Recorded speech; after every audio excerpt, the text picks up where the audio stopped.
Okay, so let's see here. Oh yeah, so you did it. I just got the ping notification. I was like, what the hell? What the hell? What the hell? All right, I gotta toss one of these links out as well. Okay, I see some people have been commenting. Crota Fancy is here. Cool. Magda, hello Magda. Maximilian Ward, hello Maximilian.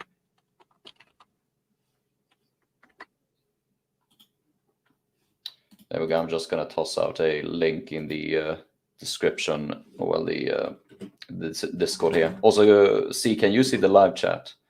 I can see the beginning of the chat. It's a little delayed. I've done this before with other friends of mine, so it'll start slowly coming in. But I have the stream open in another tab. Yeah. So I can just see them live, anyways. Yeah, I think I need to do the same thing. Actually, have it open in another tab because I can't see it I can't see the comments in StreamYard. That's weird. Yeah. I haven't like streamed for a month or whatever, so I forget how I do it. You got the fish memory. Yeah, all good.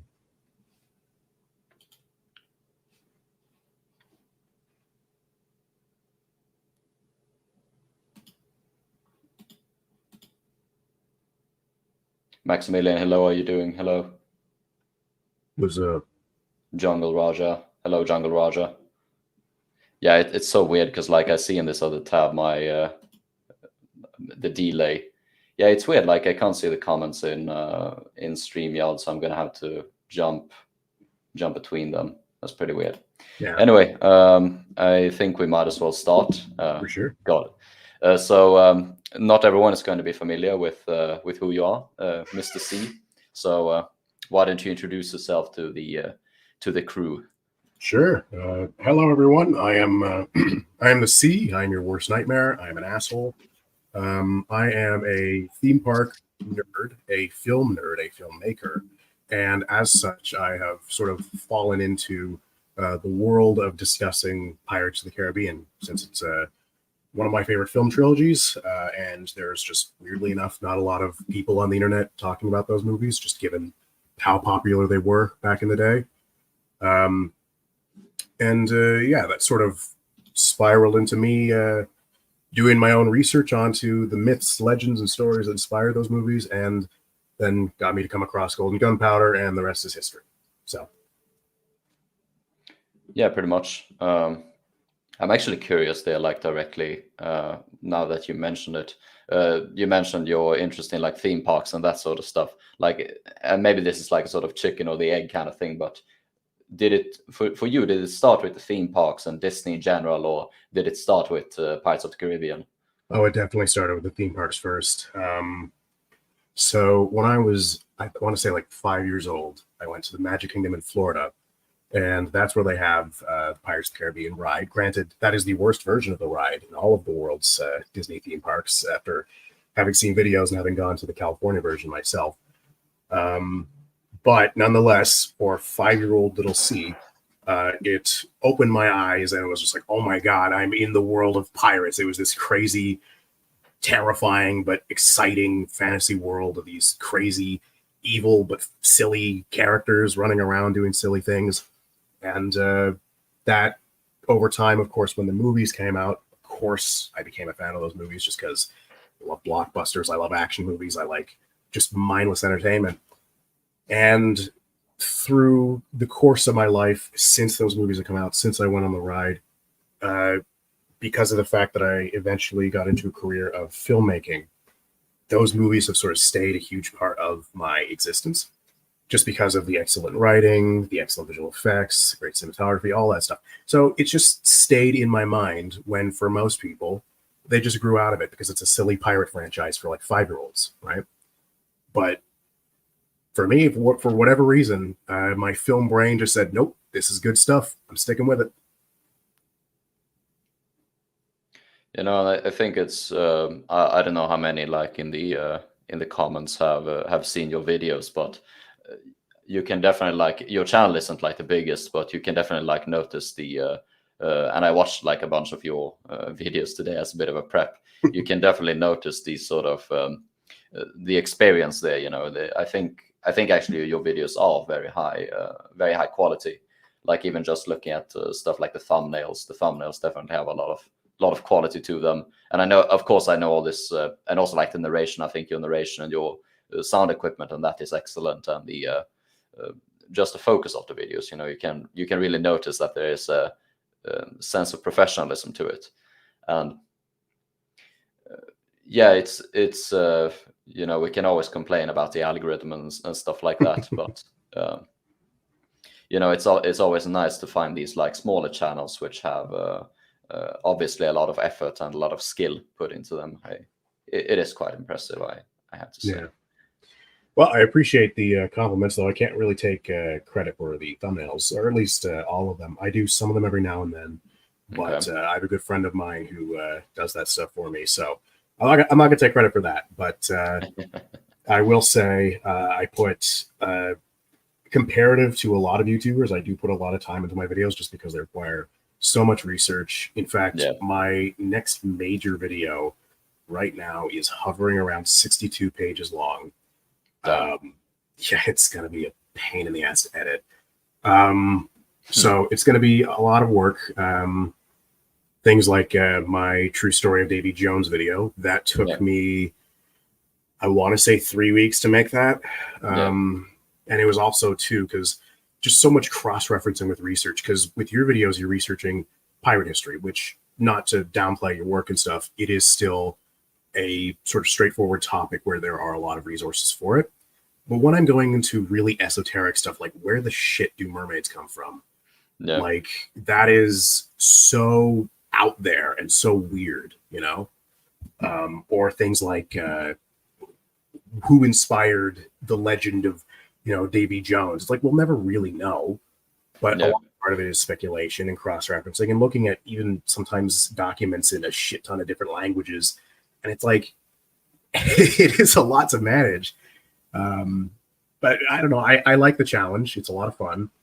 And I always love when people are just so engrossed in my videos, they come out of it just thinking, what did I just watch? Like, how cool was that? I learned some really crazy, weird stuff. It's exciting stuff, Yeah, no, and I think for the Davy Jones video especially, I think that one really paid off. It sits at above 500,000 viewers, if I remember correctly. Yeah. And also, I mean, today I think I saw your, and today I actually dove into, I saw your latest video. I think I left a comment on it. I don't know if you saw it. I think I did. The Jack Sparrow video? Yeah, the Jack Sparrow video. Yeah, but I also watched a few of your, because initially, I was only really familiar with your Pirates of the Caribbean content. So getting to, and you talked, I bet you have your experience as a child, going to the theme parks or whatever. And personally, I never had that experience because we don't really have anything like that where I live. Right. So it was interesting getting it. I watched your video on the how they made a movie based on the on one of the rides, which was I don't remember what it was exactly, some sort of the Haunted Mansion. Yeah. And that was like, for me, these topics are esoteric and alien to me because I know nothing about the theme parks. Right. But I can definitely see these connections between the Pirates of the Caribbean, the history, and these other works which you have personally engaged in, and also it makes sense, you as a filmmaker, where your interest in all of this stuff comes in. Yeah, it's funny too. I think as a filmmaker, I obviously am aware of the fact that I'm basically in a long line of different people who have the same hopes and dreams that I have. And my biggest inspiration, both as a child, but also right now, is Walt Disney. And obviously that plays a role in my love of pirates, because Walt Disney loved pirates. He loved Treasure Island, and the inspiration for the Pirates of the Caribbean ride in large part was the Treasure Island book.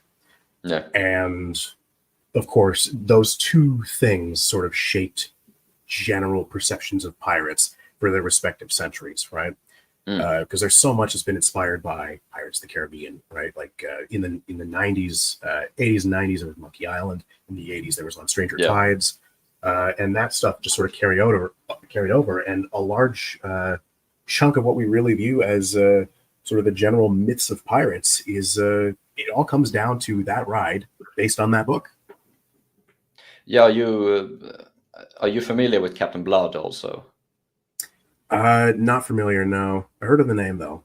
Yeah, I would highly recommend watching the movies and also reading the book, because I think almost even more than Treasure Island, Captain Blood was like a huge influence on Walt Disney, and especially the ride.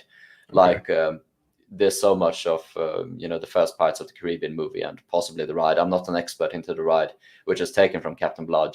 Just like the scene of the ship, the Black Pearl attacking Port Royal. That is Yeah. pretty much straight out of Captain Blood. And Okay. the movies are really good as well, and you can clearly see the influence in it. That sounds cool. And just a lot of these things, which in Pirates of the Caribbean, you have the two main cities, at least in the first one, is Port Royal and Tortuga, which of course historically they weren't especially important by the time the Pirates of the Caribbean is set. But when Captain Blood is set, those two are the main cities, and they were very, very relevant. So even just there, you can like see this how it influenced and like gave this sort of perception of what a sort of pirate setting should be like. Right. Yeah. I mean, with the ride, I mean, it could, with how blunt it is with its inspiration for setting and sort of its main inspirations and stuff. The name of the village that's attacked is Isla Tesoro, which is Spanish for Treasure Island. So Yeah, it's pretty blunt with it, but yeah. it's fun though. I'm curious. Do you know anything? Because obviously in the third movie they visit Singapore, but Singapore is mentioned so much in the previous two movies. Mhm. Do you know like where they got the whole thing? Because Singapore didn't even exist until the 19th century. Yeah, clearly So, never been to Singapore. Clearly you haven't, Jack. So where did they get it from? Do you know that? if I were to hazard a guess, frick. I said frick because I have no idea your policy on the F-bombs in the stream. I think it's fine. Like I don't want to censor you. Just say whatever you want. Okay. So I think they probably just wanted to think of an exotic place that has interesting history to it. And Sure. As such, they probably threw a dart at the map and said, Singapore, why not? It's I'm just gonna answer to someone in the super chat.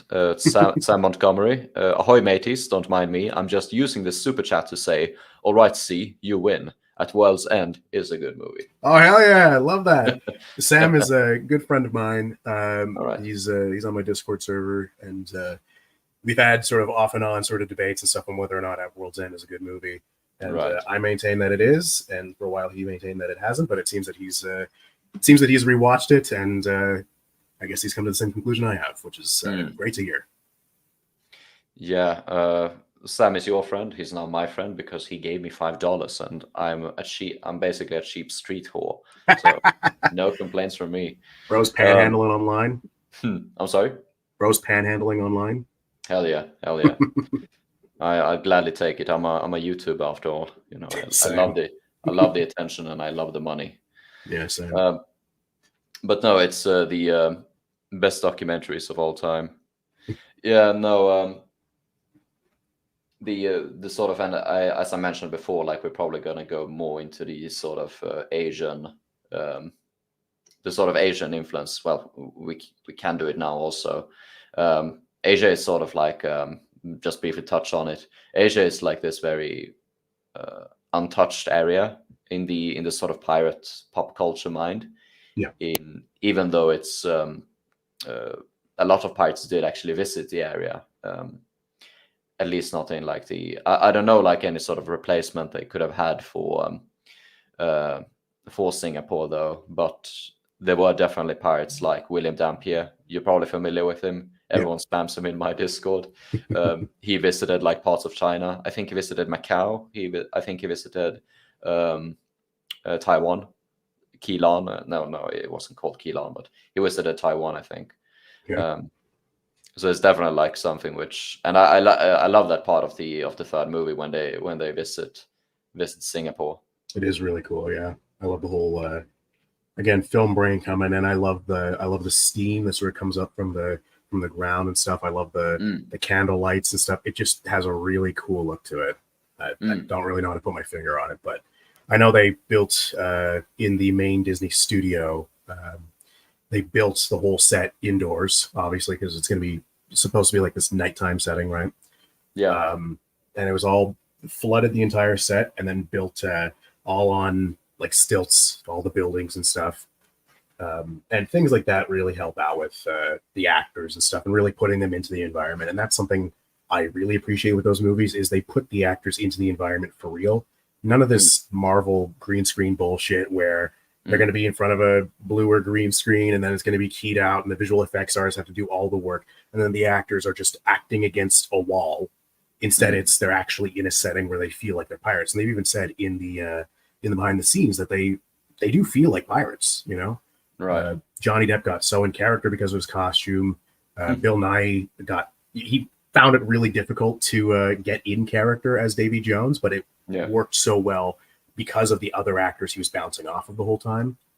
So it's things like that where, like, I mean, that's why I appreciate those movies so much. They put so much work into just making every element of them sort of stick the landing, where I think a lot of blockbusters don't these days. And again, going back to it, another reason why I love those movies so much. I'm curious to see. Erna Ansbach said here in the comments that At World's End is the best. I'm curious to see, like, in the comments, like what the rest of you guys, if you want to voice your opinions, what you think of the third movie, because I know it is a bit controversial. I know a lot of people dislike it. Yeah. My own opinions are actually, for me, it's kind of like the sort of movies I enjoy. I sort of enjoy more sort of simple stuff, and I enjoy like really weird, sort of esoteric stuff, which means I really like the first part of At World's End, you know, where they visit At World's End, where they go into Davy Jones' locker. I really enjoy that part, and, you know, I like Singapore. But then, like, when it goes into these more, when it becomes more epic about this sort of like grand struggle for survival, I kind of lose interest, even though it's obviously, you know, very, very well made. And, you know, I know they had the giant stage to simulate the whirlpool and everything. It's for me, I like the first movie just because it is so simple. And I think for me also, when you have a more simple film, I think the focus kind of becomes more on the characters and the story and the themes. And I really appreciated the themes of the first movie. You know, well, basically what I enjoyed mostly about that one was the cursed crew. You know, the cursed crew's sort of struggle for, you know, they have quite simple motivations. You know, Barbossa just want to eat his apples again. You know, right? Yeah, they just want to regain their humanity, and that is such, you know, such a relatable thing. You know, they have lost the ability to feel these very basic human pleasures and emotions, and, you know, they just want it back. Right. Yeah. So I have to agree with you, and it seems the Jolly Chap and Sam Montgomery. I think Curse of the Black Pearl is the best one. I have a lot of bias because I rewatched that movie on repeat all through my childhood, and still watch it on repeat consistently. I mean, now there's obviously monetary incentive, but I really love Curse of the Black Pearl. It's like you said, simplicity can draw a lot of focus to what really matters in a story, and I'd even go as far as to say that simplicity leads to less room to fuck up your story. I have seen countless movies that try and be super complex, try and throw in all these big plot twists, like The Last Jedi. I'm sure I'm going to piss off somebody in the comments for that. Movies that try to do too much, try and flip things around, try and be the subversive craziness. What ends up happening is the writers end up losing track of their own story, and everything falls apart. And while I don't think that happened in At World's End, I do think At World's End is a decently simple story. I do think it is absolutely fair to say that the more sort of complex nature with different sort of subplots going on concurrently, that can get distracting, I can say, for some people. And I think, again, like, I'm not disagreeing at all with your thoughts on sort of what you enjoy and stuff. But for me at least, I think that doesn't really distract me much. I've seen some really weird, complex movies, and I'm cool with them, you know. And when you have a movie that is half very deep, introspective storytelling about characters and stuff, and then half shooting a monkey out of a cannon to latch onto a shark man's face. I mean, for me, with my crazy autistic brain, I love that shit. It's so good. Yeah. No, I can. But would you say that the which one is your favorite? Is it the first one or the third? Oh, it's absolutely Curse of the Black Pearl. That movie Right. basically just rewired my brain. So there's also some man. There are so many like different threads I want to go on here. But you mentioned, and I'm gonna go on a very loose one here, which is a bit previous, if you forgive me, because you mentioned it. You mentioned Monkey Island as influenced by the Pirates of the Caribbean, right? Yeah. And Monkey Island, I think, is. Have you played the Monkey Island games? I presume you have. I actually haven't. I played the Monkey Island crossover for Sea of Thieves. Okay. Wasn't really a fan of that, but I have seen videos of the Monkey Island games, and I gotta play them because they look really fun. Yeah, no, they are fun, and they are very interesting because Monkey Island was mostly based on the book on Stranger Tides, right? Pretty much like the plot of Monkey Island. So just a recap, like the plot of, also for those who don't know, Monkey Island is a series of point-and-click adventure games from the 1990s, which they are about pirates, but it's like comedy games, and they are mostly about sort of they're sort of a post-ironic, well, not really post-ironic, but post-modern sort of reflection on pirate culture among children, kind of, especially the second one. So there's a lot of these you know, they visit like theme parks and stuff, and even it's not especially noticeable in the first one, but it's still like it's largely so the Disney ride has definitely been influential in that regard, in that it's sort of about to be it's sort of about a child's perception of pirates. But the plot of the first one is I got a bit distracted by a comment there. No, the first game is basically about a guy falls in love with a princess. He wants to become a pirate. Like, he wants to become a pirate. But he meets a girl he falls in love with, but she gets kidnapped by a ghost pirate, and he has to go and rescue her. And of course, that is of course basically the plot of On Stranger Tides, the book. It's been a while since I read it. I think you said that it is your favorite pirate book, if I remember correctly. Oh no, I haven't read it. I was when I said that, I was making a joke on your Discord server because you were talking about the doing pirate book recommendations, and I was saying, oh yeah, On Stranger Tides, the best recount of real pirates in the real world. And you know, I thought you were. At first, I thought you were serious, like, and I was like, okay. Crazy, as a guy who does a lot of writing, I don't actually read. Right. Really bad dyslexia, but at the same time, though, audio, yeah, that is a good solution. But movies are my go-to. I love script writing, so that's my thing. No, but yeah, on Stranger Tides is basically, especially if you're interested, I would at least recommend giving the audiobook a listen. I'm actually not a big fan of On Stranger Tides. I don't think I know a lot of people like it. If you like it, that's great.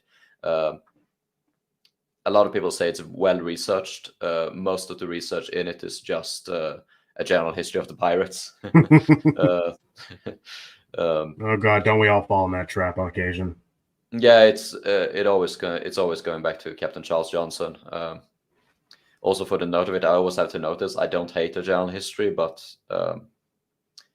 it's not a history book. It's a cool fantasy book. Yeah, it's a cool fantasy book, but I'm not really going to go into it because I've been researching a general history a lot recently, and I'm working on a series of videos on it. So cool. I don't want to rant about it too much. It's because it's fresh on my mind. But yeah, on Stranger Tides, it definitely influenced Monkey Island a lot, and Monkey Island, of course, they the writers who made Pirates of the Caribbean 1 because of the Black Pearl and then the trilogy, I think, they were initially going to make a movie about Monkey Island. Yeah. But that kind of flopped. So instead, they rehashed it into the first Pirates of the Caribbean movie. I'm not sure if you were aware of this little thread. Yeah, they're big fans of Monkey Island. Actually, they're interesting writers. For one, Terry Rossio is insane. Okay. Like he's just insane in like the good way, or insane in the bad way. Insane in the kind of way where you just wouldn't want to have dinner with him, because you probably go on some rant about some crazy conspiracy theory. He's just a genuinely insane person, and while I love insane people, he's a little too insane for my taste. But those two writers worked on some other sort of very funny movies of my childhood and the childhoods of many others. Aladdin and Shrek. And you can sort of see the carryover with the style of humor in all those movies. Very sort of slapstick, but also self-referential and sort of tongue-in-cheek, but also a little bit snarky. I like their writing a lot, in spite of the fact that their later career stuff is kind of crap. Terry Rossio having written the fifth Pirates of the Caribbean movie with Jeff Nathanson, I believe. And Nathanson was attached from the beginning. I believe he was the one who actually initially did the first draft of Pirates of the Caribbean, I want to say in like 1992, 1993. Because that movie was in development hell for like a decade. Yeah. But then Elliot and Rossio were brought on, and in like 2002, they basically got everything ready to go. And then for like the ending of 2002 and the beginning of 2003, they managed to like squeeze all of production in. So that movie, the fact that it's good is a real testament to how well filmmakers can work under pressure. Obviously, let's not normalize that, Hollywood, please. But it shows you can still make really good content, even if you're under like a really strict time crunch. Right.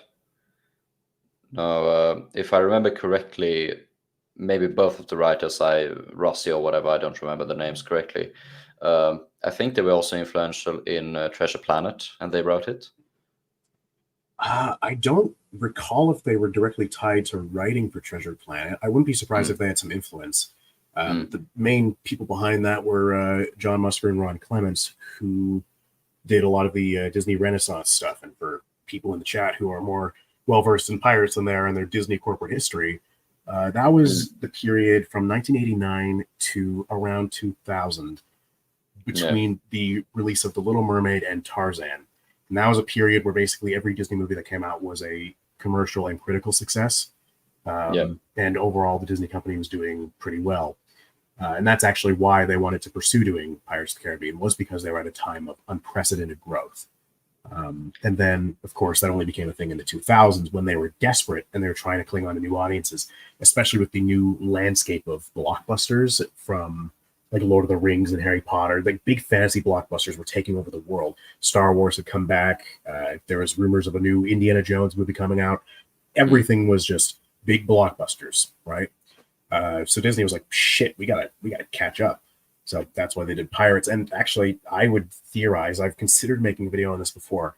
I think that's the reason Disney sort of went after Marvel and Lucasfilm, and that's why they own all the big blockbuster franchises and IPs now. I think it's because of the success of Pirates of the Caribbean giving Disney a taste of blockbuster money.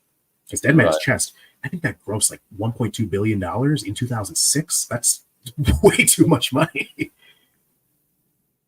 Yeah, even actually, I don't remember the exact figures, but even the fifth movie, even though it performed really well performed really unwell in the eyes of critics, it earned back thrice amount of its 3 times its original budget. So even that one was very, very profitable. Right. Now that one was a tricky case too, because while it made back a lot of its money, it didn't make nearly as much as they expected, because it was one of their legacy franchises, and they were expecting, this is going to make easily like $1.5 billion, especially with On Stranger Tides making so much money. Yeah. Ironic too, because On Stranger Tides was the most expensive film of all time when it released. Yeah. I believe it costs $2.8 million per minute of screen time. Yeah. So that movie, They expected to do a lot better. It didn't do very well, and that's kind of why the franchise has been on ice for the past 7 years now. Yeah, probably for the best, to be honest. Yeah, I agree. If I could change anything, I know people are saying they want Johnny Depp back for a 6th movie. I actually say no, just don't continue the franchise. If you're going to continue the franchise, do like, I don't know, comics or like little video game stuff, crossovers, Sea of Thieves stuff. I'm cool with that. Don't make another 6th movie and then deal with the baggage of the 5th movie, because the friggin' post-credit scene in the 5th movie was Davy Jones coming back. Let's maybe not undo like all the victories. Like this is legacy sequels in a nutshell. Is take an old beloved story that people really love, reset everything to the status quo, and expect people to be invested. And some people are going to be invested because like sometimes it's just enough to see an actor come back or whatever, right? I mean, that's why everyone went to see Deadpool and Wolverine, is because, oh, Hugh Jackman's back as Wolverine. But I just think in terms of storytelling integrity, things would be a lot better if they just left it at like 3, even 4. I don't even think 4 is a good movie. I think if you just left it at 4, whatever, it's a stupid side story after a trilogy of complete stories. Each character got a decent enough send-off. Leave it at that. Screw it.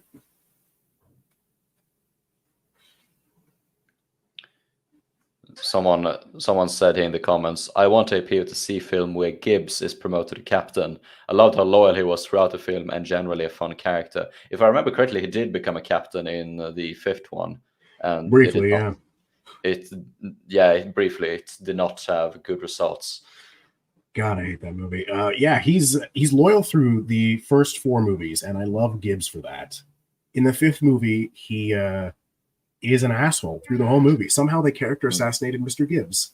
This is, I'm sure if Sam Montgomery's still watching, he's gonna get a good chuckle out of this. It makes me think of I believe Halloween 5, where they somehow character assassinated Dr. Loomis by making him want to give a child to Michael Myers to kill as like bait to get Michael Myers in a trap, which is just, come on, don't take the characters who we associate with being wholesome and like friendly and loyal and then turn them into assholes for no reason. Like that's not fun. Come on.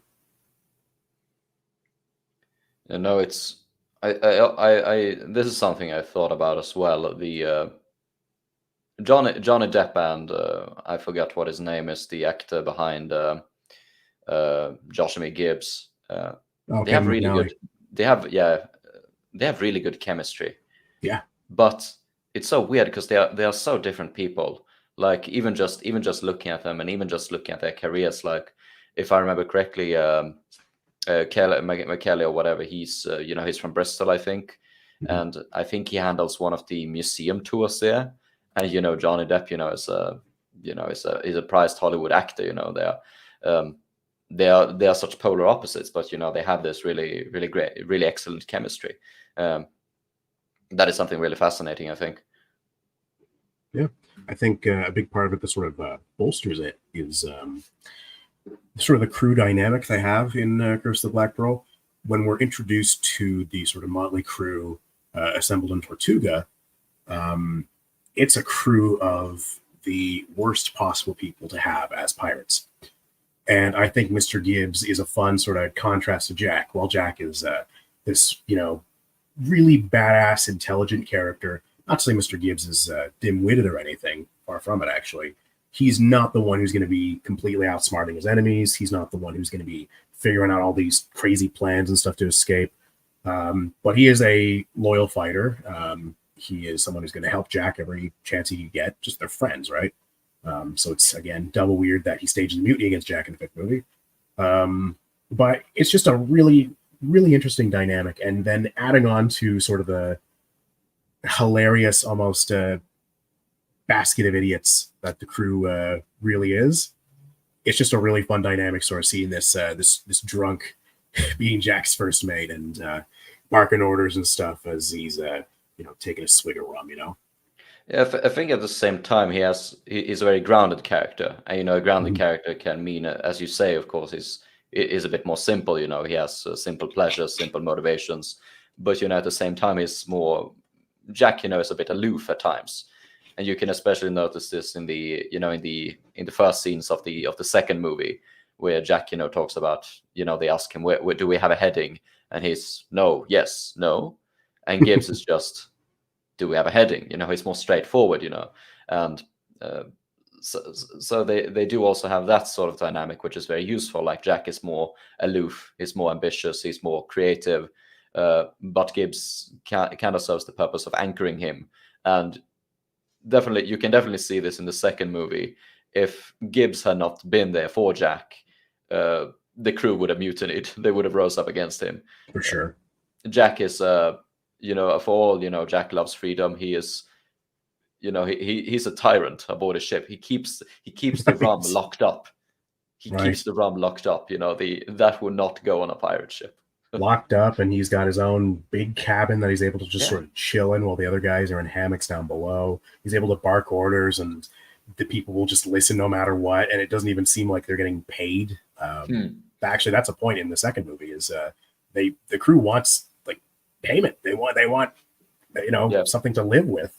And Jack is just like, oh yes, I have a drawing of a key here. I'm insane. Yeah, it is completely reasonable at the end of the third movie that the crew turn over to Barbossa again, because even though Barbossa sort of has this pretentious air, he is kind of a man of the people. He's always he obviously thinks he knows best. He also knows how to keep the crew pleased. Give them what they want. Right.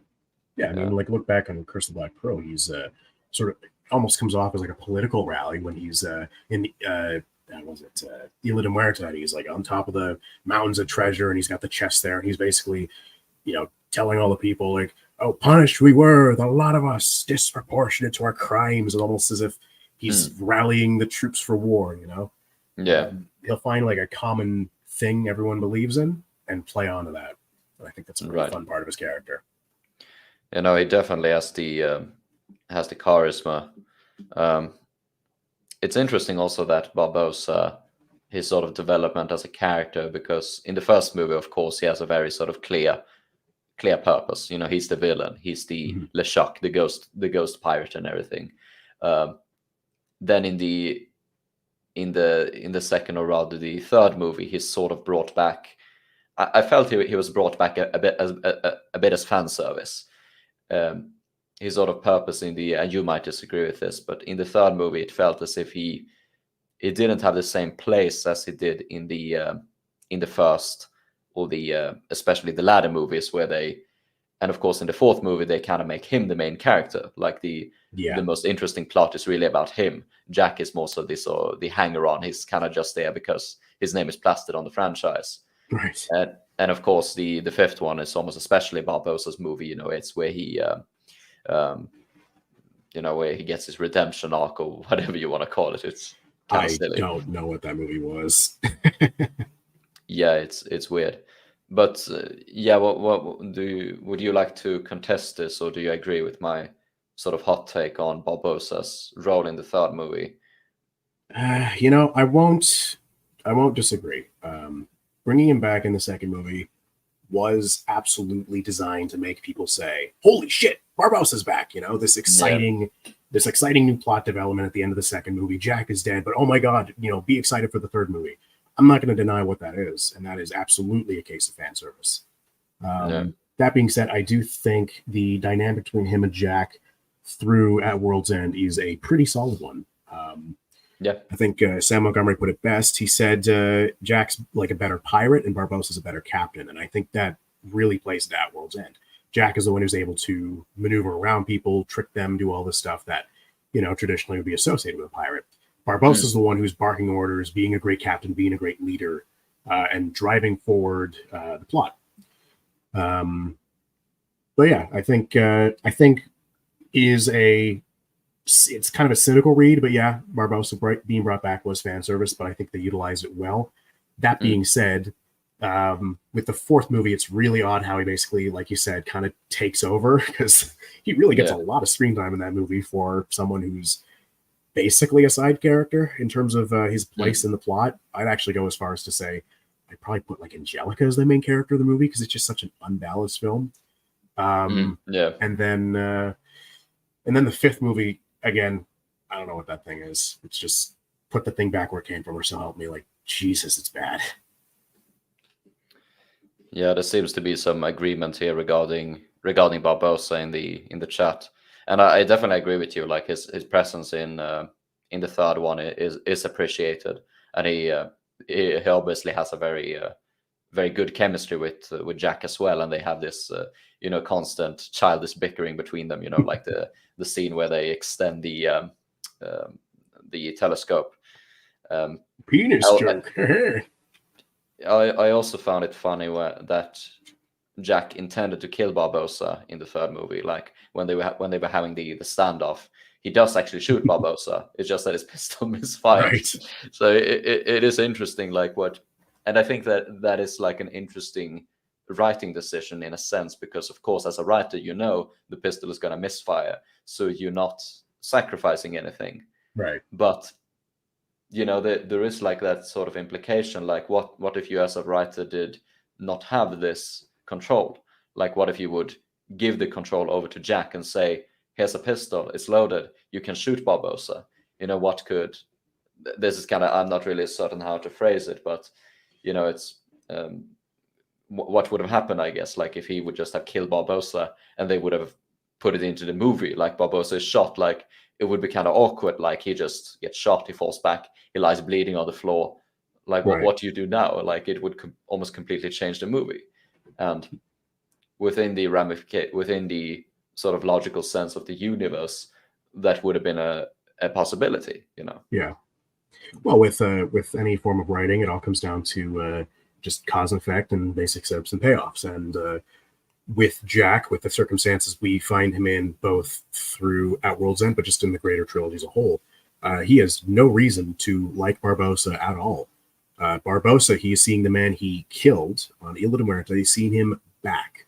The man he killed for stealing a ship and marooning him on an island to die. Jack, if I were in Jack's shoes, I would do the same thing. I would try to shoot Barbossa. I would want to kill him. And I think anyone would really in that situation, because he's basically being told by the guy who he killed, who is no longer dead. He's being told by him, no, we have to go to this place to do this thing. You got to help out with this. And Jack would be like, what the hell are you asking me to do? I'm trying to survive. I'm looking out for my own skin here. Like, what the hell are you doing? So I think that's a nice little character moment of, Jack would absolutely try and shoot Barbossa. It wouldn't be a bluff. He'd go for it. Do you think he is like Jack I'm asking about Jack. Do you think he is an impulsive person? He is prone to considering some pretty impulsive things. Obviously, the famous one being when the rum is all burned, right? He pulls out his gun and he's thinking of shooting Elizabeth. He doesn't do it. But it crosses his mind. And for something that's small as the rum is burned, I would classify that as being pretty impulsive, yeah. Mm. Right. No, I think also like this is completely a whole other thread, but we can also talk about this, the how sort of a simplicity in a plot allows the sort of main themes to shine more.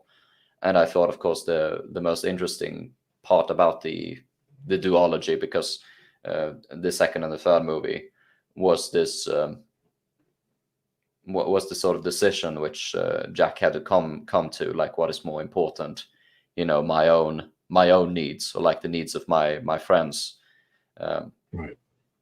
I think that was a really good quality of his character in like the second and third movie. I know there are a lot of people who are against Jack becoming a sort of main character in the movies after the first one, because arguably in the first one he's not even the main character. Like he's the sort of plot really centers around Elizabeth and William. I'm not sure if you agree on that. I think through all three of the movies, Jack is not the main character. In an archetypical sense, I've said this in my Jack Sparrow video, and I do plan on making another video that's not about Pirates of the Caribbean, but I do use Pirates of the Caribbean as an example. In an archetypical sense, Jack Sparrow is he's the crossroads between Gandalf the Grey and Han Solo. He is both a mentor and a foil. And he's supposed to introduce Will, who in Curse of the Black, I mean, going back a bit, Curse of the Black Pearl, similar to Monkey Island, is a very straightforward fairy tale of knight in shining armor is going to go save a princess from an evil sorcerer, right? And of course, it's not directly, he's not actually a knight, and then that's, Elizabeth is not actually a princess, and Barbossa is not actually a sorcerer, but in the sense of what their roles are in traditional sort of fantasy writing, yeah, that's pretty much what they are. And as such, Jack, through the whole trilogy, occupies the role of foil and mentor.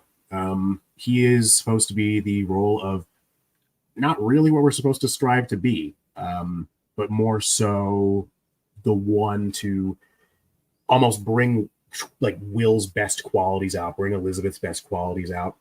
And then, of course, through seeing Jack develop and grow through the course of the trilogy, that's who we're supposed to be like, the Jack Sparrow who's actually going to look out for his friends. So I do think while Jack's role in the second and third movie is a very blatant one, I would say his presence isn't really any more than in Curse of the Black Pearl. Like, if you really break it down, he's in each film the one with the biggest beef with each of the villains, right? You could argue that like with Will and Barbossa, there's a bit of beef there, obviously, because Elizabeth has been captured and she's in immediate mortal danger.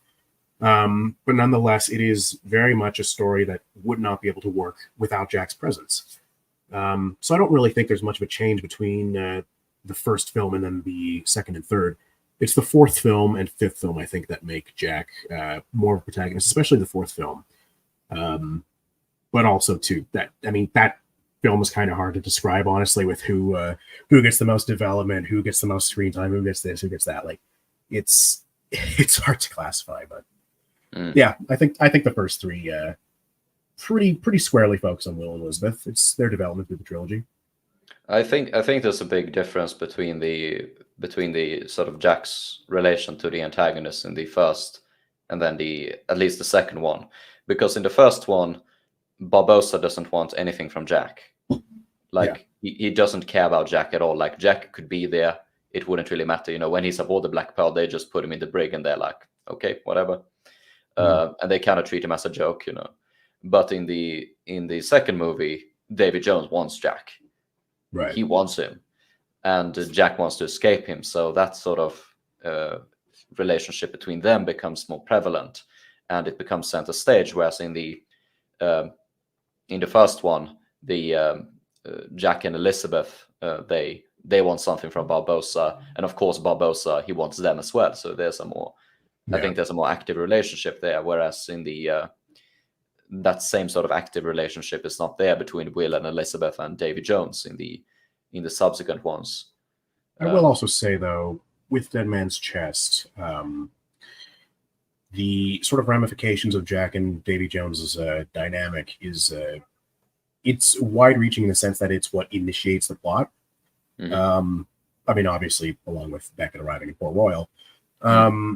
But I will also say, too, Jack and Davy Jones have one scene on screen together, and while Davy Jones's motivation is to get Jack, at the same time, too, that's what thrusts Will front and center into the world of Davy Jones, onto the Dutchman, escaping the Dutchman, getting back to Elizabeth on Isla Cruces, and then battling Jack for lying, and then trying to get the key, because they all have their own means, right? Their own motivations and stuff, their own roles.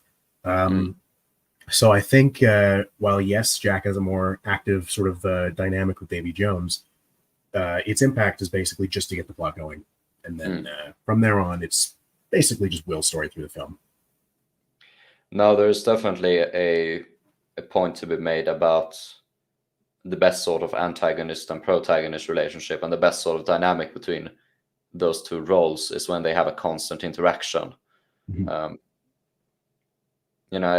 think like to really make a story shine, there sort of needs to be this constant interaction between the hero and the villain to sort of, just to show their differences. And of course, in the second movie, Will has more of a constant and more of an intimate interaction with Davy Jones. Right. Of course, like I always, I watched these movies like 2 days ago, whatever, but I still like forget all of it, But they play like the dice or whatever. It's the Liar's Dice it's called. Flying Dutchman with dice. Yeah. According to Doug Walker. Oh yeah, the Doug Walker video. I don't even remember if I watched it. I watched your analysis of it, but I did not watch. I don't think I watched his video.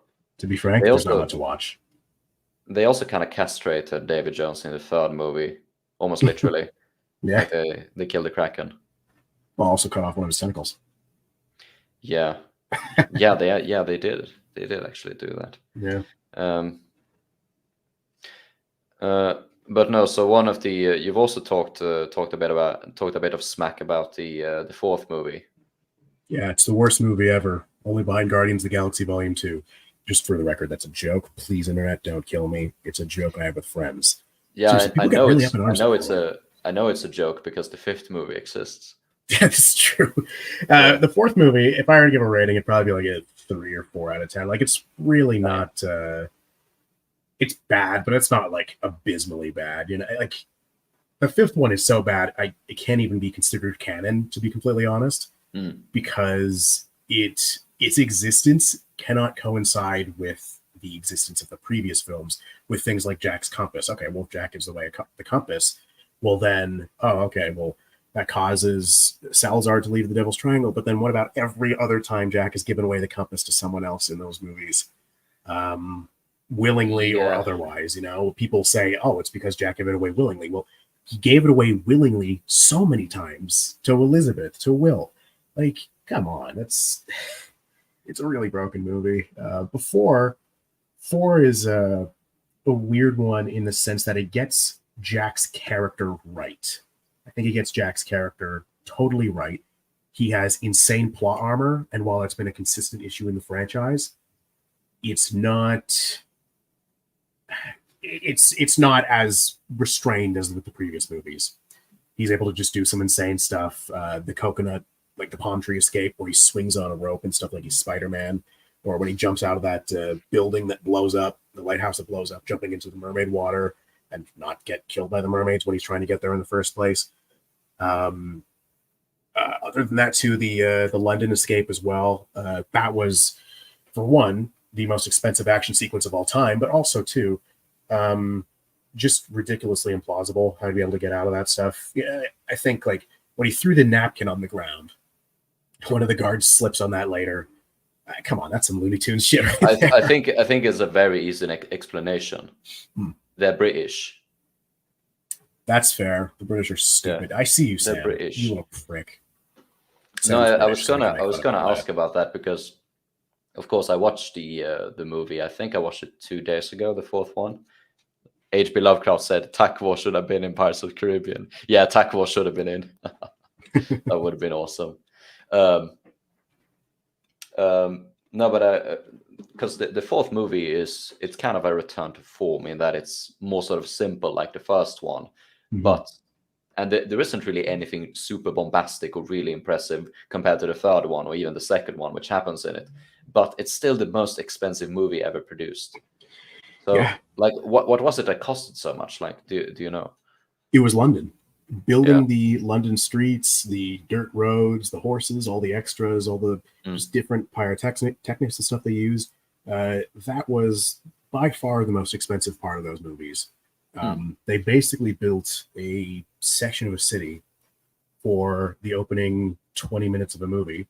Other things too, the Fountain of Youth set, while not really the most expensive thing in the world, I mean, if we're talking scale, it's about the size of the cave on Isla de Muerta in the first movie, right?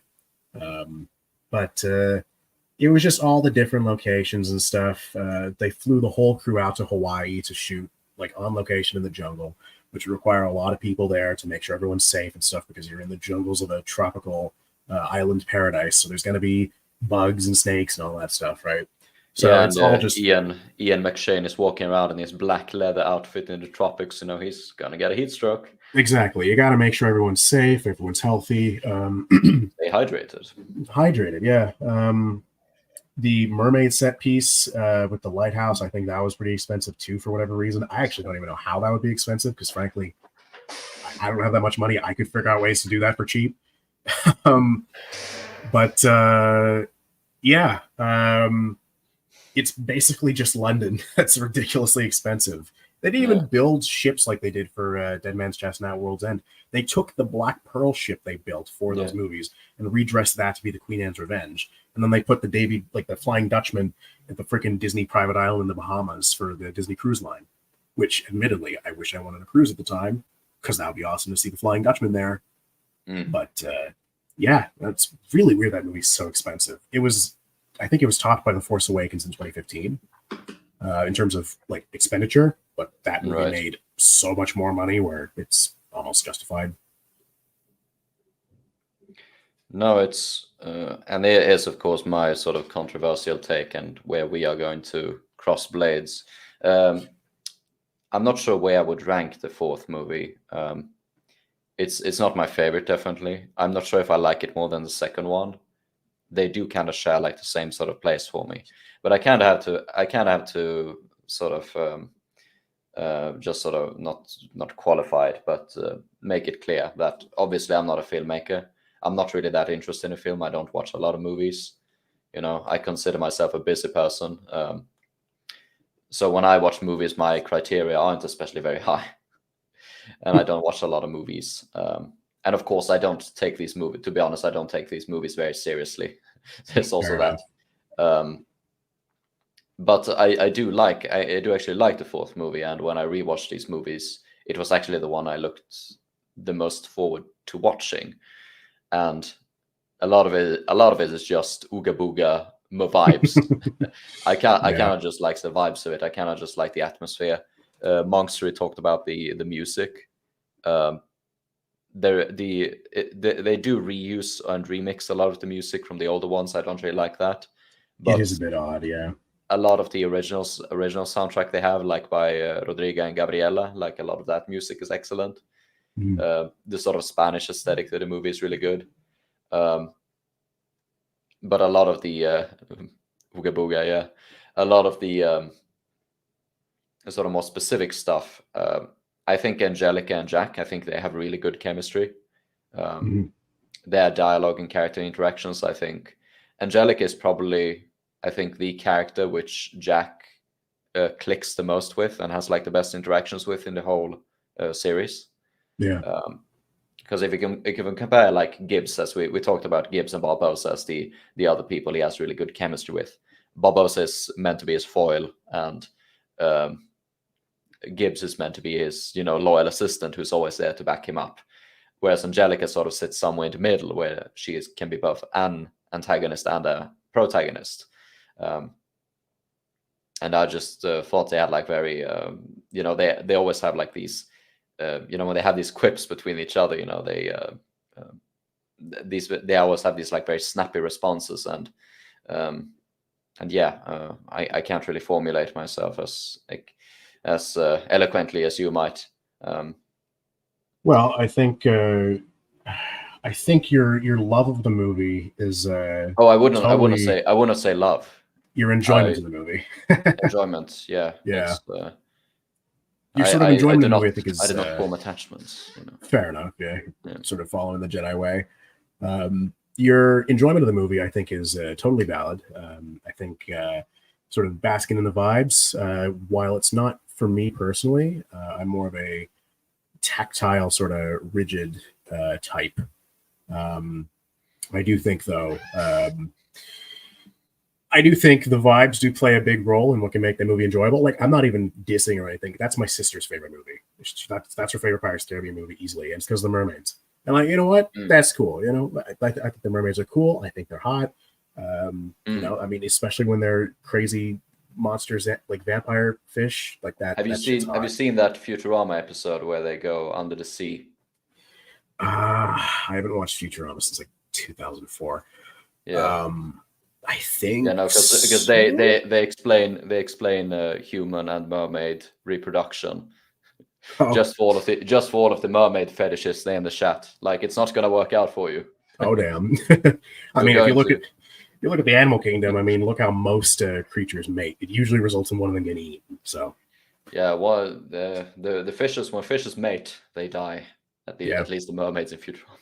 especially invertebrates like spiders and insects. A lot of them eat each other after mating. Yeah, maybe we'll get some weird they're kind of running out of creatures to do. Like, they kind of had to scrape the bottom of the barrel in the fifth one with the undead Zombie sharks. sharks. Yeah.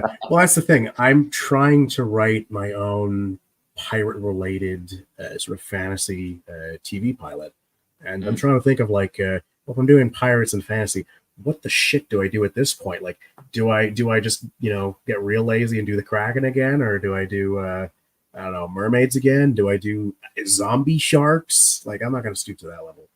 But yeah, going back a bit to the fourth movie. Sorry, I got a little off topic there. I think the biggest issues I found with the movie are sort of plot armor for Jack. I do think while Barbossa in that film, his decision to join the British would be in line with him in the first movie, possibly. I think if we're going off Barbossa in the first movie, he would probably betray everyone and everything to be able to get that. But that's also because in the first movie, he had a pretty simple motivation, right?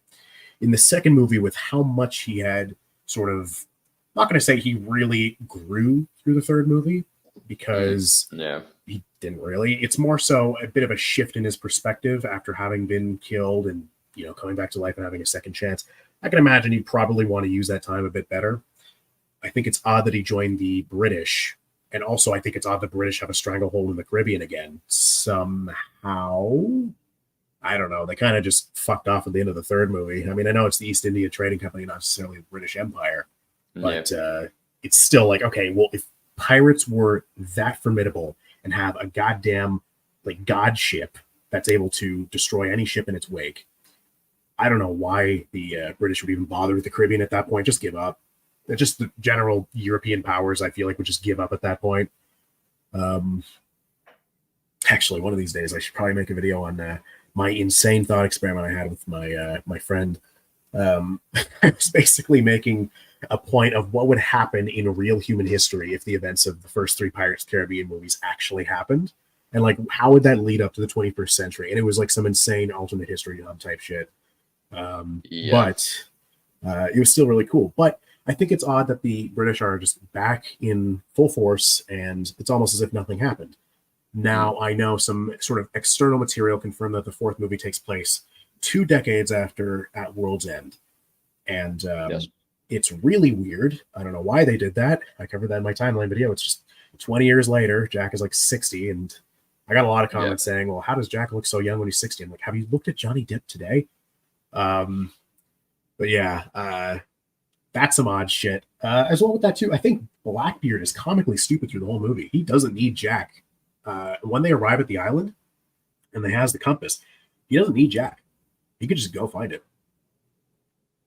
He could just kill Jack. Jack's the thorn in his side, and Jack's the one who's going to try and trick him. Jack's the one who's going to try and ruin his plans and stuff. So it's a liability to bring Jack along. And unless we're under the implication that this version of Blackbeard is this kind, gentle soul, in spite of the fact that he cooked the cook alive, which also awesome scene.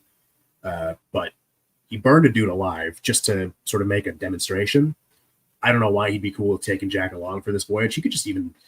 I mean, he wanted to, if I remember correctly, I think he wanted to kill Jack after the mutiny, but it was Angelica who said, well, please don't. You need him, yeah. But even still, it's like, even if you don't want to necessarily kill him, I think Blackbeard would be, if he was smarter, I think he would probably just, I don't know, tie Jack to a tree. And of course, I know Jack escapes being tied to a tree in that movie. But there are ways around it, you know. There are ways to basically ensure that Jack is away from the Queen Anne's Revenge, so he can't just take it for himself, in spite of the fact that there obviously wouldn't be people aboard to really do that, to help him escape with a big ship like that. But you could basically prevent him from screwing over your plan finding the fountain of youth yourself, and oh, there you go, looky here, you are the victor. There's no need to bring Jack along through half of that film. You need him to be able to get to the island, I believe, and to help out with some smaller things. But once he got the compass, man, Jack is dead weight. No, I think my sort of perception was that he kind of just regarded Jack as not really a threat. It's kind of like harmless. And I think one of the things with Blackbeard was that there was both that he's very arrogant, but sort of more so that he's more so blinded by this prophecy idea. And since Jack doesn't really seem to blend into the whole idea of the prophecy, he's not really of concern to him, and he's also kind of hyper focused on his goal and his prophecy. So Jack doesn't really calculate into that. Of course, the thing with the prophecy is a whole other thing. Yeah, that one's a weird one. They kind of just throw it in. It's stupid, and prophecies in general are very hard to pull off. Yeah. So obviously, there are like a lot of things in this movie I think are stupid. They did really mess up the compass, and I wanted to talk about the compass before. I think the compass is one of those literary tools which you really need to understand in order to use properly. And the writers in the previous movies understood that the purpose of the compass is not a MacGuffin to show the characters where to go. It's not like the quest marker or whatever in Oblivion. Right. It's meant to be that you think you want something, like, for example, I want to go to the grocery store. So you want to use the compass for that, but the compass is going to know what you really want. Right. So it's going to be something much more complicated, like you want love, or you want freedom, or you want the presence of this other person. So the compass is it's not really going to be helpful for these more mundane things. That was sort of my impression of it. And of course, in the fourth one, and maybe they do it in the fifth one, I don't remember, they do turn it more into like, we can use it to get whatever we want to. It's basically a waypoint in a video game. Yeah.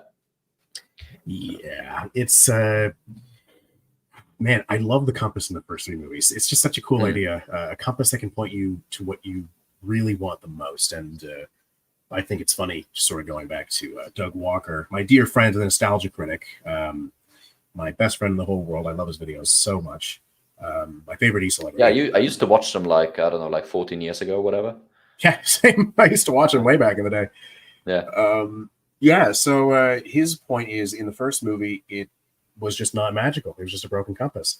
And then in the second and third is where they sort of impose the whole thing of like, it points to what you want most. And it's like, how the fuck did they get to Isla de Muerta then in the first movie when it's an island that can only be found by those who already know where to find it? But also, too, it is pointing him in a direction, and he is following that direction through the entire voyage, even during a storm. Like, he's not going to be able to navigate during a storm. That's just not really possible. He's got a compass that's magical. That's kind of the implication of the whole movie. I think also, to sort of build on my previous point, I think more so than, and this doesn't denote anything which you have said or whatever, but in the first movie, it seemed to me like the compass was less not really pointing him to Isla de Muerta, but more so pointing him to Barbossa, which is what he really wanted. He wanted to kill him, so, and that would of course lead him to Isla de Muerta. And that is, of course, it becomes easy to misunderstand. It's like, it's going to lead him to Isla de Muerta, but so it's a quest objective. But no, it's leading him to revenge, to kill Barbossa. Which, by the way, is metal as shit. Yeah. So yeah, like as I said, it's kind of a double-edged sword. It's a very dangerous literary objective to use. Like, you really need to know how to use it, or otherwise it becomes lazy and just. And they could just have used the, in the third movie, they have the maps show up, like they have the map leading to the Fountain of Youth. Yeah. I don't remember if they even use, but Gibbs burns them and then like has them inside of his head or whatever. Yeah.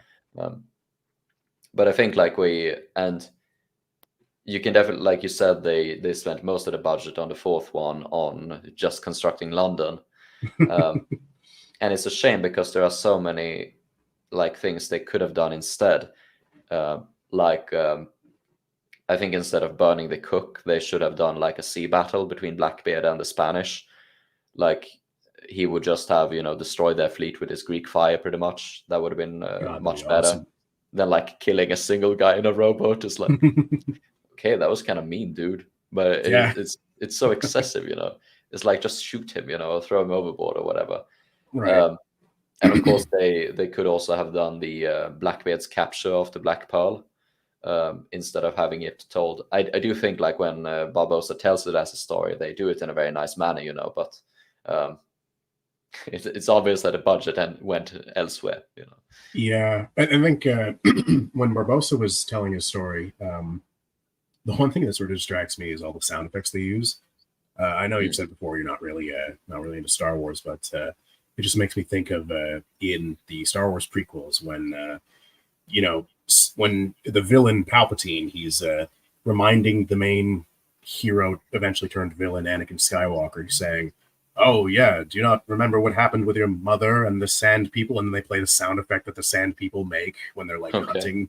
It's just like like whatever sound they make. It's like, wow, I didn't need that. I remember what happened. I watched the previous movie. So when Barbossa's telling a story and you hear the sounds of like cannon fire and stuff, it's like he's describing it. I know what cannon fire sounds like, guys. Like, don't need to make it so obvious, guys. Come on. No, I disagree. I actually like that. I like the sound effects added to it, and I think like when it told it, it really reminds you of these, just sailor stories. Someone like a pirate or a sailor or a seaman, whatever, telling these stories and in such detail that you can really just immerse yourself into it. And obviously, when you're sitting in real life, you don't have the option of having these immersive effects, but in a medium like a movie, you can have the possibility of doing that. Right. And I think also that adding like sound effects and adding visual effects, these are replacements we have for other senses. Like when you're watching a movie, you cannot feel the characters chill up their spine. You can't sense the same smells as they do, and the pains and everything, which might come from hearing a story or whatever. So having these sort of sound effects or whatever, I think that is a decent replacement for a sort of full sensory experience of sharing something like this, if that makes any sense. No, that's fair. I mean, a lot of this is also personal taste. Like if I were to make a film with a similar sort of context, personally speaking, I just wouldn't do that. It's just not really my sort of style. But like, I'm not gonna disrespect if somebody would do that or somebody likes it. Like, it's just totally a personal thing. Just for me, I'm not really into it. I prefer if a character is just sort of telling a story, I prefer to just solely focus on their performance, just on them. Even when it's like a flashback, I don't really like flashbacks all that much. That's why one of my favorite scenes in the whole trilogy actually is when Mr. Gibbs is telling Will sort of Jack's whole backstory of, oh, he was marooned on Isla de Muerta, not Isla de Muerta, Rum Runner Isle, and he used rope and got some sea turtles together and got off the island. Like that stuff, it's just so silly. I didn't need any visuals. I didn't need any of that. For me, it's just hearing the performance that it just makes it so much funnier, What did he make the rope of? Pubic hair from my pubic area. Oh shit. No, it's I definitely see a point there. Like, and I think they really did that well in the first one, especially like sort of mixing in these legends and sailor stories, because obviously this is something which played a huge part into maritime culture and pirate culture, just this ability to sort of twist popular perception of yourself by telling stories. And I think giving Jack Sparrow a very ambiguous background as told by the characters in the movie itself, it definitely helped build a character more effectively than by having flashbacks. And of course, he's meant to be a very ambiguous character and a very strange character who you don't really fully know, and that is largely the appeal of him, the mystery. So I think like they kind of did him a disservice when they added a bunch of those little kids' books and the comics or whatever to flesh him out. Whereas Yeah. it was more interesting when it was a mystery. And of course, that was a huge disservice they did, I think, in the third movie when they removed the scene between him and Cutler Beckett. Yeah, When that one Beckett, was just a stupid choice. Put that in the yeah, fucking movie. just to contextualize it to people, there's a deleted scene in the third one where, so basically in Jack's backstory, he was initially hired by Cutler Beckett to deliver a shipment of slaves, but Jack liberated them, so Cutler decided to burn and sink the Black Pearl. And so in the third movie, they have this like deleted scene where Cutler says, "You stole my cargo," and Jack Sparrow says something like, "Humans are not cargo, mate," or something like that. And it's also one of the few scenes where Jack is, really serious. He's really like, "No, dude." Yeah, he's a very like solemn look on his face, and just like yeah, almost and disgust, also like, and he still calls him like mate. He's like, "Dude, no." Right. So it's really a shame, that they deleted that scene, because it would have done a lot for the character building. Yeah, but there's also like a lot, like in the second movie, the reason why Davy Jones wants 100 souls, I think, or whatever, is because Jack liberated 100 souls. I don't know, is it 100? Maybe it's like 101 or 120 or something. Yeah. They keep it sort of sparse with the details. Yeah, but it was something like that. Like that was the amount of slaves he liberated. So it's a bit of a dark joke from Davy Jones. Yeah. But I do think, to go back about this, sort of them telling a story and then having like sound effects to it, and just telling. Of course, they do a lot of this, like telling stories in the first one as well, as a sort of medium of world building. Also, when they are in the brig of the Black Pearl, and Pintel and Ragetti talk about the execution of Bootstrap Bill Turner. I think like this sort of, and even if you go with the sound effects or without, I think like the characters telling these stories, it's really good, because one of the biggest problems with pirate movies and pirate works is that they cost a lot of money. Because you need, even just having like the ships is going to cost a lot. So having something like this, like where they just tell stories as a way to build character, to build background, to build context in an immersive fashion, I think you could go really far on a small budget using such techniques. That's the thing. I think I've heard the phrase before, and I know a lot of people use them. I think a lot of people have it ingrained in their memories. Show don't tell, I think, is actually the biggest disservice you could have to writing as a craft. I mean, obviously, I think any rules, like people take rules too hard. Like you should do whatever you're comfortable with. Right, I think really, you can make pretty much anything work. I think really the only rule you got to follow is just stick to what you have established. If you've established something, follow through on it. Keep it consistent. You don't have any other obligations beyond that, really. If you have characters that are supposed to be this or that, make sure they're this or that. But you don't need to make your characters likable, because whether or not something is likable is going to be completely up to the audience and whether or not they form an attachment to the character. Yeah. When it comes to like backstories and stuff, people say show don't tell. You don't actually need to show a backstory. That's ridiculous. Why would you waste time showing that when you could just have a character just telling someone about it and then get someone else's reaction to it? It really all just boils down to, if you write it well enough, you don't need to show backstories. You don't need to do any weird things like that. I think people really give exposition a bad name, but in certain cases, exposition is just needed. I remember with the Nostalgia Critic videos, Doug Walker was saying some of the dialogue in Curse of the Black Pearl is exposition. I'm like, how would you have that story without exposition? You need exposition for a story like that. You can't just throw someone into a film about cursed pirates and just not give any information on how the curse works. That just wouldn't work at all, because we don't have curses in real life. So you can't just assume the audience knows that stuff, right? So yeah, exposition and just scenes where characters talk, I think people need to have a bit more respect for those, because like you said, I mean, you can really go a long way with it, and it can save a lot of money too. Yeah, no, because I think like this sort of future for a lot of pirate cinema would lie in I think it would have to lie in simplicity, because I think like the sort of the pirate cinema is sort of cursed by. It's been kind of cursed by these big movies like Pirates of the Caribbean. Like that is where the expectation lies. And my favorite pirate movie is the Treasure Island adaptation from 1990.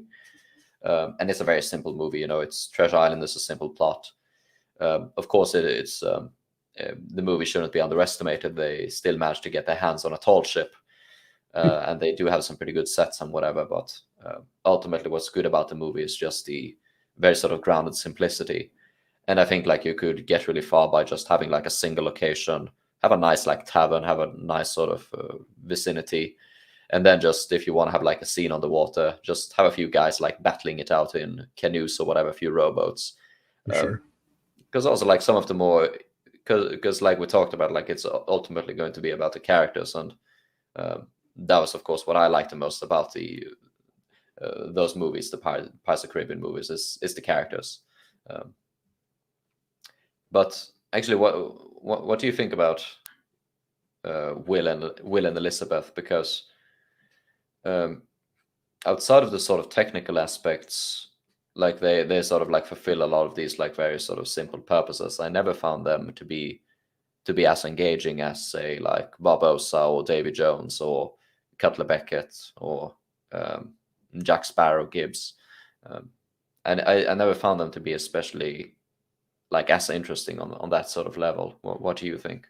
That really is sort of the sort of subjective side of things. Is engaging, whether or not something's engaging really does come down to your own interests and stuff. And for me, as much as I love Jack Sparrow, I actually really love characters who are just sort of the everyman or like a noble character.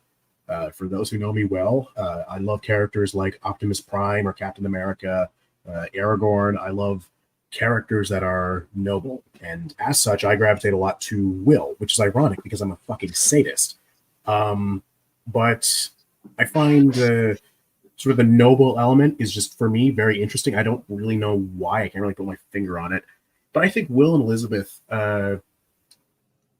their character, I mean, it's interesting because their sole motivators through the first movie is getting back to each other, right? Trying to protect each other, trying to like love each other. They're basically, in a sense, one character because you can't really have one without the other, right?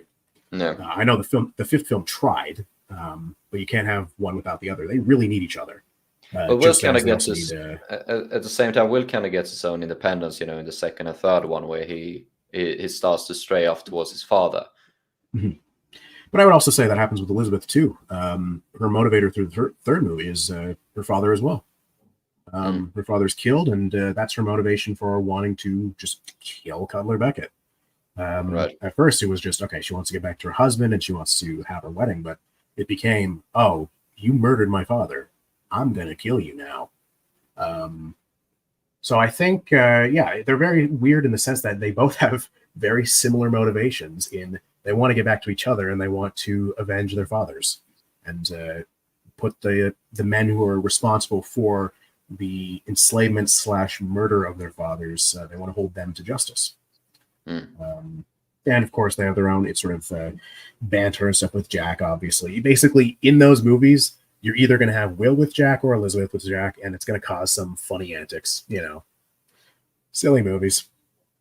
Right. Yeah, I think as well, we're going back to like Mr. Gibbs earlier, having grounded characters also really helps with keeping Jack grounded. Because while he's this eccentric character, characters like Will and Elizabeth really show that we are living in a, air quotes, real world with real people who are just normal human beings. They're not these superpowered god creatures like Davy Jones. They're not, you know, they're not like these big bombastic, you know, badass pirates like Jack or Barbossa. They're just people, normal people who are whisked away on some crazy adventure. And as such, yeah, they're basically just forced to come to terms with the fact that they've been thrust into a weird world, and what they come out of it with is one becoming the pirate king and the other becoming an actual like god, basically. Right. Now, someone short for ruthless said in the chat, being a woman, I find Elizabeth to be very interesting.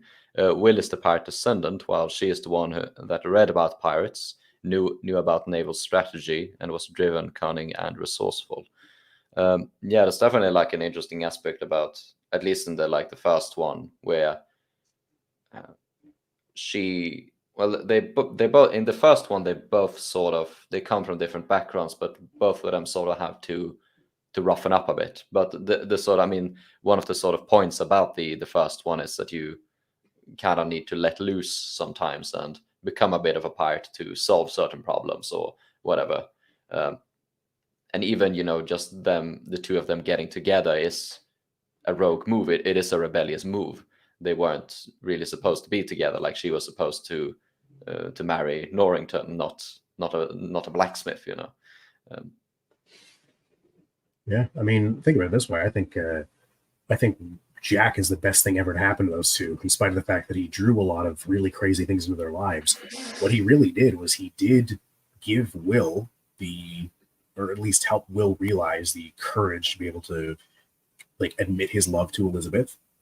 And then in Elizabeth's case, he, through, of course, all of his antics and all his weirdness, helped her be able to realize there is sort of this free world that is not nearly as restrictive as the life she lived before.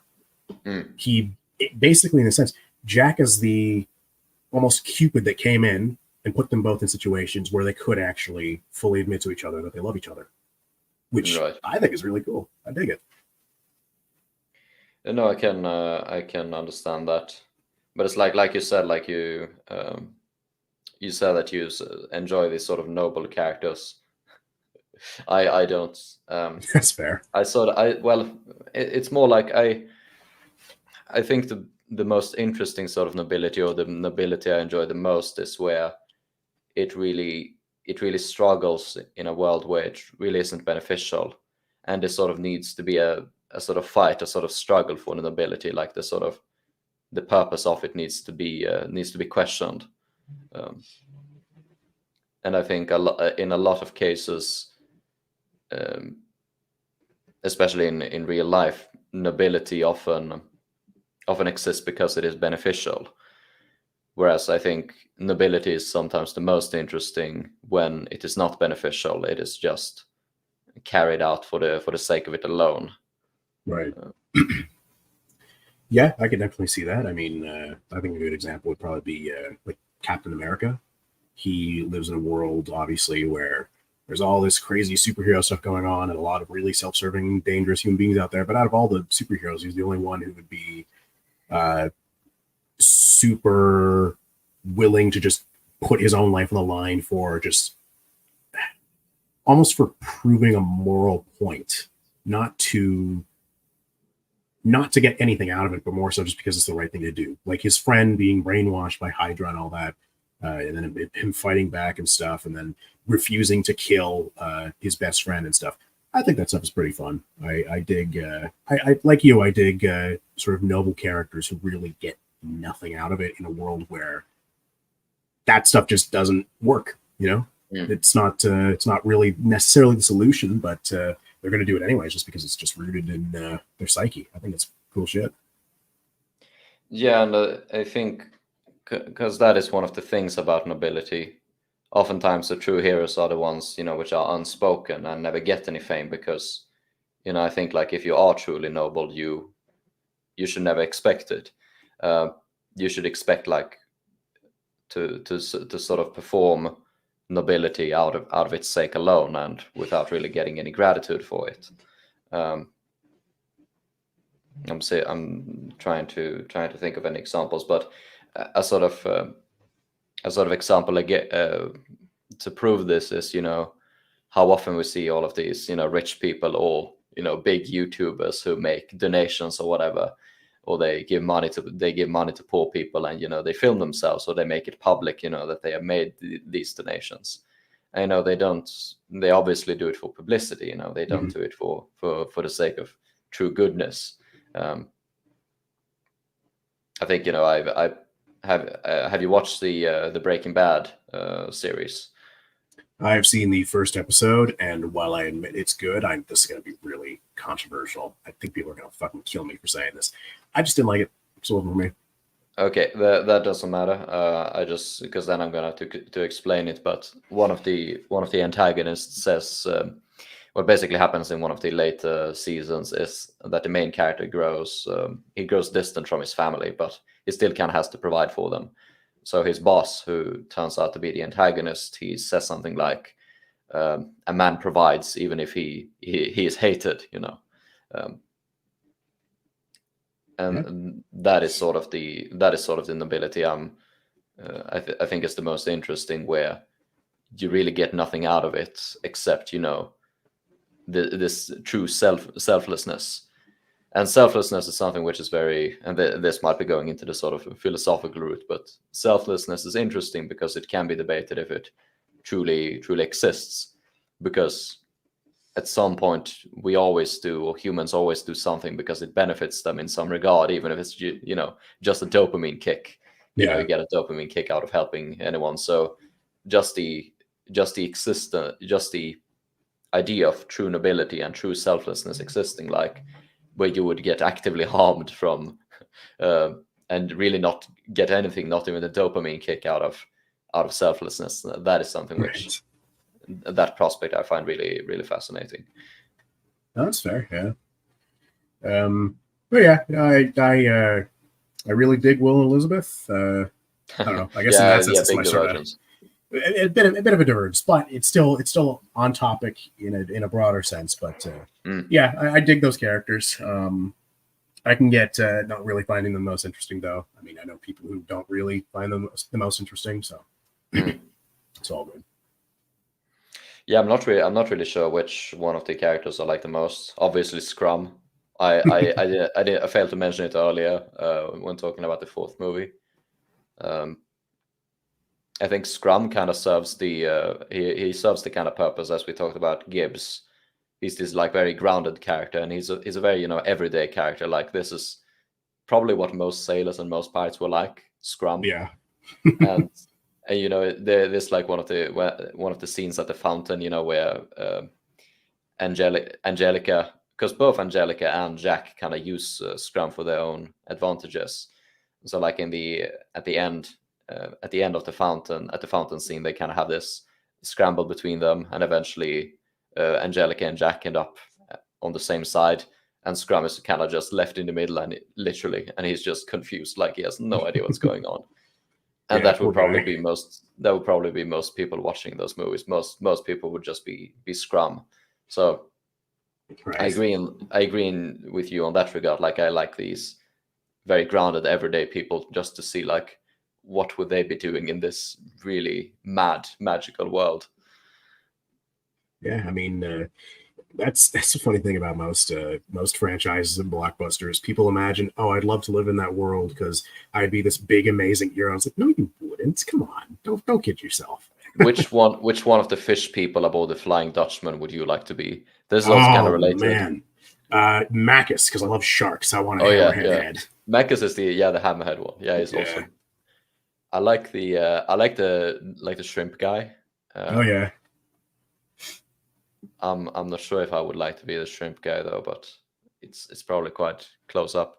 Yeah, because H.P. Lovecraft said here, I'm really interested in the Flying Dutchman itself, as in how deep could it go, where it's been, and what kind of mutations more of the crew would experience. For example, a guy with a gulper eel jaw. Oh god, I mean, the concept art, there's some crazy shit. There's like a jellyfish guy. I think there's like an anglerfish guy. There's a bunch of really crazy stuff. Yeah. I'm wondering like when they had Will aboard, if Davy Jones was like, oh yeah guys, sorry, we can't do the dive because we have a guy on board and we gotta adapt. All right, boys. Newbie, we're gonna go easy on his first day. Yeah. Just he's in training right now. He's in his probation period. Give him a little bit. He's going to need to grow his gills first. Yep, got to grow his gills first before we can do operations as normal. But when he's fully integrated, then we can move forward. He's a nice boss like that, Short for Ruthless said, funny that there's a discussion about that in Friends, how generosity is always selfish to an extent. I admit to not having watched the Friends series. I've seen a few episodes. I'm not good with TV shows, but I know that's one of my sister's favorite childhood shows. But yeah, So I have been exposed to it, but I never really watched it myself. Yeah. Something stupid said, I've always wondered if I can't really say there's a heart in the emoji. I always wondered if they can only dive after mutating. Yeah, but the mutations are like, I mean, how long like does it even like take? Because obviously Davy Jones has for them to mutate, that is. And I wonder also would Will eventually have mutated if he had stayed aboard the ship?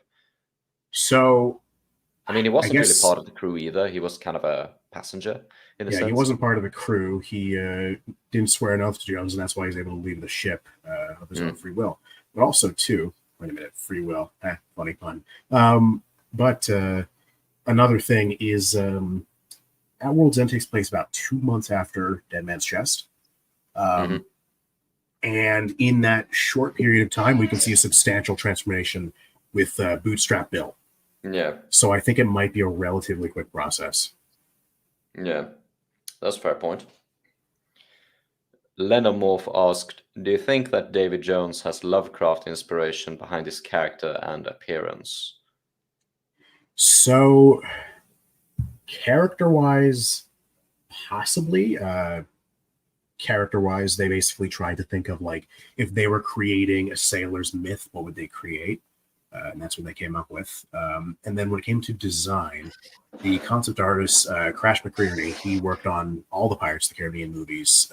Actually, I don't think he worked on the 5th movie, but he worked on all the previous ones at least. He worked at ILM, which is the visual effects company that took care of all the Pirates movies. And as a concept artist, his brain was thinking, okay, I have to design characters, because this is also back when CGI really wasn't as versatile as it is now. This is back when he had to really think, okay, how can I design these creatures to be able to work with the limited technology we have? So that's why they went with skeleton pirates in the first movie, but only had as they can turn to skeletons at night. Because if they did that during the day, that would be a pain in the ass to composite all that. But then with Dead Man's Chest, the director, Gore Verbinski, and the writers were saying, okay, they want a completely different crew. And he was thinking, okay, what if they were like fish people, right? And they seemed to like the idea because that's what we got in the end. But they basically just came up with a bunch of random designs for a bunch of different random crewmen, and they had all the designs laid out in front of them. And Gore Verbinski picked the one with the tentacle beard as the captain because he just said he looks so sort of distinguished and powerful. And that's how we got the design of Davy Jones. What do you think, like, sort of character, as in not like appearance-wise, but like sort of personality-wise? Like, do you think there's any Lovecraft inspiration there? Character-wise, because I'm not super familiar with Lovecraft. Like, when I think Lovecraft, I always think this sort of, existentialist sort of dread. Yeah. Whereas, I mean, maybe, I don't know, if you push it. Wouldn't really say that necessarily, because, I mean, with Davy Jones, it's not so much like an existential sort of terror. It's more so a pathetic, sad loser. Like, we really got to break down Davy Jones. That's so harsh. I mean, that's the truth. I would have said tragic. You're so harsh on him. You could say tragic, but I do truly think it is self-inflicted. He's a loser. Like, he is a pathetic loser. He basically duped himself and pretty much swore away the rest of his existence slaving away, and then took it out on the world instead of accepting the fact that it is his fault that he did all that. So I would go as far as to call Davy Jones kind of a loser. I've joked before, like, he's like this incel, like Reddit user or whatever. Like, he's just the kind of guy to blame. Yeah, no, he sits there late at night in his cabin just. I think it completely fucked up my stream when I had to do that. But I just kind of had to do that. Oh, that's amazing. Yeah, it's the late night shit posting in the cabin. But no, I mean, you're totally right with that. He's just he's up late at night playing the organ, crying while his ship is like all his crewmen are slaving away. He's a loser, and I don't really think that would play into sort of the sort of terror that involves sort of Lovecraftian stories. There is a bit of terror when it comes to something like the Kraken, because, big squid. But with Davy Jones, it really is, he is a broken shell of a person. And I mean, for one, those are my favorite types of villains. Villains that are just pathetic. I know that sounds like this weird, almost like I can fix something. It's not at all. I think pathetic villains really elevate the heroes and show how courageous they are for doing the right thing. So it's just a really neat foil. I mean, I talked about it in my villains video. Davy Jones is an excellent foil to Will. He is in pretty much the same circumstance. And both of them being in similar situations, one of them chose the wrong decision, one of them chose the right decision. And one of them is obviously much better off for it, right? And that's what I really love about Davy Jones' character. I mean, I could go on all day about it. I love Davy Jones. He's a great villain. Goddamn. H.P. Lovecraft says here, C is right about Jones except for the loser part. He's not a loser, he's just sad. If he were a loser, he wouldn't be Davy Jones we know. He'd be dead before the movie even started. Okay, look, I like kicking people while they're down. All right. Fair enough. Yeah, you said earlier you were a sadist. Fair enough. Yep. No, I think there's a kind of I mean, even to Jack and like to the entire duology and also to Jones, there's sort of like a Greek quality to it. And I remember, like, I don't remember the name of the play, but I read like one of those neoclassicist French plays from the 17th century where they try to imitate the ancient Greek style. And I remember reading it and I was like, wow, this is kind of just like Pirates of the Caribbean. And what I don't remember exactly what happened in it, but I remember like the main character, like they have this Deus Ex Machina where a sea monster just fucking appears and kills the main character. Oh my god. And everyone is like, wow, this is so sad. We're really sad now. And it's like, wow, yeah, that is kind of sad. That is just wild. I love that. Yeah, some of these, it wasn't. But yeah, it kind of like this sort of like tragic hero. It kind of reminds me of something like from Medea or something like that. But yeah, no, it's what you say about Jones, like sort of being fallen. But I think there's also sort of, I think heroes also become stronger when they don't want to be opposed to the villain. It's kind of like where they are in a reluctant position against the villain, where they don't really want to fight them, but they are kind of forced to. Yeah. And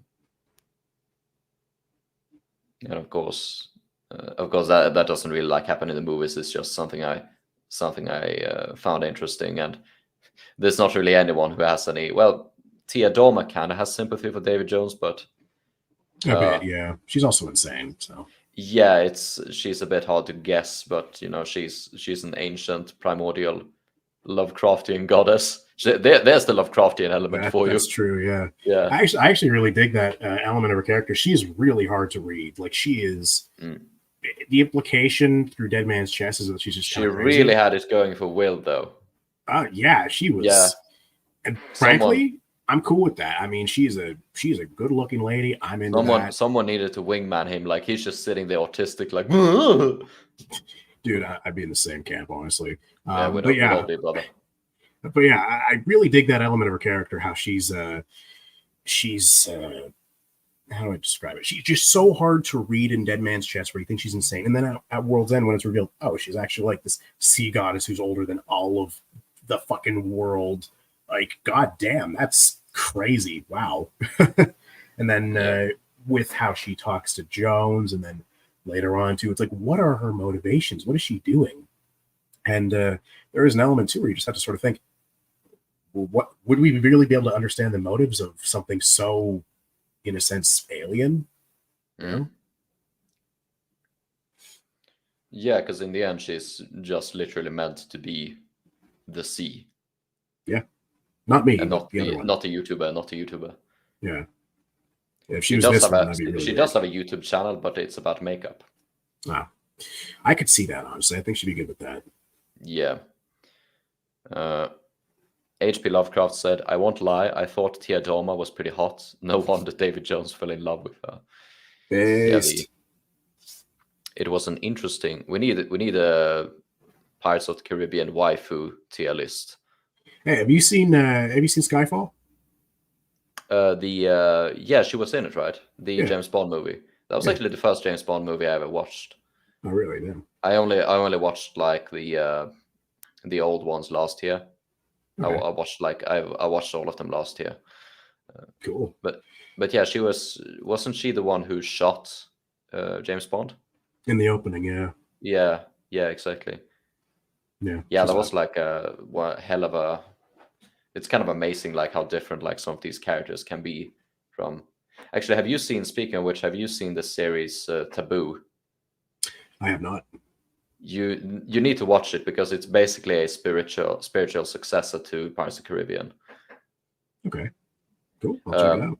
So basically, what Taboo is about, it's set in like 1812, I think, 1814, and it's about a it's about a guy who is completely insane. He has been in Africa. He worked for the East India Company, and he was in Africa where he was presumed dead, and he was basically mentored by a witch doctor. So he has voodoo magics, and he goes back to England because his father has died. So he inherits his company, and he also inherits like a piece of land in close to Inutka, which is close to kind of close to Alaska. It's on the west coast. And the East India Trading Company, who are like the main antagonists, they want this piece of land so they can have easy access to the China shipping. So they try to mess with him and try to get him to sell it. Okay. And they have a lot of like Pirates of the Caribbean references, so they don't have the historically accurate flag for the East India Company. They have the one from Pirates of the Caribbean. I think I saw that on Reddit a couple months ago when I was making my Beckett video. Yeah, I mean, it looks really good. Like, it looks like it could be from the period, because I think the Dutch VOC had a similar one. Yeah. And also, like, individual merchants would have, like, the marks, which looked very much like it. And also, like, they have a lot of the actors from the Pirates of the Caribbean movies are in Taboo. So let's see if I can remember all of them.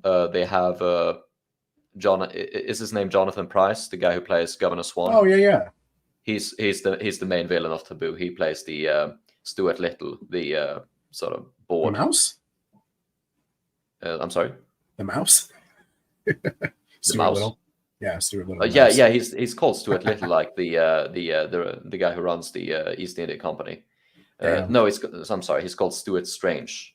Okay, Stuart Strange. But I mixed it up with the goddamn mouse. That movie with the mouse creeped me out as a kid. Like, it creeped me the fuck out. But yeah, he's in there. They have Graham, who plays Scrum. Of course, he's in. He plays nice. He plays a pretty badass guy, a bit more badass than Scrum, at least. They have I don't know his real name, but Cutler Beckett. He's in. He plays a chemist. Oh, Tom Hollander. Yeah, he plays a chemist who is. He went from being extremely homoerotic to being a complete ladies' man, despite being he's got game in Taboo. He's got complete game. He's got chemistry, awesome. I guess you could say. And then at the last one I remember is, and I mean, since you watched the movie so much, you might know it. Do you know, like, the old man in the fourth movie who warns them about mermaids? Old man warns them about mermaids. Goddamn. Was he on Blackbeard's crew? Yes. Oh, like when they are sitting in the boat and talking about mermaids, he's like, "I drag you down to the depths and eat." Yeah. And then the bosun pulls out his gun and says, "Sing. The lot to hear singing." Sing, man. Yeah, I actually love the zombies in the fourth one. That is a good song. Yeah. No, the zombies. Oh, the zombies. Okay. The song was good as well. Yeah. But my heart is blessed by Cupid, I disdain all glittering gold.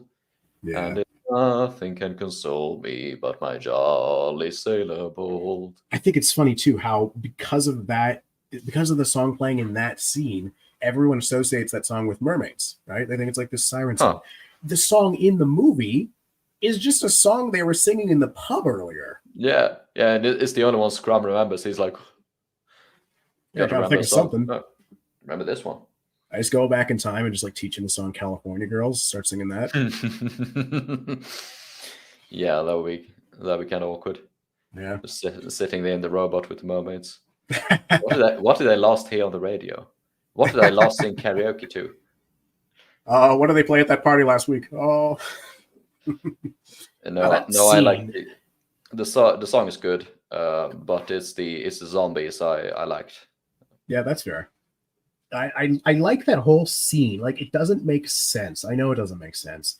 Blackbeard's strategy. Yeah, Blackbeard's strategy to lure the mermaids out in like the open bay rather than like much closer to the shore, and then having like the Queen Anne's Revenge there just to, I don't know, burn them. Like, Blackbeard uses it later to like draw them in closer, but he should have really sort of mitigated the amount of risk involved in having them all in the middle of the bay. Because you're just getting them killed, and then, oh, there's mermaids in the bay. Cool. It's a large bay. How are you going to wrangle them up?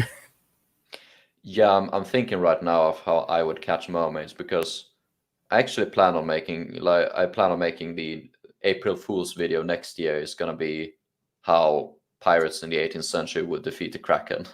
Oh, that's awesome. That is going to be the next April Fool's video. So now I'm kind of thinking about how I would catch a mermaid in the fourth movie. And I definitely think like the idea of using bait is good. But the problem is like you need to catch them with the bait instead of like what they're doing is. I mean, essentially what his plan is use the guys as bait to get the mermaids up on the surface and then wrangle the mermaids into the nets in the bay. Whereas like there's I think it would be better in some way to try to catch them out in the deeper waters. I'm not sure. Do you have any idea like how would you catch the mermaids? Does it sound weird, but my brain goes to sharks? I would probably chum the water, which I don't think they want us to do in a Disney movie. But chum the water just so then you get sort of their senses going, and then have it much closer to the shore. And then almost like, I don't really know how you do like a blockade or whatever, but if Blackbeard would obviously have time to prep for this voyage if he knew there was going to be mermaids involved, right? So I can imagine Blackbeard getting like large fishing nets and stuff and probably fashioning almost like a closed entrance, close to the shore. Maybe like a couple like rowboats just with nets attached to them, just so then he can get the mermaids to be focused in one point. And then once they're in that area, that's when you have the Queen Anne's Revenge come in there, basically like burn anything if they try and escape. And then they're all focused in that area. And then you can have your guys throw all the nets all you need. Right? Yeah, I think you could actually benefit from being quite patient here. Like I think you could literally just maybe like do something like crab cages, or just throw down like nets and just wait. Like have your bait in there and just wait. Like of course Blackbeard is a bit stressed, but I think having some patience could actually be beneficial. A really stupid idea, and this is kind of a joke, that would be to do trawling. Oh, yeah. Like just trawl for mermaids. Yep. I mean, yeah, we get dolphins in our fishing nets these days, so might as well. Yeah, probably one or two sailors who thought dolphins were mermaids, and I mean, there's probably some sick fuck who tried to shag a dolphin. I mean, dolphins try it on humans all the time, so I remember. So in the chat earlier was my friend the Jolly Chap, and he's brought up before. I don't remember what STD it was. Also, when I talked, the moment I said shag dolphin, like the viewer count just poop, just skyrocketed. Oh, that's amazing. I don't remember what STD it was, but my friend the Jolly Chap has said before that there's an STD that exists in humans now that originated with manatees. So I'll let you fill in the gaps there. Yeah. HB Lovecraft said, "Don't look up dolphin jelly story. Worst decision of my life." All right, thank you, Peter. Okay. Yeah. I mean, half the chat has now been traumatized by you, H.P. Lovecraft. Like, if you tell humans what they shouldn't do, they are going to do it. That is most certainly true. Hence why I ran over a bunch of children yesterday. Yeah, But in yeah. Minecraft. Yeah, in Minecraft, yes. In Don't my Sea of FBI Thieves. agent in Sea of Thieves. Here, I be running over a bunch of children in Sea of Thieves. Yeah, yeah. I think they're just sort of going back a bit to the mermaids. Well, it'll be funny to go trawling for them and funny the origin of the mermaid. It's all funny stories to tell. Going back a bit to Blackbeard, I do think it is a little silly that this is not really a flaw of the film, but more so he is really scared of being killed by the one-legged man. And it's like, is anyone in your crew one-legged? I Nope. wonder who the one-legged man could be. I fucking wonder. It's very suspicious. Yeah, it's just like, avoid the British. Do that. True. You're a pirate. That's kind of I your mean, life. it's what I do naturally. Yeah, same. Except for when Sam Montgomery's in the chat. What a freak. But yeah, just avoid the British and you're fine. That's as easy as it could possibly be. Like, I don't know. This is Blackbeard, and this is a version of Blackbeard who's been alive like 30 years longer than he was in real life. So just keep doing what you're doing, bro. Yeah, and that is something I think is interesting because a lot of people, and this is like a point of critique I often hear, like they think Blackbeard is too pathetic, like he's too. But that was never a problem for me, and especially like you said, like Davy Jones is kind of pathetic. If you, Yeah, is really just an incel who has a lot of power. This is like what incels would be like if they had the power which he did. And I right. kind of view Blackbeard in the same sort of way. Like he's, this is like 40 years after his prime. Like he's an old man, and he's just so it's not really strange that he's kind of short. He's old, Right. and that like in the same sense is like kind of what makes him, and really like what one of the biggest reasons why so many of the characters are just so scared of him is just because of his reputation. And I think, of course, the scene when he just goes out on the deck, that is a legendary scene. One of the when he just reveals himself, and yeah, and I also thought of course, as I said, I like the zombies because usually this is, of course, like the zombies in the movie are, of course, historically accurate. This is what traditional zombies were like. They were sort of these. Not really, mass resurrected or the epidemic like swarm of hordes of zombies that we usually see. They were these products of these convoluted rituals, so you can only have like a small amount of them. So it makes sense, that he has like this core of his like lieutenants, like his close officers. His brutes are the zombies instead of the bulk of his crew. But of course, they did take the zombies from the on Stranger Tides, like the book. They had Blackbeard had zombies in that book. Yeah, and I mean Blackbeard being like this voodoo wizard and stuff. Honestly, I know that's from On Stranger Tides, but man, it's just so cool. Yeah. It's just such a cool idea because, like, I know that when it comes to the Pirates of the Caribbean films, they are full-blown fantasy, and if you're going to include Blackbeard, you're going to have to make him at least stand on his own two legs compared to Barbossa, who's a goddamn skeleton. I mean, I guess we all are, but whatever. And then Davy Jones, who is this like powerful monster god thing, and then Cutler Beckett, who is a short king. Like, you're going to need someone who stands on their own, right? With Blackbeard, I mean, Blackbeard is more than formidable in real human history.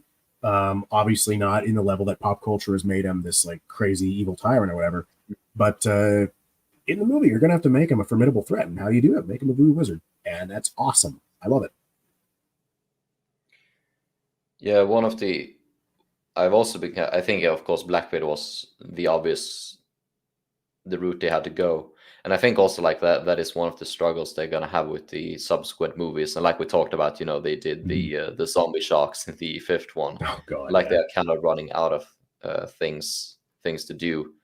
So Blackbeard was kind of like the, they've done Davy Jones, they've done Skeleton Pirates or whatever, they've done the Kraken. So Blackbeard was kind of like the next logical step. And it's also like, of course, there are like a bunch of famous pirates you could do, but no one really has the same sort of fantasy to him as Blackbeard, because, of course, Blackbeard has like the beard. He has the, he has the slow matches, the fuses in his burning in his beard and whatever. And it's just kind of hard to top this. And I think actually this would be kind of funny, and I don't think they considered it, but the idea that like the Blackbeard in the movie, he could originally have been the historically accurate Blackbeard, but when he read a general history of the pirates, he's like, this is what people think I am, so I'm going to become this in order to play into the legend and more effectively scare people. Yeah. And I think like this is something that is something I'm very interested in, like these sorts of I don't know if you ever read Don Quixote, or if you are familiar with it. No. So Don Quixote, do you know the story, like the guy who fights windmills? No, I don't believe so. Okay, so basically there's like the first novel is Don Quixote is regarded as the first novel, and it's basically about an old Spanish man who reads a lot of like stories about knights, and he decides, I want to become a knight. And he gets a very cynical what do they call, like page or whatever, servant, and they go and fight windmills, and they try to save ladies, and these fine ladies are usually prostitutes and that sort of stuff. In the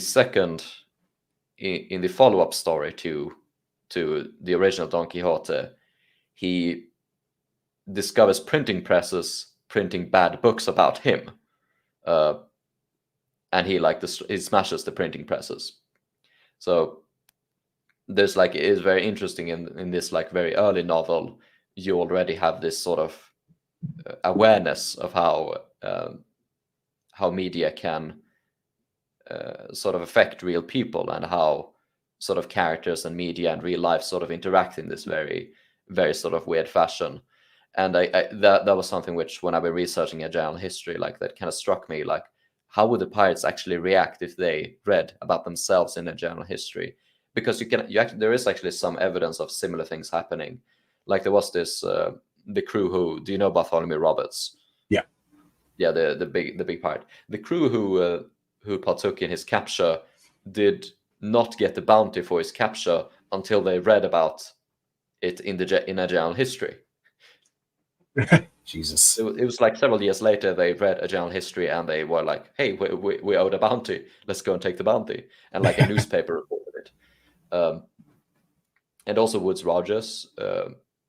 Woodes Rogers may have been involved in writing a general history. There is I think a lot more research should be done on it, but it's definitely a possibility. And I personally speculate that he could potentially have written the chapters on Charles Vane and Blackbeard and such, because they were his biggest enemies. Yeah. And just the idea of him sort of partaking in these events and then sort of shaping reality to his liking is, I find that to be quite interesting. That's awesome. Goddamn. Yeah. There's a part of me that hopes that is true. That sounds hilarious. Yeah. And I mean, that is kind of the part. I think, of course, I do run a channel which is kind of noted by a lot of people for like using sources and being very historically authentic, but I am very interested in this sort of like manipulation of history and these like different possibilities and different takes. And personally, I'm not very rigid when it comes to historical accuracy, because in the end, it's going to be impossible to know what happened, and everything we do have is ultimately going to be a narrative. So yeah, we weren't there, and history is written by the victor. So whoever won whatever battle, whatever situation it was, I mean, they're going to be shaping what we see today, and then we see only what is left over. It's not even always by the victors. It's often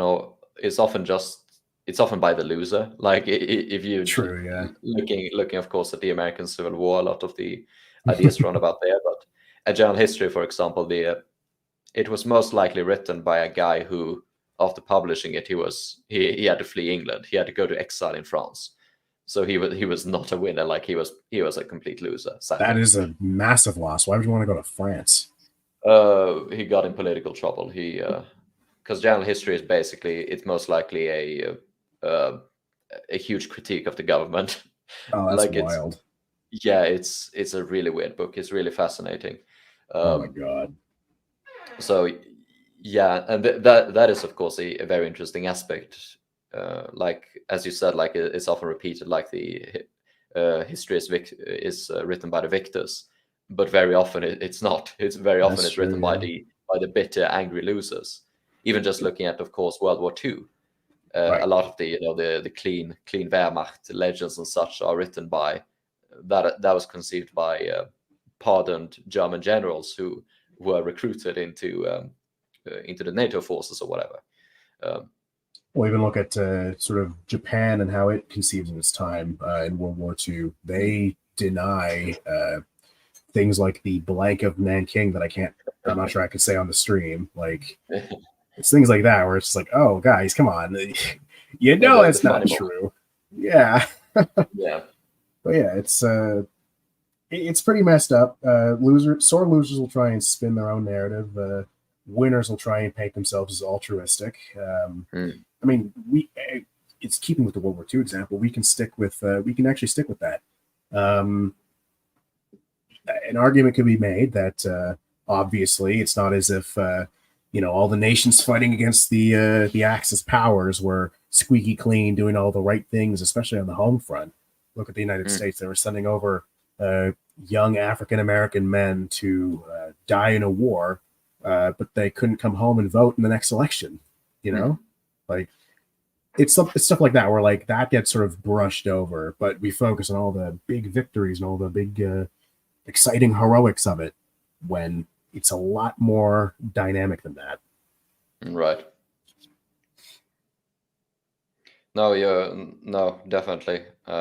But yeah, this is something, and this, I don't know if this is going to sound new to a lot of people, just like my sort of interest in this, but yeah, it is definitely something I'm interested in, just this like sort of manipulation of history and also sort of our attitudes towards it. But I just kind of like to make it clear sometimes so that like, like I don't hate people who don't like go by 100% historical accuracy, because I mean, even the stuff I make, it is a narrative. It's just that I sort of I based it in a different way. And even just like, the most reliable, it has been argued that the most reliable historical research methods we have nowadays is archaeology, of course, and genealogy, DNA research.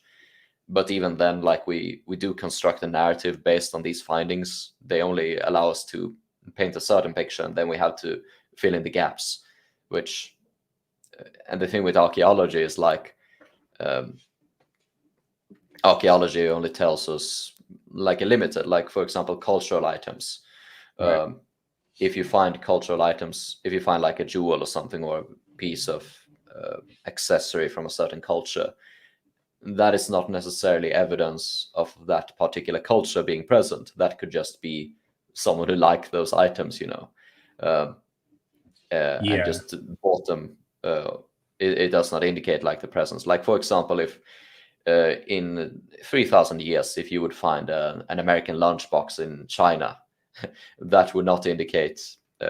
People would probably guess, oh, there's might have been an American colony here. But right. It's probably just been, an American who visited, or maybe just a Chinese person who really liked American lunchboxes, Well, I think one of the most interesting examples in archaeology, I believe it was in Ukraine. There was skeletons found from thousands of years ago. And those skeletons were like locked in like this loving embrace. And, people were saying, oh, they were probably lovers who died together. Like a man and a woman who died together, and everyone was thinking of that, right? In reality, they're two male skeletons, right? So it's what were they doing? What were they doing? Indeed, that's the thing. Is like we always view things from. There's always going to be some bias that's going to play a factor in where we sort of draw the lines and stuff between the dots. And when it comes to something like that? Well, it's because we live in a world that sort of normalizes straight couples. Well, who knows? Could have actually been a gay couple, and then you actually do the research into the actual like the composition and stuff of the remains. Yeah, they're males. It's funny how that stuff plays out. So Maximilian Ward said, "I think William Thatch would have embraced any literature surrounding his persona and would have adopted the most popular fears and depictions, and just to make himself more psychologically feared." Yeah, this is yeah, of course. I don't know, see if you saw like my interview with Kevin Duffus, the Blackbeard expert. I did not. I didn't have the time to watch that. Yeah, that's fair enough. I'll just to check like if I need to clarify. But basically, there are like two big historians who have differing narratives of who Blackbeard was. And I guess one of the narratives would be that Blackbeard did definitely have this definitely did make a deliberate attempt to make himself more fearsome. And then there's one who, the other narrative would kind of be that it's all kind of just made up. But I definitely like it. So to sort of go full circle again, going back to the movie, I definitely like this idea of him just adapting this media persona that has been made for him, and he's just like, sure, that's who I am. And right. I actually read something, and this is not something I'm an expert on, but I read it today. I guess it's a bit related because it's about the East India Company, but it's in the 19th century. So when they started taking over India in the 19th century, it was very popular to do these population censuses. Yeah. What is the plural form of census? Sensei. Sensei. Sensei Wu. Sensei Wu, yeah. I don't know what the plural would be. Censuses. Let's just stick with censuses. Censuses works. It fucks me up, censuses, but let's go with it. Yeah. Very popular to do censuses during the 19th century, and they wanted to do it in India. The problem, of course, in India is they have a lot of it was hard to like classify people based on the people lived in clans, so it was like where do you classify a married couple, where do you classify a family, a village, a community, not to mention the caste systems. And the caste system was also viewed from a European perspective, from a racial perspective. Right. So these sort of attempts to adapt these sort of local customs into statistics, into a census that would sort of create its own sort of system, its own sort of sense of logic that would work within a census. But then this sort of logic would then become applied in India itself. Like this would be sort of used how they would view people from this view of a census. So you can kind of see how ultimately how a medium, which is initially adapted to, or initially designed to understand humans, eventually it becomes the other way around. Like humans become adapted after the medium. And yeah, this is just something it might be a bit convoluted, but it is something I find interesting, and I do enjoy the convoluted sense of it. No, I mean, I totally get it. I mean, it's interesting stuff, and I get what you're saying. It's just like how a sort of a perspective from a foreign culture would then influence the actual culture itself, almost in a retroactive sense. Yeah. Yeah, that's something interesting. Loxley said martial race theory. Okay. Actually, this is going to be a really simplistic sort of view of it, but it almost makes me think of like how nachos were created in the United States, and Mexicans then just sort of said nachos are cool. And then retroactively, because Americans thought, oh, these are a Mexican dish, now Mexicans are like, oh yeah, this is our dish. So it just sort of inadvertently became Mexican. Yeah, we have a bunch of stuff here in where I live, which is like we kind of have like sort of Mexican inspired food is very popular here actually. like there's sort of taco Friday is called. It's like a very sort of popular ritual where people eat tacos on Friday. And I talked about this with one of my friends. One of the most popular dishes I make for people is taco pie. So it's a pie which just has taco spice in it and like minced meat and whatever, and like stuff which you would have in a taco. That actually sounds pretty good. It is pretty good. It is pretty good. But my friend bought one of those frozen ones, and it was called like Mexican taco pie, and he said like, yeah, can't you make like Mexican taco pie at some point? And I was like, I don't even know if it's Mexican. Yeah, it's not Mexican. They don't make pies like that. No, it's like pies is like the whitest thing ever. You know, it's like I don't think they have that. Oh, that's crazy though. But yeah, it's just, I mean, I like thinking about like cultures and sort of how, you know, different beliefs, traditions, and different ideas and perceptions of other cultures and how they sort of mix and mingle. I mean, the thing is too, we are living in the beginning of the sort of this new cultural revolution created by the internet. We have unrestricted access to be able to talk to almost everyone on the earth, and that exposes us to different things, you know.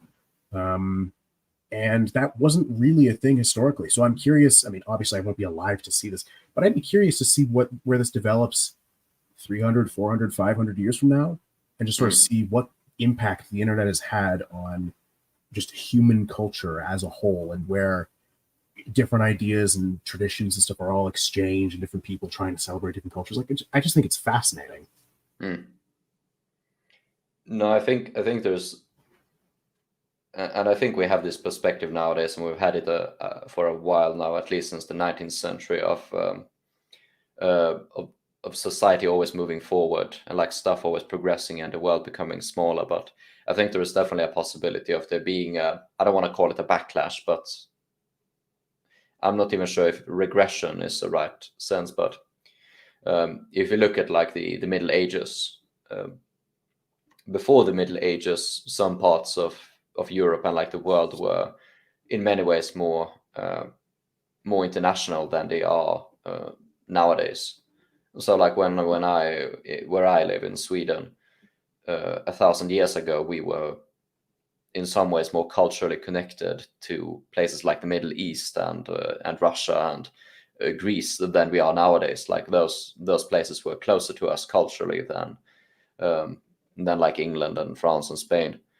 And even like in the Bronze Age, you know, there is like an argument that a lot of in the Bronze Age, and possibly before and possibly after, a lot of gods were imported and exported between different places.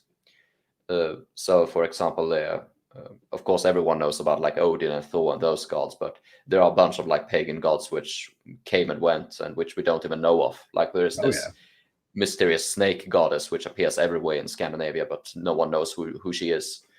And during the Bronze Age, like especially, they would import like a lot of these gods like from the Mediterranean, and a lot of customs like shaving became very popular from the Mediterranean during the Bronze Age in Scandinavia. What I'm trying to say is that like we had a world which in many ways was more connected than in some ways than today, and especially during the Middle Ages. Like the Middle Ages, of course, a lot of territories became more insular. So I think there is definitely a possibility, and even looking at trends in a lot of countries, America seems very interested. There's a lot of people in America who seem interested in becoming more insular. In places like Russia, they seem interested in becoming more insular. Yeah, so I think I was about to bring up the United States too. I mean, there was a period where the U.S. We stuck our dick everywhere on Earth, and in every single hole, not one hole unpenetrated. And as such, nowadays, there's so many people who are just saying, no, fuck off. The rest of the world doesn't matter. Focus on the States. And it's like, okay, well, and that's the thing, is it always comes in waves, because what happened when the United States was founded? It was founded on immigrants coming in, forming a new country, and then they went, like, all those immigrants after a while decided, let's not deal with anyone else's problems and let's just hide away forever. They didn't want to help out in the French Revolution in spite of the fact that we got French aid. It's one of the funniest, like, oh yes, We get French help. We don't help French back when they need. That's great. Absolutely. Yeah, now you guys can't stop mocking the French. Yeah, like all the honestly, time you talk about surrender monkeys and stuff, and I'm so rude. Honestly, they deserve it because they're French people. I don't. I'm Haitian. I have to hate the French. I'm Haitian, dude. Fair enough. That is very fair enough. But yeah, it's just interesting to think through the United States alone in 250 years has gone through all these different waves of sort of globalization and isolation and back and forth, right? And like you said, with Europe in the Middle Ages to today, and there's just back and forth, and it's interesting how that all plays out. My curiosity, though, is just the internet, I think, is the biggest disruptive force to that, potentially. Because none of those cultures at the time had to deal with a forever...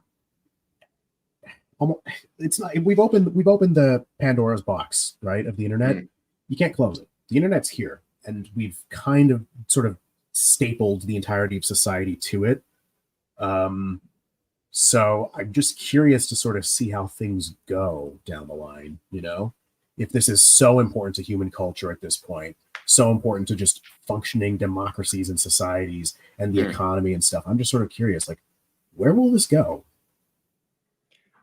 No, I think the what could become the downfall of the internet could, of course, be the abominable intelligence, the AI.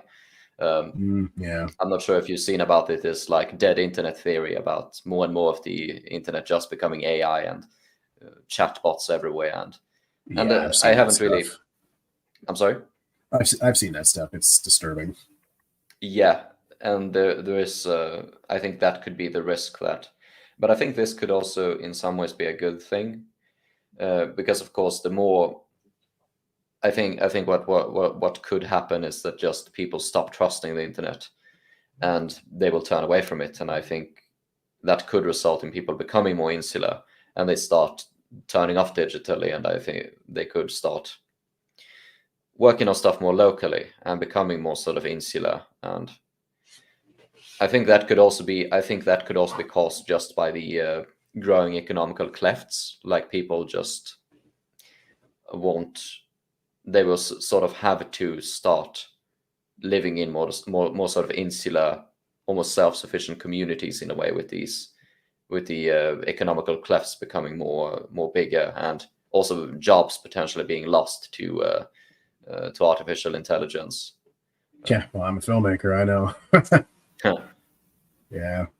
No, it's so funny when you brought up sort of dead internet theory and how that could lead to people not really trusting the internet and just wanting to live more normal, healthy lives. It's so weird how that's both dystopian and utopian at the same time. It's like AI and dead internet theory is like, it's textbook dystopia, but then like people logging off the internet and actually touching grass. Wow, that's a really bright, beautiful future there. It's like, how do these two things coincide? It's crazy. Yeah, the internet is strange in that, it's it opens up a lot of opportunities, but it's so many idiots on the internet. It's hard to say, like, it's all of the clever people, all of the smart people who are on the internet. I think they would do just fine without the internet, and I think the idiots would stay idiots. Like us, who rely on the internet for money. Yeah, exactly. Exactly. It's gonna be very amusing. Yeah. But yeah, I mean, yeah, it's actually funny. I remember, sort of to tie this back to like pirates and stuff, because I do think we've drifted off a bit. I think it is funny, this sort of phrase I've heard where somebody said, we're born too late to explore the world, and we're born too early to explore space, but we're born right in time to explore the internet. And that's just a sad sentence. Yeah. No, I think, like, going back to the Middle Ages, I think it is possible that we are going to enter some sort of like feudalization again, like just with the growing economic clefts and dead internet and just the sort of global political polarization. I think that could result in a sort of more sort of insular world, which I think it's in some ways it might be inevitable that we go in like to and from these waves. Someone asked a question. I'm just gonna take quickly. So Lenimov asked, last week I went on vacation to Tenerife in the Canary Islands, and it got me wondering, were there any Golden Age pirates active in that region? So the Canary Islands, yeah, there were pirates when they would cross the Atlantic, when they would go to Africa and beyond Africa, they would want to cross the Atlantic. They could stop by the Canary Islands and those sort of islands in the region.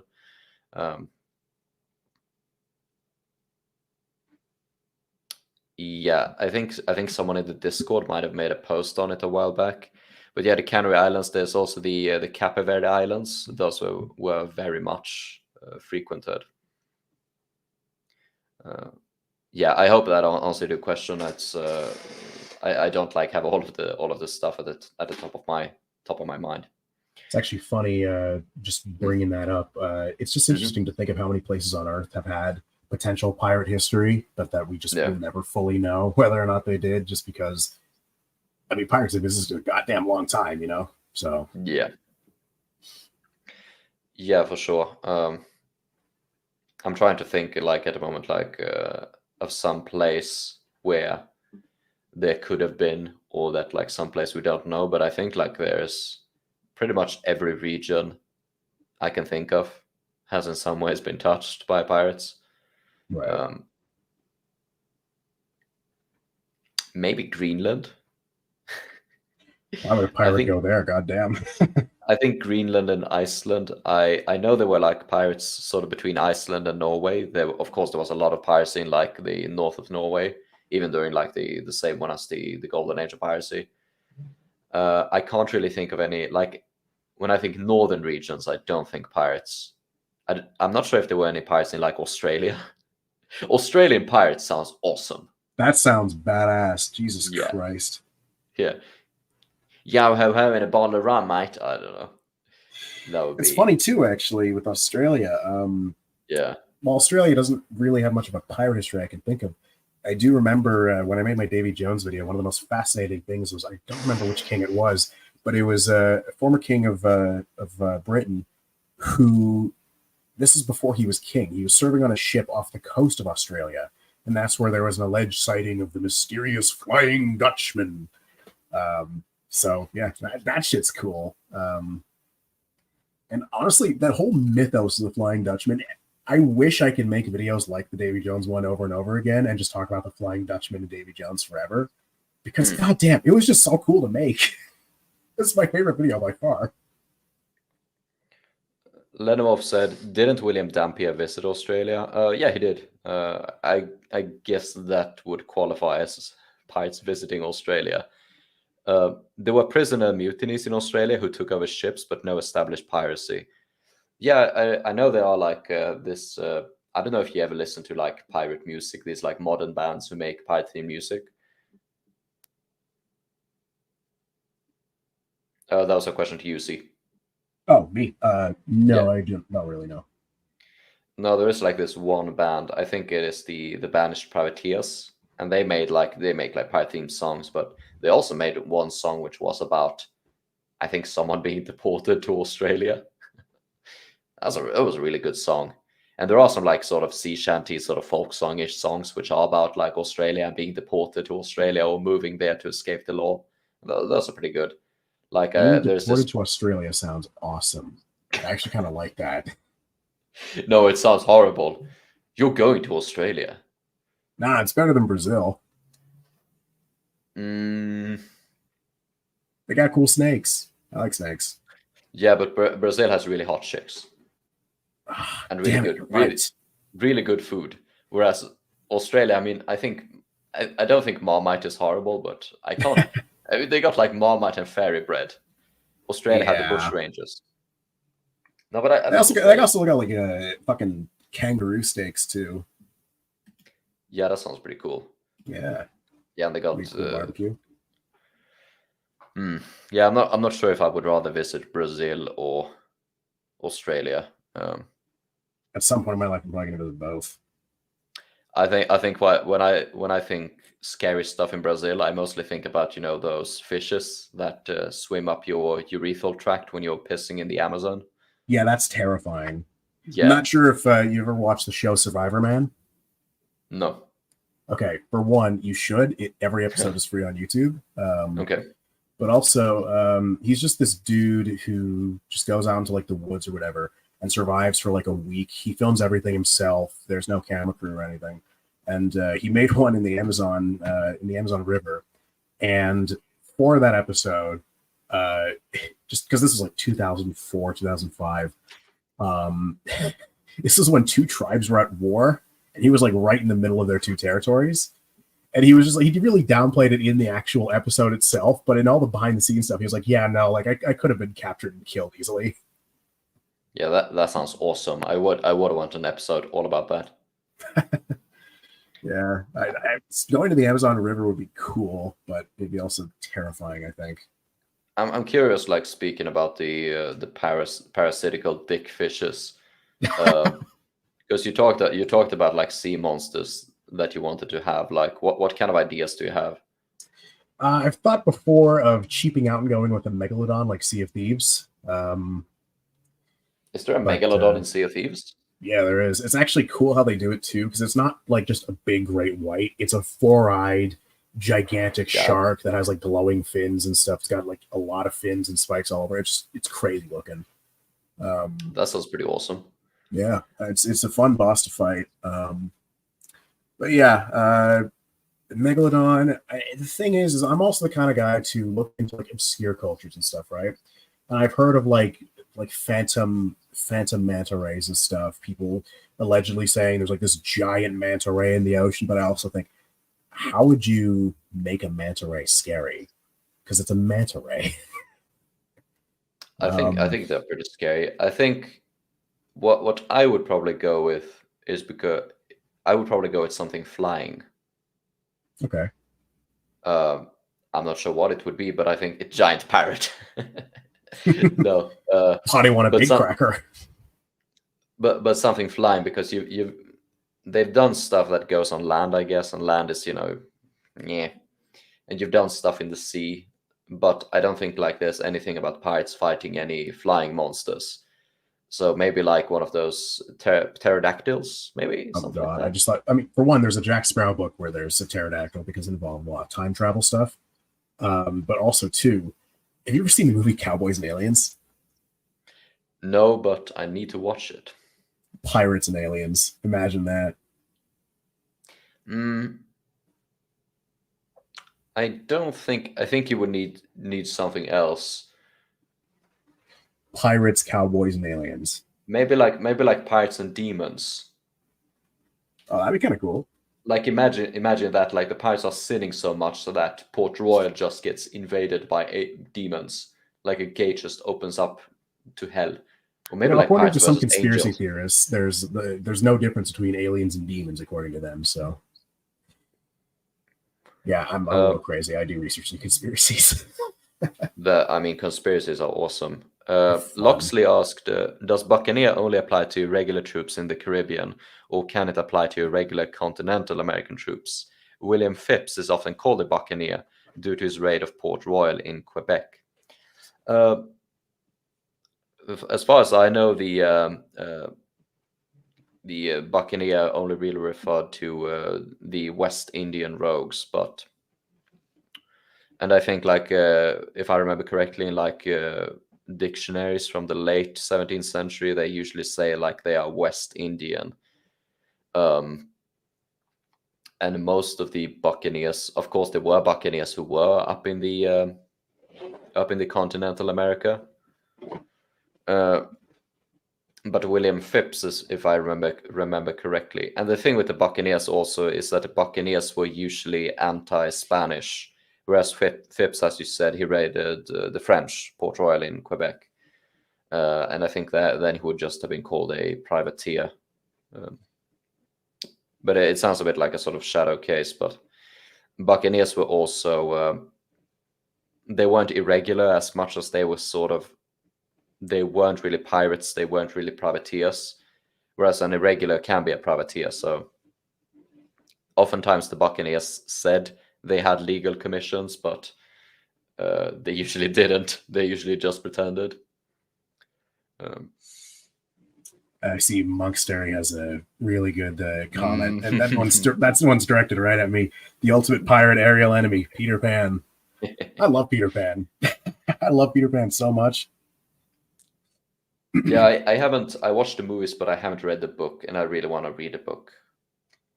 I haven't read the book because, again, dyslexic, but I love the 1953 Disney Peter Pan movie. I think that might have also played some role in my love of Pirates of the Caribbean because, again, that was also partially like Disney was like, okay, well, we already did some of the pirates, sort of take some stuff from that. If you look at the concept art for the Pirates of the Caribbean ride, a lot of the pirates look very similar to the pirates in Peter Pan. Yeah, they do. Yeah, I forgot the name of the concept artist, but I have a bunch of his like images saved on. Mark Davis. Yeah, there we go. Yeah, they have a lot of them look like Smee and stuff. Like they have the striped shirts and whatever. Sort of like pudgy faces and you know, all these very exaggerated sort of like looks on their faces and all that. I think the pirates in Peter Pan actually were quite historically accurate. Like I don't remember a lot of like baldricks and weird hats and boots. I don't remember a lot of boots. Yeah, a lot of them were just wearing basic shoes or were barefoot, and they were wearing shirts, pants, and like maybe a bandana. Yeah, that. And I think Smee has. I think he has one of those like caps or whatever. Yeah, I think it was. Yeah. I remember it as being pretty accurate. Lenomorph said, in old Greek mythology, sirens have wings, so I guess they could make an interesting flying pirate creature. Well, there you go. Flying seductresses. So, but I also think just your standard Tinder user.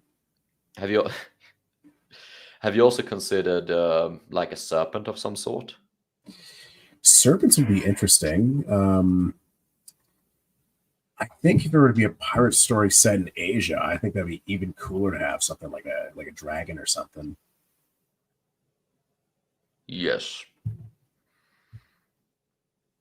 Just something like, I mean, in general, I think, like we were discussing earlier with Singapore in Pirates of the Caribbean, it's really cool. And I think we need more Asian pirates in media because God fucking damn, they're cool. Give me more.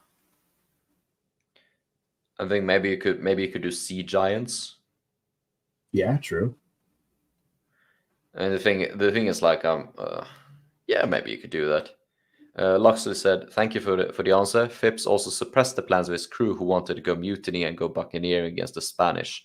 Yeah, many such cases. Monkstrew said, Walt Disney's random obsession with pirates in the 50s and 60s gave us some awesome artistic concepts. Yeah, definitely. It's actually really cool when you break down Walt Disney's life and all of his different obsessions and stuff. It just created some cool art in general. Like he randomly had a spurt of just wanting to do like documentaries, and then we got some really good nature documentaries. He wanted to. Okay. He really liked the Matterhorn Mountain in Europe, so he decided to make a Matterhorn Mountain themed ride at Disneyland. Like he just made a bunch of cool shit just because he had a momentary interest in this thing, and then moved on to the next thing. Where was the first Pirates of the Caribbean ride even built? Anaheim, California. Okay. Yeah, for some reason I thought it was in Florida, but actually, the funny story about the Florida one is when they built Disney World in Florida, what they wanted to avoid was making it just a straight clone of the Disneyland they already had in California. So they decided to avoid making a Pirates of the Caribbean ride because they thought, well, Floridians are already next to the Caribbean, so why would they care?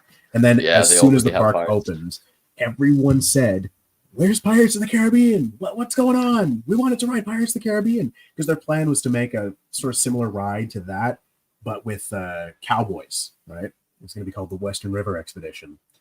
But then because of the fact nobody cared about the Western River Expedition, people just wanted pirates, they just made a sort of half-assed version of Pirates of the Caribbean, which is the one I grew up on. But it's not great, but I love it in a nostalgic sense.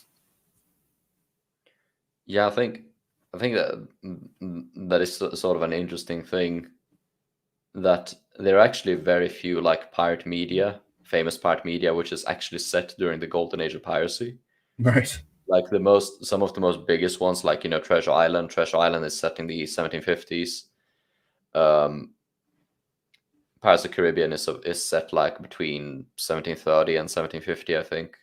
Yeah. Sort of. I mean, it's like general 18th century fantasy, but and then there's like Black Sails. Have you ever watched Black Sails, by the way? Oh no, I haven't, but I have so many friends of mine who are telling me to watch Black Sails.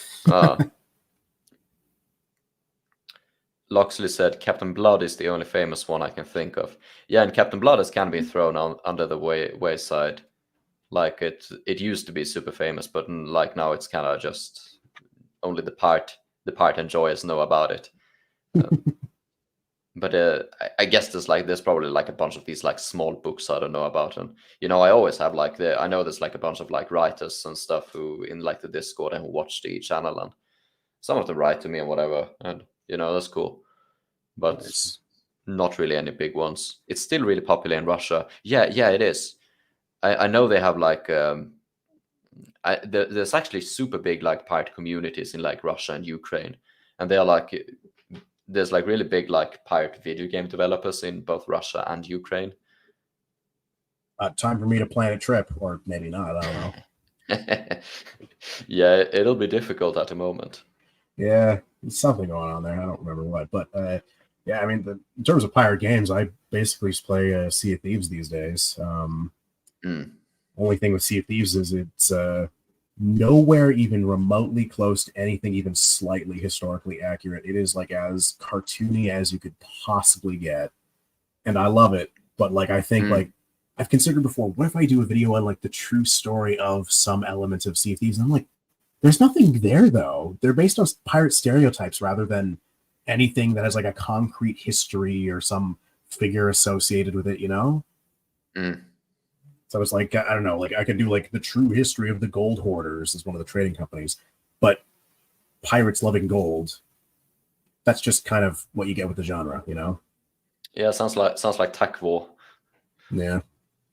It's it's tricky. So that's kind of why I've had to stick to Pirates of the Caribbean in terms of if I want to make anything related to historical content. But have you thought about like going on to like doing Sea of Thieves? I think you could also do like a video on Taboo, like just since it is like sort of a spin-off to, and it has like so much like in common with Pirates of the Caribbean. Like it has like these sort of weird voodoo elements in it and stuff like that. I could actually do that. That sounds it's pretty short. It's only like 8 episodes. It's like 8 hours total, so you could watch it in like 1 or 2 days or whatever. But it would be cool, like just to like since it is kind of a spin-off on Pirates of the Caribbean, it would be cool to cover. I could actually. That's a good idea. I'll probably do that.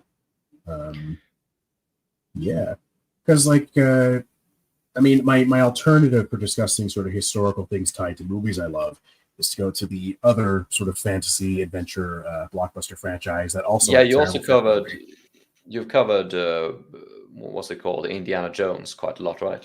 I wanted to say Davy Jones, but that one was no. Different Jones. There's a couple Joneses. Are they related? No. Maybe they could be, actually. Who knows? I mean, given all the shit that Indiana Jones survives, I wouldn't be surprised if he had some sort of immortal blood in him. I mean, in the 5th movie, he gets shot in the chest and somehow survives for half an hour with an untreated wound, and then they go through a wormhole into 250 BC, and somehow he survives. That, trust me, dude, the 5th movie is terrible. I have not watched it. Yeah, I've seen the man. It's been so long since I watched them. Those were like some of the movies I loved to watch as a kid. But of course, the first one was the first one I ever watched. It creeped the fuck out of me as a kid. Like, that's why I love it.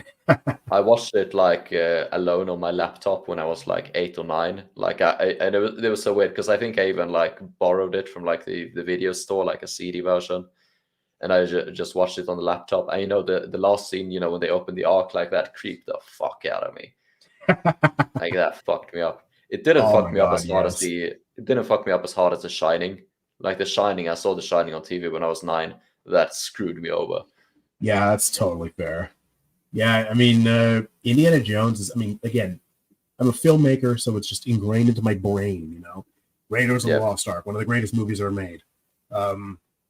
but also too, just as a guy who likes history and just world cultures and myths and stuff. Oh my god, it's got everything I could ever ask for, and like it's got cool action and it's got slaughtering Nazis just left, right, and center. It's great. I love seeing Nazis get killed.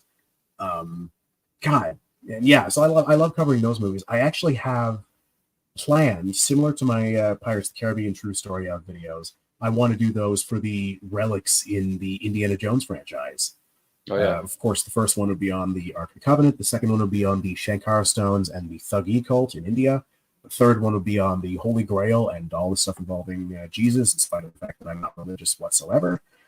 And then the fourth one I'm most excited for because it'd be covering crystal skull hoaxes, UFO sightings, and alien abductions and ancient alien conspiracies. So I'd basically be making a comprehensive breakdown of why Ancient Aliens is a bunch of bullshit. What about the fifth one?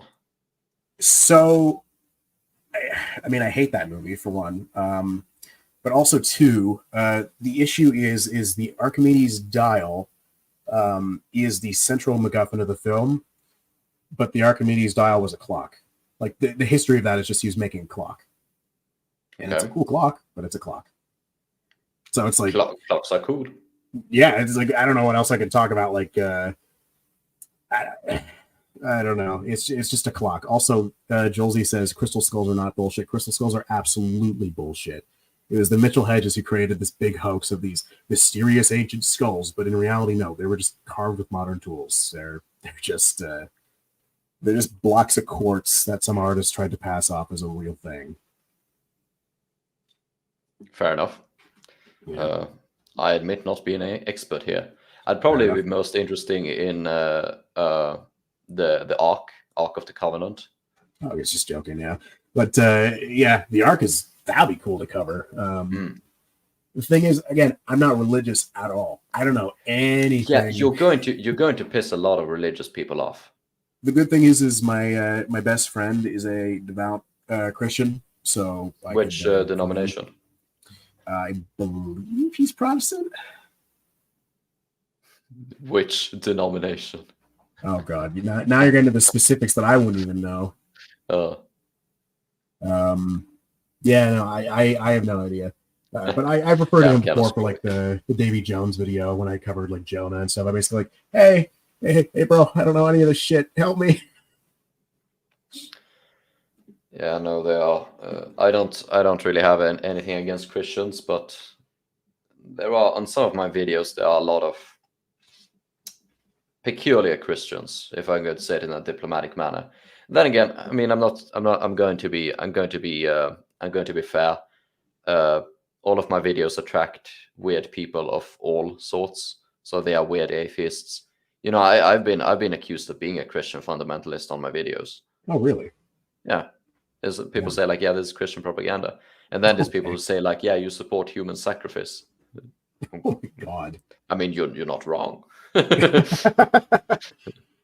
cool with it personally. Yeah, thankfully I've avoided comments like that, thankfully. But I did have a really interesting one recently on my Pirates of the Caribbean timeline video, where I called Christopher Columbus an infamous explorer, and they were saying in air quotes, "infamous explorer." What's wrong with you? And I was like, is that not what he was? If I'm sugarcoating the hell out of it, he was an infamous explorer. He explored something, and his legacy remains infamous. I think by textbook definition that qualifies. I don't know. I know a lot of people, obviously, just with the modern context of Spanish exploration and stuff, and Columbus's voyages obviously led to a lot of carnage and stuff over time. And I think a lot of people, because of that, and just because of the current political landscape, people will look at something like that and see, oh, I'm saying he's an infamous explorer, and they'll think either I'm promoting his ideals or calling him like the worst person ever. But it's like I'm doing neither. I'm just calling him what he is. Yeah. You know, it's it is interesting when talking about like explorers. A lot of it is, of course, like I guess you could say tainted by the sort of bad things they did. So it's interesting to try to look for like sort of if there's any sort of explorer or whatever, which maybe wasn't tainted. I don't know. I don't know a lot about those, like the Chinese treasure fleet or whatever, which travel around, which mainly seemed interesting in establishing trade. I don't know a lot about the Islamic exploration of the Indian Ocean in the Middle Ages. That would be quite interesting to research. Yeah. Of course, a lot. There's also stuff like, I don't know if you ever saw my video on Madagascar. Yeah, I did. Yeah, that is very interesting how people from what is now like the Philippines and East Asia managed to travel halfway across the world in canoes Right. to this like distant island, stuff like that. And even just like where I live in Sweden, like we have this island off the coast of Sweden called Gotland. Really a magical place. It used to be a tropical coral reef millions of years ago. So there's like a cave where you can see the fossils of like squids and stuff. It's awesome. Oh, that's sick. Yeah, it's I was there. It's completely magical. But where is this again? In Sweden, it's called Gotland. It's called the island. So it's like Gotland. Is one word. A coconut. Well, going there then, because yeah, can I recommend? I go there like every year. There's like a sort of medieval Renaissance fair, whatever, which I tend to work at. Oh, nice. But no, like the sort of point is like even that, like people just find these places, and I presume it's just like some fishermen who are like they go out too far and suddenly they find land or whatever. But something like Madagascar, you know, they travel halfway across the world and just find and stumble upon this island, you know. You know, all of these, like I think they call Maori, you know, these people who discovered Hawaii and stuff. Right. That is just fascinating. Honestly, just stumbling upon a new section of the world just because you casually decided to circumnavigate the globe. Honestly, that's kind of a dream. I'm gonna see some comments. Jules has said, just stopped by on my break. I'm one of those weird subscribers, but not a religious nut. No, you're not one of those weird subscribers. Also like my cameras. I'm gonna see if I can turn on the lights or whatever. Sure. But yeah, Jules, you are not one of the weird subscribers. The weird subscribers, I mean, like people who are just like schizophrenic. Oh yeah, I've had a few of those recently. Like people who just, I mean, I'm not sure if it's like schizophrenia or if it's like people who are just drug addicts or mentally deranged or stupid. But there's a lot of cases people who seem to have like some sort of issues. It is definitely interesting. Joseph said, is it the same as Götaland? No, it's so Gothia or like Götaland is on continental Sweden, and Gotland is an island off the coast of Sweden. Basically, man, that was super bright. I wonder if I can just like do my Let's see if we get some light here. And the Lord said, "Let there be light."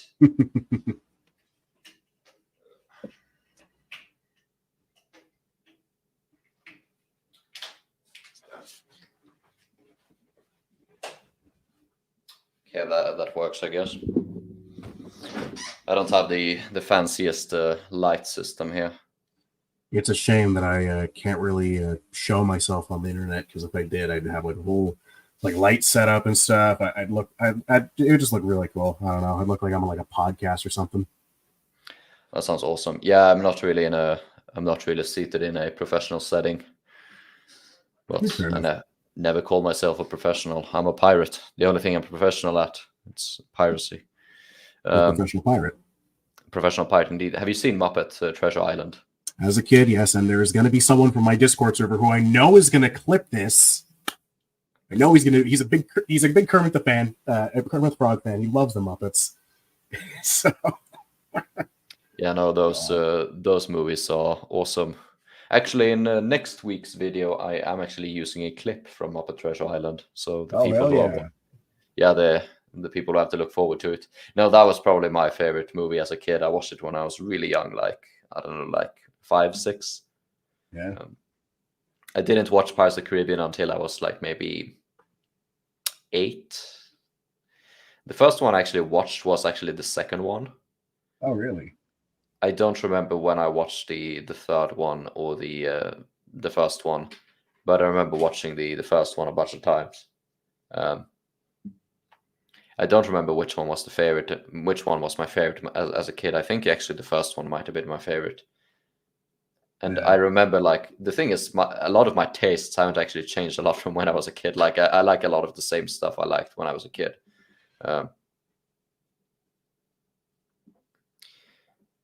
Joseph said, "What's another name for pirate treasure?" Man, this why I think it's booty booty. Yeah, sure. Give me that booty. Yar. Funny thing is actually, like, booty, I think it comes from French. I think it's boutin or boutin, like it's spelled like Butin. I mean, yeah, French women are pretty hot, so like I could see that. Yeah, I just had to fucking go there. I may hate them, but like, I don't know. Yeah, it's you need some sort of passion at least. Yep. I could go way edgier there. There was some edgy stuff I wanted to say, but oh damn. The thing is also there's like especially like when I started making videos, I used to be way edgier, and I'm still pretty edgy in my videos, but like I used to be way edgier. But the thing is, like, a lot of my audience are actually quite old. A lot of my audience are older than me, and I know like a lot of them probably appreciate swearing and a bit of edginess, but a lot of them either don't understand it, and by old I mean they are like people who are like 65 plus who watch my videos. Yeah, I can imagine. And it's really weird. Like the video I made on, and I know you watched this one because you told me about it, the one on homosexuality. It's really weird because the majority of viewers, according to YouTube statistics, are older than 65 on that video. That's crazy. Yeah, it's so weird. Actually, I'll go into the stats and check it out because I mean, you think like, yeah, on a video about the LGBTQ or whatever, it's gonna be like Zoomers or whatever, young people, but no, it's mostly old people. That is wild. Yeah. Okay. So it's like 33 per the biggest slice of people. So 33.1% is 65 plus years old, and then the second largest, 27.7%, is 55 to 64 years old. I've never heard of a YouTube video where the majority of people are going to be in their 60s watching it. That's crazy. Yeah, it's so weird, and it's like, why are they so interested in homosexual pirates in the 17th century? I don't know, it's beyond me. And maybe they're still in the closet. Maybe they are. My idea was kind of like that it was the opposite, like they've finally been able to come out, and now this is their passion. They're just a proud gay pirate. I love pretty much. Maximilian Ward said, "Piracy unites us all." That is a thing which is really interesting because, like, most of my videos are like the amount of subscribers who watch my videos is actually quite small. Like most of my videos are watched by people I call tourists. So it's people who like only watch this video and they watch nothing else. So like each video like tailors to like a very certain niche group of people. So like oftentimes the demographics on the videos are often radically different from each other. Like this one, who's only watched by old, like more than 50% is old people. And to me that's so weird because the channel was always intended to be like, yeah, it's just going to be everything about pirates. So it's going to attract people who want to know everything about pirates. But then instead it's like different groups of people who each time want to learn something very niche about pirates. That's wild. Yeah, it's really weird. Jules has said, "Back to work, have fun." Thank you. Good luck at work. I hope no one is watching this at work because we are not being safe for work. Very much not. It's actually funny. With my channel, I kind of had the opposite as you. I started my channel. I didn't cover pirates initially. I covered Star Wars and theme parks and Marvel and stuff. But I was going nowhere with that because, like, how am I going to compete with all the big YouTubers who are covering all the big topical things that everyone's, making videos on, right? So I decided to just make a shot in the dark and make a Pirates of the Caribbean timeline. And that video was shit. So I remade it, and that's the one that's on my channel right now. So that's sort of what set me on this path. But as such, I've also seen my sort of analytics. I've seen everyone's like aged like 25, 35. I'm like, cool, all right. Time to never bother with pandering to kids again because kids are dumb. Don't want to be mean, but like honestly, they're I find my dumbest comments are from people who are obviously kids. I remember I got a comment in my Nostalgia Critic video, my first one, who was saying, I'm shitting on Doug Walker for having an opinion. I'm like, yeah, is there something wrong with that? Because if you have an opinion that's not informed or you're not making it clear why you have that opinion and you're being wishy-washy about certain things and even lying to the audience, yeah, I think at that point I have the right to say, you are a liar. I don't like you. No, it's since I have become sort of since I have such a varied group of people watching my videos, I've become sort of decent at detecting people who are kids, people who are in their 20s, so sort of around my age, and then people who are old. But it's more difficult to sort of detect people in there, like in between, like in the 30s and 40s. I haven't really found that yet. Yeah. But honestly, like, I think all age groups have smart people, and I think there's like the most normie fucking boring response, but it's true. It has become my conclusion, and all age groups have really, really stupid people as well. Like, for sure. And it's kind of like, I've always been the sort of one who has been leaning towards, like, yeah, old people are wise, old people have good things to say, but there are so many old people who I see comment who are just so like adamant about their beliefs and who are just always think they are right simply because they are older and who simply cannot change their mind. And oh yeah. Well, I mean, my grandparents are wonderful people. I love them very much, but they believe that dairy is really good for you. And all the evidence today points to the opposite of that. And the evidence pointing towards it being healthy were paid off by dairy farmers. So it's things like that where it's like it's just so ingrained. They've lived their lives so long at the point where in certain cases, they can be wise. They can give you advice and stuff on how to live and how to make sure you're happy with your life and stuff just because they've been around to see it all. But in a lot of cases, too, when they have like a belief on something, they'll be unshakable in that because they've been around long enough where, well, yeah, I've been around long enough and it's proven me well so far. So why would I assume otherwise? that is something actually, like going full circle, going back to Pirates of the Caribbean, because a lot of the pirates in those movies, they are old. Yeah. Like, they have a lot of old dudes, and like I remember, like in the fifth movie, like in the opening scene, where Jack is young, they have like on the ships, like there's so many dudes who are just old and have like these super long white beards, and it's for one, it is like completely stupid because sailing is an incredibly physically demanding work. Right. So sailing in any assignment, you're mostly going to have dudes in their 20s and 30s, and then it's going to stagnate from then on. And especially pirates, they're probably going to be in charge, right?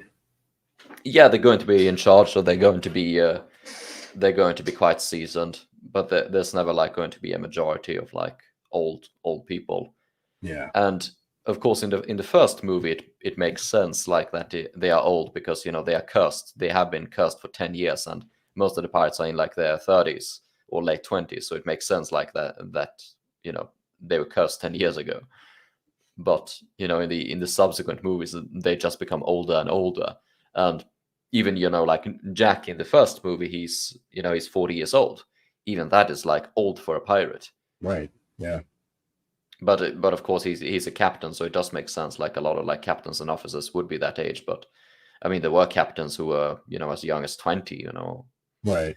Well, and then the crew of the Black Pearl itself. I mean, the implication of Curse of the Black Pearls are the crew that nobody wanted to assemble, you know? Yeah, yeah, So definitely. That makes a lot of sense. Like, slim pickings and all that. I would have recruited Marty though. Like Marty is loyal. Marty's loyal and he's badass. Dude just pulls up with the biggest gun and like he just wrecks shit. Like honest to God, he's awesome. Yeah, in like the third movie, you know, when Jack is like, did no one of you rescue me because you liked me? And Marty is like, I love him. He's great. yeah, he's a nice guy. What's funny too is he's one of the few cast members who came back too for the fifth one. He really didn't need to come back, all things considered. Like he wasn't in the fourth movie, and I don't think anyone was saying, "Yeah, bring Marty back." But he came back anyways, and I love that for him. Yeah, that was really weird in the fifth one because they didn't have Pintel and Ragetti, but they had what do they call like Myrtle and Murtog or whatever. Murtaugh and Molloy, yeah. Yeah, that was so weird. Like suddenly they are back. Like, Yeah, I don't get that. It's the fifth one was weird too because it's one of those films that's so adamant on trying to how do I describe this? It's so adamant on reminding you of the older movies. It's basically staring you in the face, spitting in it, and saying, "Hey, do you remember the first three movies? Don't you love those movies?" It's trying to like shake you dry and say, "First three movies," but then also goes out of its way to contradict them or just not make sense with what happened before. So with Patel and Ragetti, they weren't in the fourth movie, so it makes sense why they're not there in that movie. So then why are Murtaugh and Molloy in this one? How did they even get back? Like, I assume they would have died if the Pro was taken over by Blackbeard. yeah, That's the implication I got at least. Which, by the way, I mean, at least give me some confirmation that Pintel and Ragetti were fine. I don't know. There's some expanded universe material, but still, tell me. yeah. I'm curious. Like Marty, like would Marty have been aboard the Black Pearl when Barbossa stole her? Because I'm thinking like he would not have been because you know he was never part of Barbossa's crew. You know he was always Right. part of Jack's crew, like from the beginning. You know what? I can imagine he's probably just chilling in Tortuga when the Pearl was stolen. Yeah, yeah, that makes sense. I mean, Tortuga was his home like before he was recruited aboard the Interceptor. Right. Yeah, he's just chilling back home. Good for him. But yeah, actually, I remember a comment earlier. I never got around to discussing it. Somebody was asking my thoughts on Salazar. That was a character. That was certainly a character. Also, your audio is a bit off. Like it's a bit sort of electric, Hold on. a bit buzzy. All right, how's it now? It's still a bit buzzy. Shh. Okay, so this is where it's going to get tricky. Apologies if your ears explode. But what about now? I don't. Can you read one of the comments? Where were there any real dwarfs found in the found on the pirate and buccaneer cruise? Sadly, there is no difference. Shit. Okay.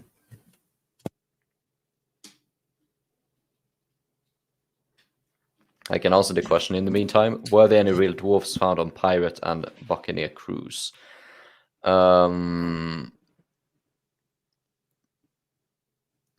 Not that I remember.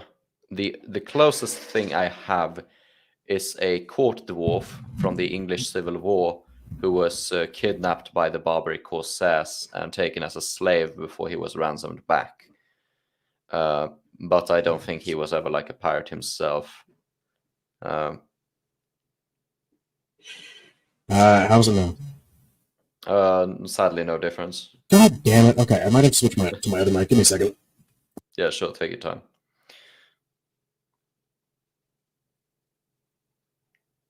Yeah, no, dwarfs. I wonder if like I could look it up. I don't think I have any like good source which would talk about it. There were plenty of pirates who were short though. Like there are a lot of descriptions of like pirate captains where it just says like, yeah, they were short. So of course Jeremiah Coughlin, he appears Sounds crap to see. Yeah. I mean, if he is unable to fix it, we can also start like rounding off because we have been going for a while. Piracy equals manlet rage. Yeah, there might be a point to that, actually. But of course, like if people like have any, I saw there were like a bunch of comments and like questions like early on in the stream. Obviously, we were chatting to our heart's content, so it was a bit hard to. Okay, how's it now? Yeah, now it's much better. There we go. Okay, because I switched to a different mic. So, how many mics do you have? I have 3. I have 5. Okay. But one of them is built into my laptop, and one of them is built into my webcam on my computer. So. Gotcha. Okay. So I'm not sure that. This one's a Rode mic, so it's a good mic, but yeah, a lot less versatile. I prefer to use the other one.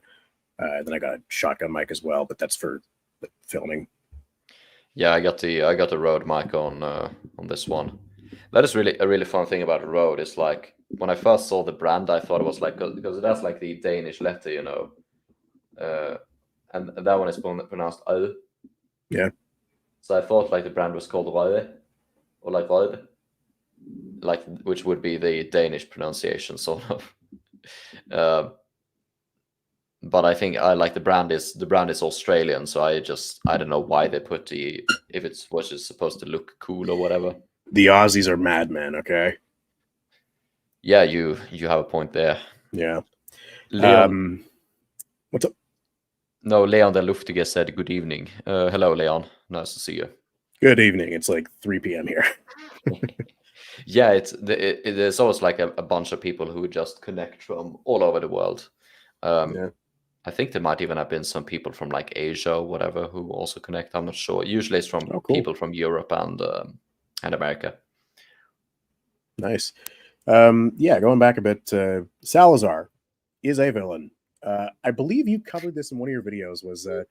He called Jack Sparrow's little turn a bootleg turn, despite of the fact that he was the fucking 1700s. Yeah.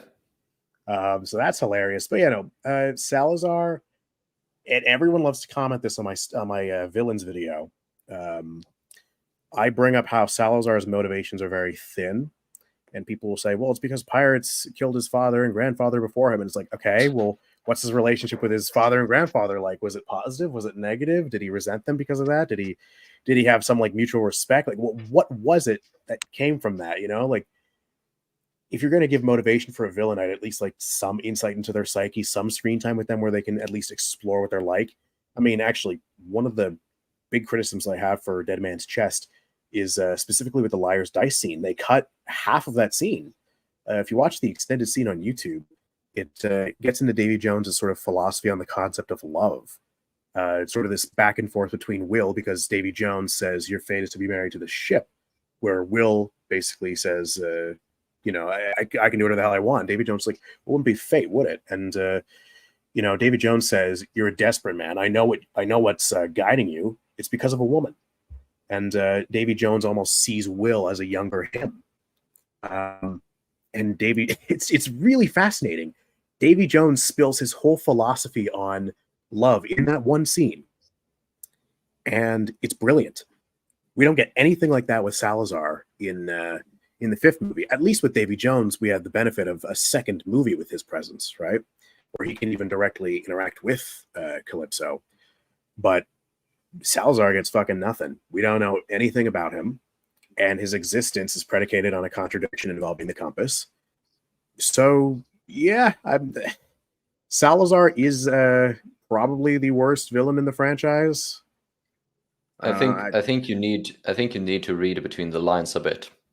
So Salazar is married to Penelope Cruz.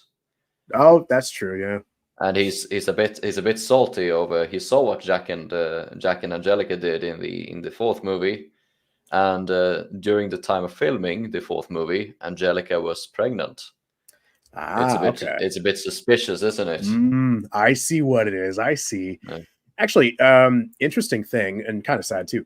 Javier Bardem was a big Pirates of the Caribbean fan, and he played the worst villain in the franchise, and that breaks my heart because he deserves so much better. Right. But here's Yeah, a fact I think you'll love. Okay. There's a deleted scene where Jack and Angelica dance together, and Jack gives Angelica a ring, right? Puts it on her finger. That ring is the ring that Jack stole from Tiadama's hut in Dead Man's Chest. And they created a whole backstory with it where it's actually a ring that Jack got from Angelica with their past fling. And then he used that to exchange. She got it from Jack. And then she used that to barter for information on how the Fountain of Youth works. Meaning that for like 20 years, Angelica's been planning this out somehow. When Jack stole that ring, it's like, oh, he knew who that came from, took it back, and then gave it back to her for more exchanging of information, which is pretty cool. That was incredibly convoluted. I know, right? I love these movies. Yeah, I can see why they deleted that scene. Yeah. Well, I mean they didn't go into awesome. the backstory for it, but it was just a small detail that they included, that they were going to include, and then it had this whole backstory to it, which is just nuts. Yeah, no, that sounds pretty cool, actually. Yeah. No, it's no. I think like the fourth movie. Of course, I like it, but obviously it has its flaws, and obviously there are a lot of sort of missed opportunities in it. But yeah, for sure, there was definitely a benefit of it kind of being it is sort of a standalone movie, and that could have sort of been like the route they could have taken with Pirates of the Caribbean, like kind of going the Indiana Jones route, where I mean people say like there was the original trilogy of Indiana Jones, but I mean those like 3 movies were quite disconnected, and that they're would not be a trilogy. Sort of, to be completely honest, I thought some people consider them a trilogy. But I have a hot take with Indiana Jones. Most people would crucify me for. Kingdom of the Crystal Skull is the ending of the trilogy. The trilogy is Raiders of the Lost Ark, Last Crusade, and Kingdom of the Crystal Skull. And that's because Temple of Doom is a prequel. And Kingdom of the Crystal Skull, admittedly, is really overhated. And it actually gave continuity to the otherwise disconnected other 2 films in that sort of makeshift trilogy. And that was the one that was supposed to be the ending. I mean, Last Crusade was only done as an ending because of the fact everyone was kind of moving on with their careers, but they had every intention of making more. But King of the Crystal Skull was the point where they're like, okay, we're going to give this character one last adventure and then say goodbye. And it's sort of interesting how that was supposed to be the ending. And then Disney came along and did what they do best. So what about the 5th movie? How does the 5th movie fit in? The 5th movie doesn't fit in. It makes Indy an old drunken asshole who hates his life because his wife left him because he got in a fight with his son that caused his son to join the Vietnam War effort, in spite of the fact that his son was an anti-authority greaser. So he somehow decided to enlist to fight in Vietnam at the behest of the United States Army. What the fuck? And it also introduces self-contradicting time travel. Honestly, if I had to, like, gun to my head, which is worse, Dial of Destiny or Dead Men Tell No Tales, I would probably say Dial of Destiny. I'd argue it's worse than the 5th Pirates movie. Yeah, the 5th Pirates movie, it's bad, but it's not that bad. Like when I first watched it, I was like, yeah, that was fun. I don't want to watch this again. It was like, yeah, it has some cheap laughs in it. It is stupid. Like it is absolutely a stupid movie. The horology line was stupid as hell. Yeah, and then there's like on the tube, that clip has so many views, and people are like, "Oh, the movie was bad, but that was so funny." It's like, yeah, pretty much. Whereas Indiana Jones 5, if we're just talking strictly entertainment value, yeah, you can turn your brain off and probably have a good time watching stupid, silly Jack Sparrow go on stupid, silly adventures.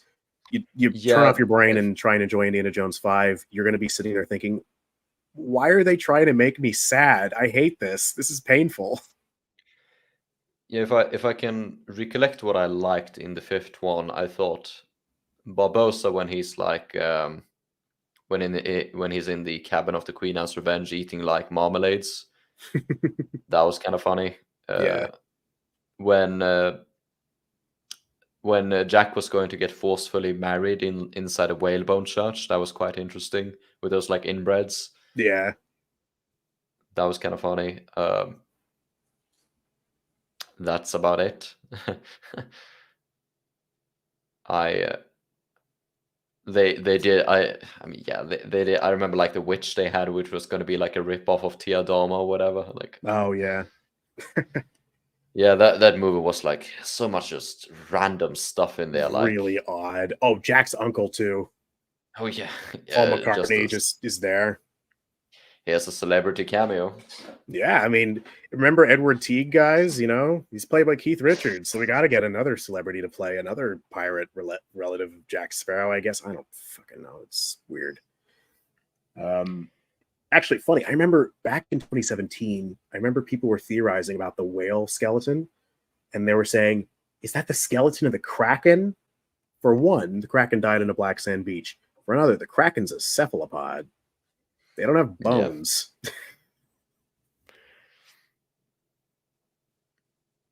Yes, I'm thinking back to the scene, you know, where Pintel and Roggetti like want to harvest bits of it. Mm-hmm. And they like say like, "You stupid fish! Actually, it's a cephalopod." I love Roggetti. He's just weirdly intelligent for no reason at random points. He has read his Wikipedia articles. Like, he's always got Wikipedia ready on his smartphone. Bro understands that everything turns into a crab someday. He's just that intelligent. Yeah, you could actually do that. Like, that could be a sea monster, just a giant fucking crab. I think Aquaman did that. Mm. I don't know. I haven't seen Aquaman. It just looked stupid but fun, but I still haven't watched it. I don't know. Yeah, it was actually kind of impressive that they actually gave I mean, Davy Jones is almost half a crab. Like, you know, his legs, he has a crab leg, he has a crab claw. Yeah. It's kind of impressive that they actually managed to make a crab terrifying. I mean, in truth, crabs are terrifying. You know, like, you got a crawling shell bug with giant claws that can just decapitate you. But I'm not scared of crabs. Like, I should be scared of crabs, but I'm not scared of crabs. How It's could I be weird scared of how, crabs? like, I have horrific, terrible arachnophobia, but Yeah. I find crabs cute. Yeah, but also stuff like scorpions. Yeah, A cool. scorpion is Scorpions. basically a lobster. Yeah. Scorpions are fucking scary, you know. Yeah. But like crabs and lobsters is like they're so cute. And Yeah. it's also like, you know, it's like lobster and crab, you know, that is delicious. But like, am I going to eat the bugs? What's the Hell thing no. too? It's like they are technically under the same like category of animals. So you could technically eat them the same way. It'd be much more difficult with something as small as a scorpion, but you could do it. Loxley asked, what was the first story that combined pirates with voodoo and the occult? Lovecraft mentions pirates in a few of his stories, and Robert Howard's pirate stories involve occult elements. I'm actually not very familiar with pirate fiction. I do think like combining pirates with occult elements is really cool and really interesting, because I think like, and this is something quite underrated, but I think like piracy has like this very strong element of mystique and intrigue to it. And I think also pirate stories mix really well with spy stories, actually.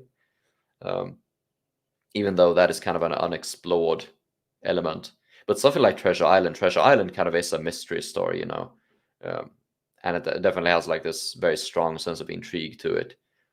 The first one I was going to say was going to be, of course, again, on Stranger Tides. I think that one is the first one that does voodoo.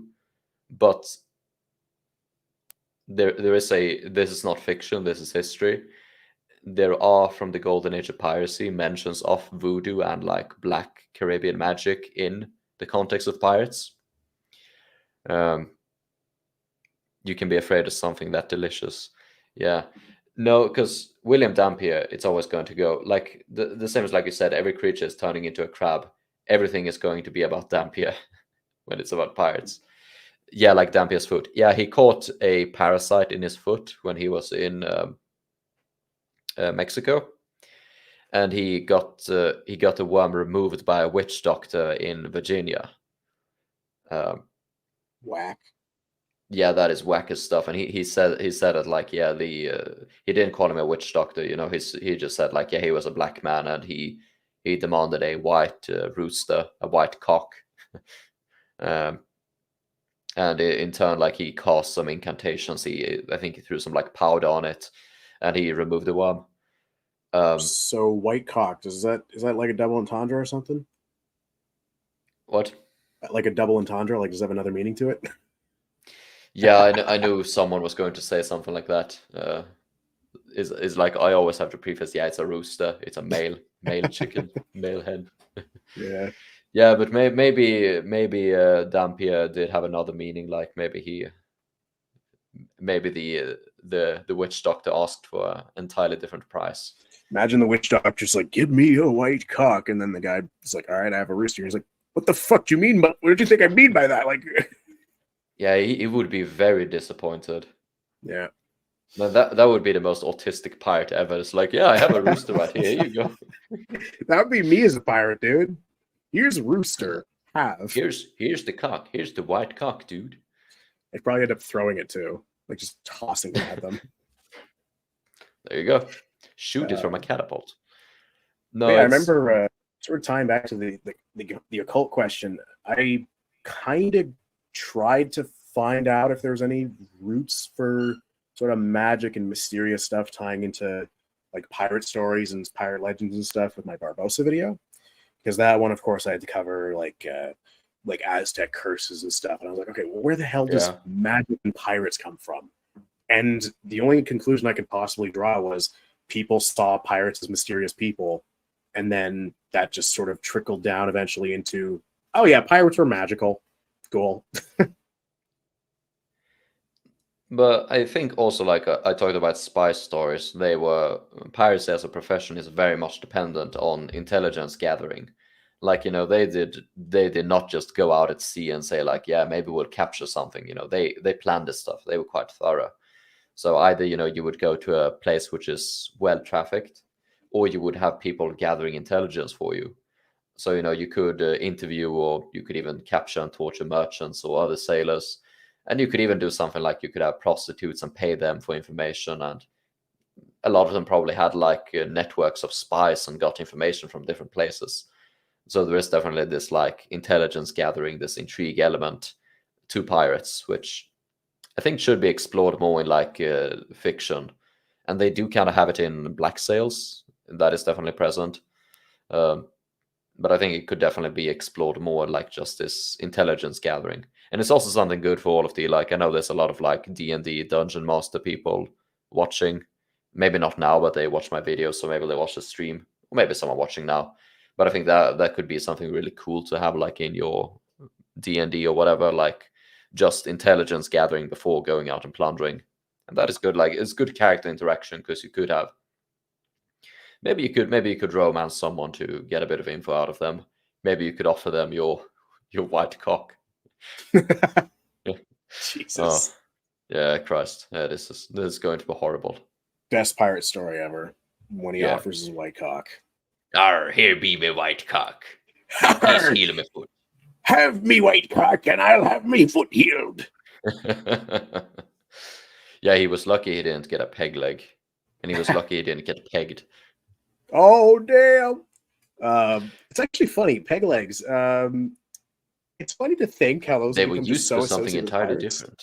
Oh no! I'm sorry, what do you say? It's so funny how they like became associated with pirates above all else. When in reality, of course, it happened to pirates every now and then. Like, if you have no other means of walking, you're going to need a means of walking. But it also just, like, I mean, people in World War I had peg legs, for crying out loud. Like, people still have peg legs. Yeah. That was just a normal thing through history. Yeah, definitely. I think it's just, I had like I talked a bit about it in the video I did on eye patches, that kind of just like maimings and scars in general. It's having like a character with a scar or like some sort of visible wound. It's a good way of showing like they are, seasoned. They are a veteran of like a battle or fight. They are not to be messed with. And you want pirates to be scary. You want them to be a veteran, so you just give them something like that. Whereas, it's not really as effective to have a hero. Like, a hero needs to be beautiful. They need to look good or whatever. It's actually funny how Curse of the Black Pearl as much as it's so indulgent in pirate mythology and sort of pirate lore and all that, they really avoid going into like the really cliched tropes, like, oh yes, this character has an eye patch, this character's a hook for hand, this guy has a peg leg. You know, they stick with like some really basic things, like, okay, this guy has a parrot because like it leads to some jokes. Yeah. And Barbossa says R, but he's also intentionally trying to scare Elizabeth too. Other than that, they really don't do the stereotypes too much. Yeah, and I mean, Barbossa he deliberately designed his character to sound like he's from the region where they have that sort of accent. Mm-hmm.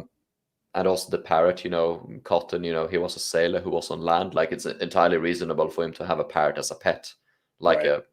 and they were pirates who had parrots. They would usually keep them until they would sell them, but they would keep parrots, and a lot of them had them as a pet. So, I mean, yeah, the first movie is, I think it's unintentional. Maybe well, I was about to say that it would be like unintentional for it to be historically accurate, but I think part of it is actually intentional, because if you watch the um, not the credits, but like the behind the scenes, they have one of them. They have one of them where they have like an invited historian, I think David Cordingley, who just talks about like, yeah, this is the real history behind pirates. So obviously they had an interest in the real history. Yeah. Well, that's why Elliot and Ross were brought on, is because of the fact they knew their general pirate history. And I see a comment here saying the monkey in the shoulder is quite cliche, and like, yeah, that's very cliche.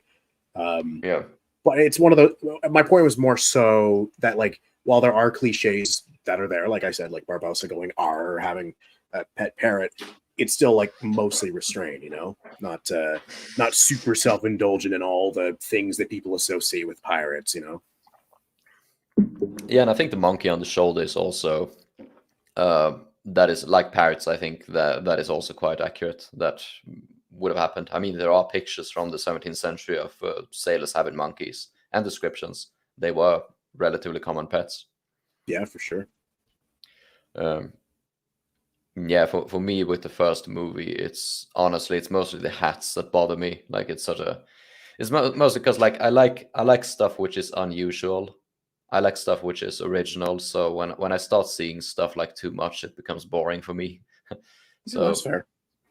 So like usually like we have such an oversaturation of cliche fantasy pirates, which is kind of why I've taken the sort of more historical focus, because the historical focus doesn't get as much attention. Right. But and I definitely think like you can definitely blend fantasy and fiction and make it good. Yeah, that's why I like these movies to begin with.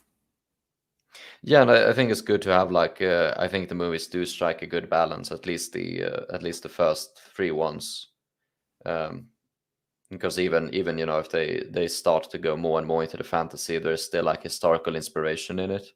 Yeah, and of course it is way better to have like the East India Company as the villain than just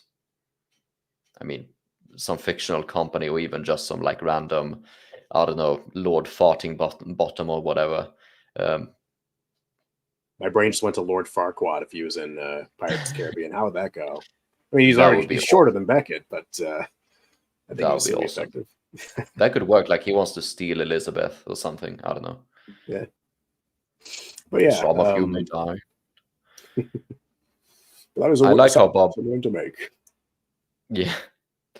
I like how Barbossa obviously enjoys the party lifestyle, so much so Jack actually gets through to him by offering to gift him an even larger hat. Yeah, that one is awesome. I think that might actually be like a holdover from Monkey Island. Like, that really sounds like something from Monkey Island to me. I wouldn't even be remotely surprised. And I think like LeChuck, the villain, I think he has a really big hat as well. Like, that was like when I first saw him, I was like, yeah, that's a big hat. Yeah, like I could actually imagine Guybrush saying that to LeChuck as well. Yeah, it probably happened. Wouldn't surprise me. No, that is a thing. Also, like Barbossa's outfit is also quite historically accurate. he has black clothes. The black clothes are a bit like you would. Black was very expensive, the dye, so you would only really have black clothes for like special ceremonies and stuff, special events. But otherwise, the like the items he's wearing are, I mean, they are outdated by the early 18th century, but someone, people always wear like outdated clothes, like you see like people today wearing stuff from the 70s and 80s or whatever. The only like a big inaccurate thing he's wearing is like his boots, but otherwise he definitely could be someone from like the 1680s or 90s or whatever. Yeah, I think costume-wise, the reason they avoided doing like this sort of standard shoes pirates wore, it's just because the boots look so much more badass. It kind of gives like cowboy vibes. Yeah, I can see that. I mean, I'm sort of more like, I think practical stuff is the coolest. I'm more sort of a tactical dude. Yeah, fair enough. And it's a shame because there is so much like historical equipment which pirates did wear, which has been forgotten. Like even just like they had, of course they did include a lot of it in the movies, like the pirates in the first one, like they have like cartridge boxes and stuff for the ammunition, but even stuff like backpacks. At least the Buccaneers, I don't think regular pirates had them especially much, but they had like a style of backpack which you slung over your chest with a single strap, and then you have like the bag on your back, of course, stuff like That's that. cool. So and that is usually what I think is the shame, is that like a lot of these like cliches and stereotypes, they tend to neglect these like often forgotten and interesting stuff, which kind of gets thrown under the bus. So for like backpacks, I think the funny thing is I can imagine they probably sat there and thought, people probably wouldn't buy the idea of pirates having backpacks, which makes me think of like with Gladiator, the fact that they're originally thinking of having a bunch of like advertisements and stuff in the Colosseum, and they thought, oh, people wouldn't buy that. That's ridiculous. When the actual Romans had advertisements in the Colosseum. Yeah, that would be awesome. Like there is so much like modern stuff which people just like did, like even back in Roman days, stuff like fast food. No, for sure, yeah. So that would be like, and I think the stuff like that is like more awesome because it. I don't know if you saw this series Rome, HBO's Rome. No, I haven't seen that. Because they do, I think they have like these one of the very notable characters is like a town crier, so he stands in the middle of a town square and he announces news, and sometimes he announces advertisements like that for like, I think for like bakeries and stuff like that, or and stuff like that is awesome. And I think stuff like this is really good to have in historical works, because it really helps to anchor you and like learn like, oh yeah, they weren't so different from us, they often experience like the same things as we do. Yeah, for sure. I mean, I know this is absolutely not anything like it, but you've ever seen the Disney movie Hercules? No, sadly not. Okay, because in that movie, Hercules becomes this big hero and stuff, but then he also gets like a bunch of like deals and stuff with companies. So he gets like shoe deals, and he gets action figures made of him and all that. And it's like, it's funny because if they had more intricate technology for manufacturing, I could totally see people actually doing that if there was some like amazing hero of the ancient world. Yeah, that would be really interesting to like dive into, to see if there were something akin to that, like if you would have some sort of souvenirs, because obviously people sold like souvenirs like to yeah, some people said here like the more things change, the more things remain the same. It connects us to our past. Yeah, definitely. But souvenirs and stuff definitely existed, and people probably produce like knockoffs and stuff. Like a lot of pilgrims who would travel to Santiago de Compostela, or Compostela, I think, in Spain, they would always pick up these seashells and stuff like that. Um, but yeah, that would be something really interesting to research, like what you're talking about, like sort of souvenirs and stuff dedicated to like famous people that Yeah. people might have bought. I mean, I guess an argument could be made that some of the oldest merchandise that could be made would probably be a bunch of mini crucifixes for religious people. Yes. Yeah. definitely. I was about to say that as well. I don't know if anyone in the chat knows about anything. Get your crucifixes here, used to execute Jesus Christ himself. Didn't know black was an expensive color. Who knew? Yeah, so basically black is like really hard to produce naturally. You can get stuff which resembles black, like dark brown usually. But to get like a perfect black, you historically needed it's technically a legume, but it kind of looks like a tree. It's called logwood, grows in Mexico. And yeah, it was quite rare. And there was basically this group of sort of basically they were pirate lumberjacks. A lot of them were former pirates. They settled down illegally in Spanish territory, and they would harvest the logwood, and they would sell it, and then it was processed into black dye. Pirate lumberjacks is the most badass thing I've heard in my entire life. God Yeah, damn. it is awesome. Those guys were awesome, and there's so much like documented about them as well, like journals and stuff. It is awesome. Damn. I want to be like that when I grow up.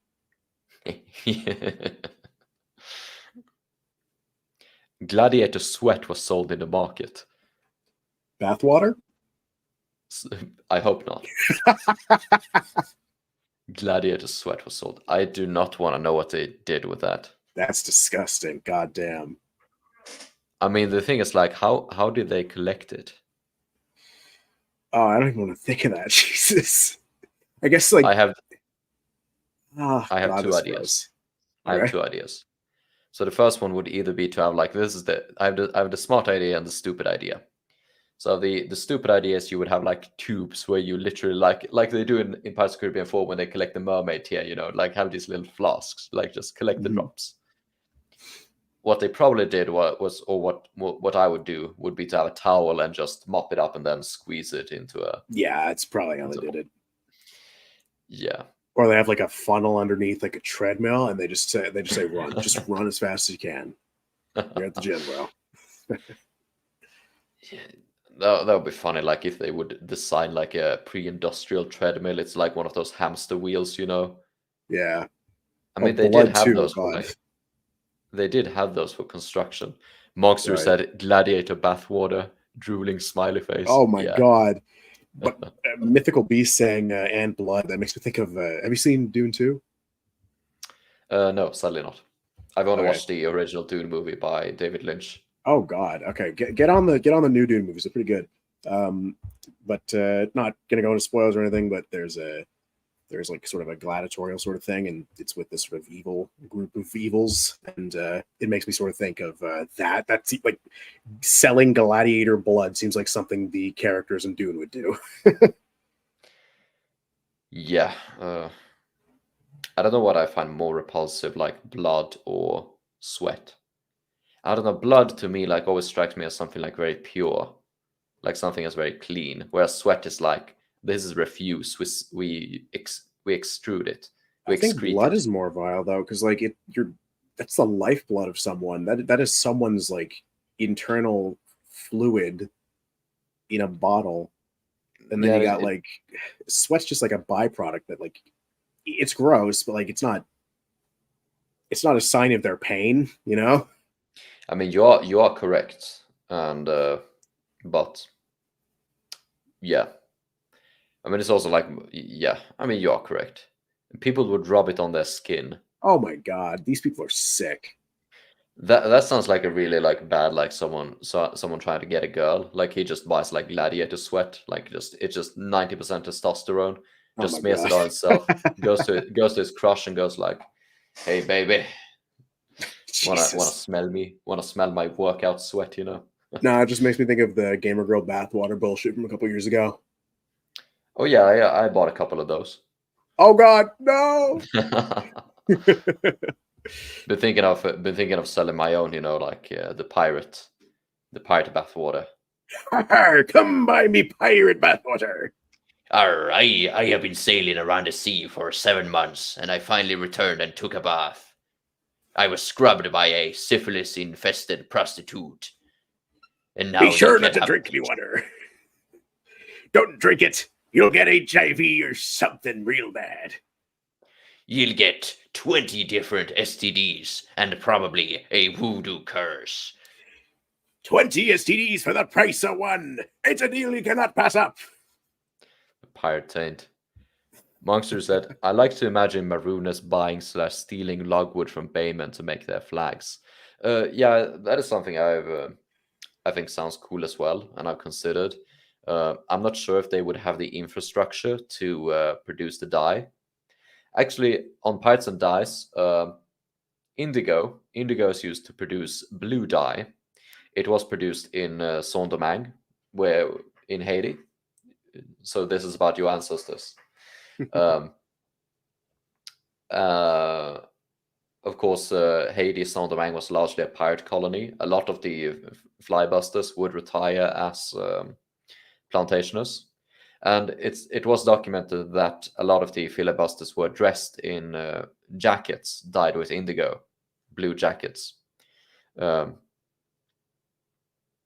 So yeah, about pirates and dye, that the blue indigo dye was a color very much available to at least the French pirates. Damn Frenchmen. I've heard urine was sometimes mixed with gunpowder for gunpowder spots. I don't know if it's true, but Jesus Christ, rubbing that into your pricked flesh would be gross. So I don't know if you know about this, the sea.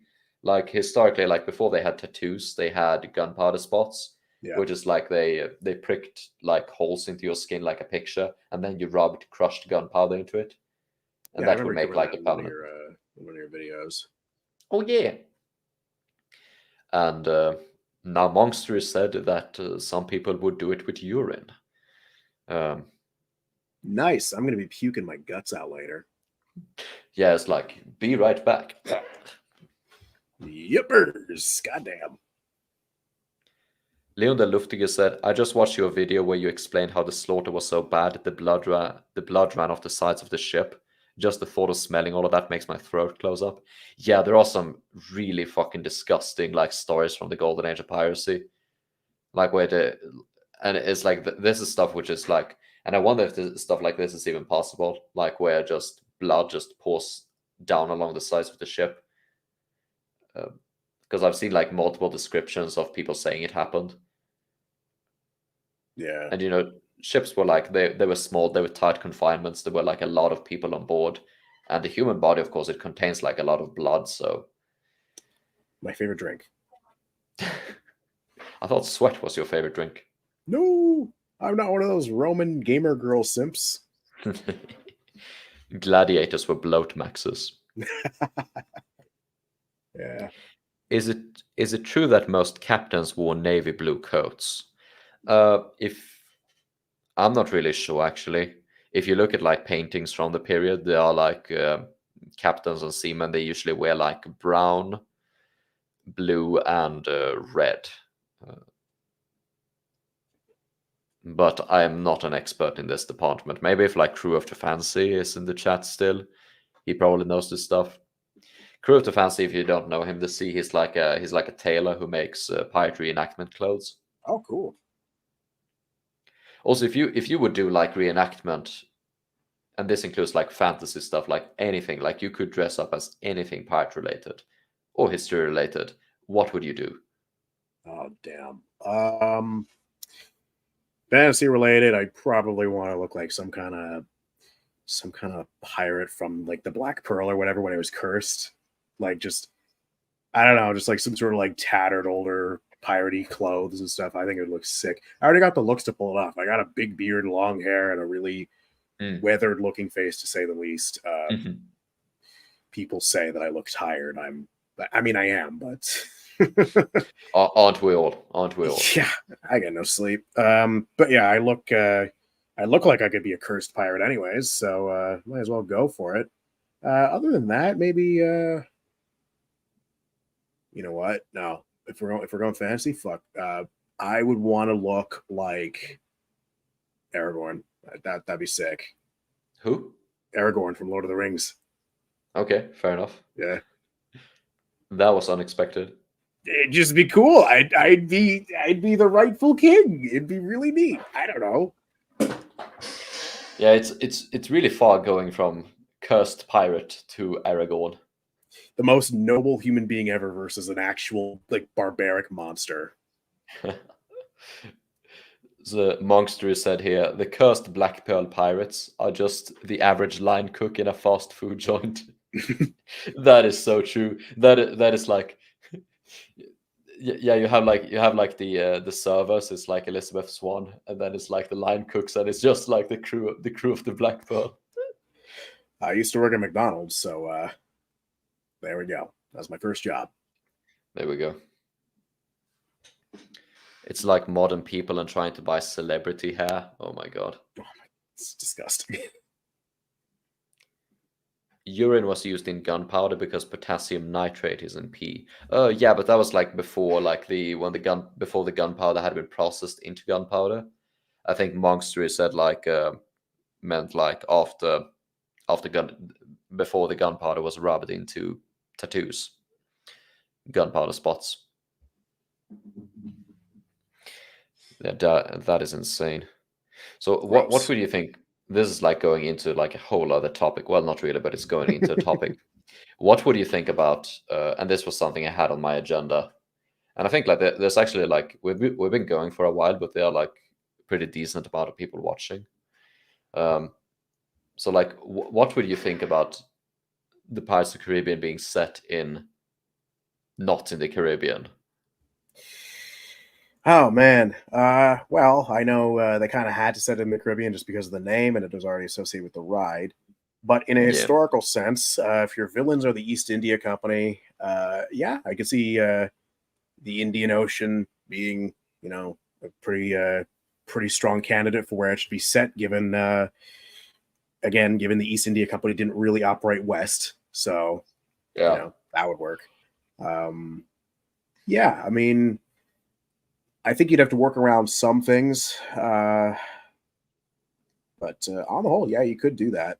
Um, I think you'd be a bit more limited on islands if you do it in the Indian Ocean, just because it's so much bigger and Mm. so much more spread out. But it's possible. I don't think that's a huge problem since like so much of those movies are set out on the open sea, and I think like what you could do is, I mean, actually that's like a thing. Pretty much all of what happens in all of the movies, they could just change the names and say this is in somewhere in the Indian Ocean, and it would make sense. True, yeah. Because if you want like Port Royal, you could just have like Bombay or something like the East India British Trading Company port number 101. Instead of Tortuga, you could have like Saint Mary on Madagascar. And the cannibal island, just go to like there were like cannibals in the I don't want to say the Philippines, but that like region, like the Southeast Asian islands. Um, God, I used to know this one guy who got really offended with the Cannibal Island and Dead Man's Chest, and I'm like, there are cultures in real life though that have been cannibalistic. That is a thing that has happened, and this is a fake tribe. I thought the cannibals were awesome. I love them. And They're it was fun, it was yeah. so it was so funny to me, like the fact that they like tricked people into buying human flesh. Like the guy who was like delicious lang pork. That It yeah, just a little it's euphemism like there. yeah, and it's like those like cannibals just got it when they're trading. I can just imagine it. They're like, yeah, it's pork. It's pork, dude. Just try it, man. Yeah, it's good Try stuff. it out. It's delicious. And he's just like, yeah, I gotta trust them. It's gotta be pork. It's delicious. It's so disturbing. Um, yeah, no, it's a fun. You know what? That's actually my biggest criticism of Dead Man's Chest is not the sequence itself. I think the sequence itself is really fun. It's more so that it just doesn't really need to be there. There's some issues with the sort of how things happen, like Jack surviving that fall, or the rest of the crew surviving that fall when they're in the bone cage going down the between the two sort of cliffs when it crashes down into that little stream. Things like that, where I'm just like, okay, well, that kind of hurts the stakes quite a bit if they can survive stuff like that. Um, Yeah. Frankly, if I were making this movie, I would. I'm very much a pragmatic writer. I like to just cut the fat. I trim everything out until it's just its most refined sort of the bare essentials, right? And that's something I think the first and third movie handle really well. Dead Man's Chest, unfortunately, struggles a bit in the opening. I think I would have it where Will arrives on the island, and the crew is like really hastily trying to escape. They turn around and they see Jack running away from the cannibals, and we don't even know what their deal is. They just want Jack for whatever reason, and they're just getting the hell out of there because they fucked up royal. To be honest, I think you could even start a movie on the cannibal island, and that would be a really strong opening. Possibly. Just the thing is, you do have to sort of touch base again on Will and Elizabeth, though. You know. Yes, but it's mostly like stuff like like when they are visiting the prison in Turkey. Also, that is so weird. Why are They they just in Turkey? ran. Why are they in Turkey? Yeah. Because And like then they somehow get back to the Caribbean in spite of the fact that Jack is trying to keep to the shallows and trying to keep away from the ocean. yeah, and this is why the Indian Ocean would have been such a good setting, because then instead of Turkey, you could have set it in India, where like pirates were imprisoned in prisons and they were circumcised and they were tortured and it was absolute hell. God Like damn, that sounds miserable. yeah, and you could have like these, like in the second Indiana Jones movie, these like bulky ass shad Indians with like who are like fat and naked and like have turbans on and big beards, and they're gonna kick your ass, prison guards. That would be awesome. And then of Yeah. course they could like just flee from India into the like Malaysian islands where you have cannibals and who have like these very iconic tattoos and everything. That would have been cool, yeah. Yeah, and then with the Singapore stuff in the third movie, it wouldn't be as crazy as the idea of them basically circumnavigating the entire globe to be able to find another pirate lord. Yeah, and you had like there were ports in the region that existed. I don't have any names, which were like either controlled by the Dutch or the English. Also a few Portuguese and Spanish ports, which in like Malaysia and stuff. Which I mean, yeah, they were essentially pirate ports, and they had like a lot of different cultures. You would have had Chinese, you would have had locals, you would have had Muslims, a few Japanese even. Like a lot of variety. Yeah, Loxley said headhunters in Malaysia and cannibals in Papua. Yeah, there we go. Me and the boys eating some innocent sailor. Yeah, delicious lang pork. Actively Random said, I'm dressing up as Cannibal Jack for Halloween. That is Hell an yeah. awesome idea. Like he looked so you know who I really love is that like one of the cannibals who is like painted black and he has got like a skeleton painted on him and he just vibes and just dances and got Yeah, oh, he's great. that dude is sick. I love the kid who's got the fork and knife, and Jack just steals the knife and walks away, and the kid just runs away. I love that. What civilization would replace the Aztec treasure? That one is really tricky. Oh yeah. I think you could do because you gotta need some like I don't know, like maybe some like because there are like some Maybe some African mythology. East yeah, African? I think there are like on you could do something on either you could do something on Madagascar or you could do something in like Southeast Asia somewhere. True. Yeah. The thing with Madagascar is Madagascar has a lot of like awesome. It has a lot of like awesome mythology and magic, which you could do to replace voodoo. Yeah. But Something it about would a lemur who wants to dance a lot. that would be awesome. Yeah, you could have lemurs like Jack the Monkey could be a lemur. Yo, that'd actually be kind of sick. That He would likes be to sick. move it. Yeah, no, why not even have penguins? They just because I mean they go like they sail south to the in the third one like or they're in some cold place, so they could go to just the South Pole. Yeah. Did you see the cannibal with the English wig? Yeah, he was quite sick, and he has a fan as well. I think like just stands there like. Man, actually, now I'm thinking like, where would the farthest gate be in Pirates of the Caribbean? You know, that map really only if you actually look at the map, it basically just shows like the Caribbean Sea, and that's it. So like, how the fuck were they using that to navigate? Yeah, those maps were wonky. Yeah. Loxley said, remake Barbossa as Henry Avery cursed for his crew's treatment of the Mughals. I think Henry Avery would work really well as the either as Davy Jones or as like Blackbeard. I think also like if you would do something in the Indian Ocean, you would have to do something with William Kidd, Captain Kidd. But Kidd is like such a strange, but he's almost more stranger than Blackbeard, because Blackbeard has kind of this like reputation as being a total badass, whereas Kidd was like, I mean, he's mostly remembered for burying his treasure and being hanged. So like when he mostly shows up in like pirate media and stuff, it's only like his buried treasure. But I mean, he wasn't. He was kind of badass in real life. He kind of wasn't. If I recall He was correctly, he was the only one to bury his treasure anyways. No one else really did that. I'm not sure if he really buried his treasure. I think it was just like he asked the guy to hide his treasure, and the guy did. And then when the like police came and said, "Hey, where is the treasure?" He was like, "Here you go." That sucks. And yeah,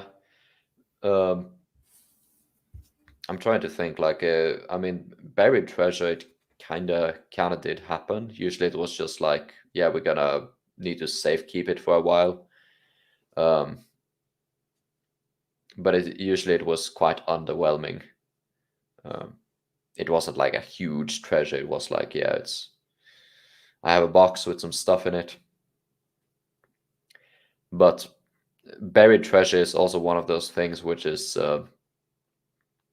it wasn't really a pirate. It's kind of like you talked about with wooden legs and prosthetics. It wasn't really a pirate unique thing. It was kind of like, yeah, something everyone does, but it's kind of become associated with pirates because it's funny. Like you really think about a lot of the things that happened with pirates, and you just think, oh, this is a really mundane thing from a broader historical sense, because fucking everybody did it. Everybody loved gold in that time period, and I mean, everyone loved gold until the goddamn 70s, for crying out loud. So things like that, you know. So gold, or I mean, eye patches are still used, peg legs are still used, hook for a hand. God damn, I wish I had a hook for a hand. Actually, no, that would hurt if I had to wipe my ass. I mean, I guess you could like attach like a sponge to it and then just like really carefully use it. The thing is, that would be like a reusable tool, you know?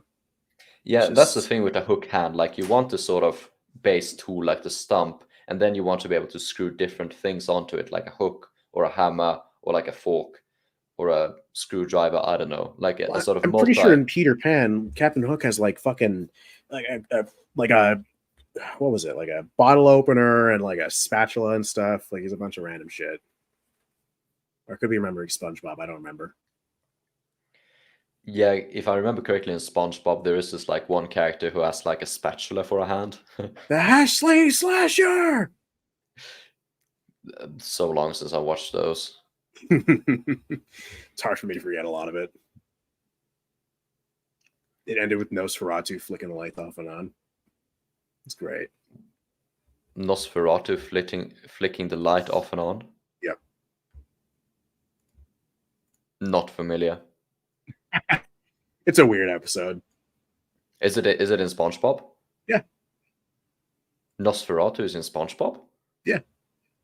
It ends with looking at, because like the whole episode is like this terrifying, like the Hash Slinging Slasher is coming, and then it ends with oh, Nosferatu's just in the closet, they don't care, and they just say Nosferatu.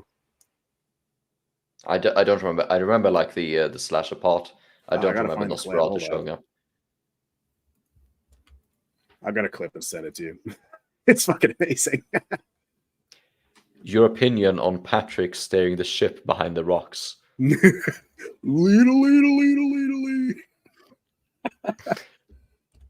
They are making a Nosferatu movie. I've been waiting 1 or 2 years for that. I like my favorite Nosferatu movie is the one with by Werner Herzog, starring Klaus Kinski. I love the Werner Herzog movies. I don't know if you watched those. I haven't. I'll send this to you. Hold up. This is great. They are. I mean, they are all like pretentious, slow art movies, which is the type of movies I like the most. Yeah, fair enough. Oh yeah, SpongeBob. Oh yeah. Actually, isn't that Klaus Kinski?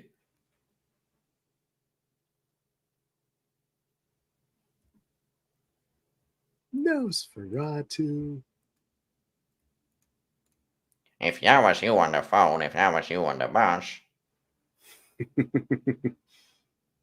little smile too.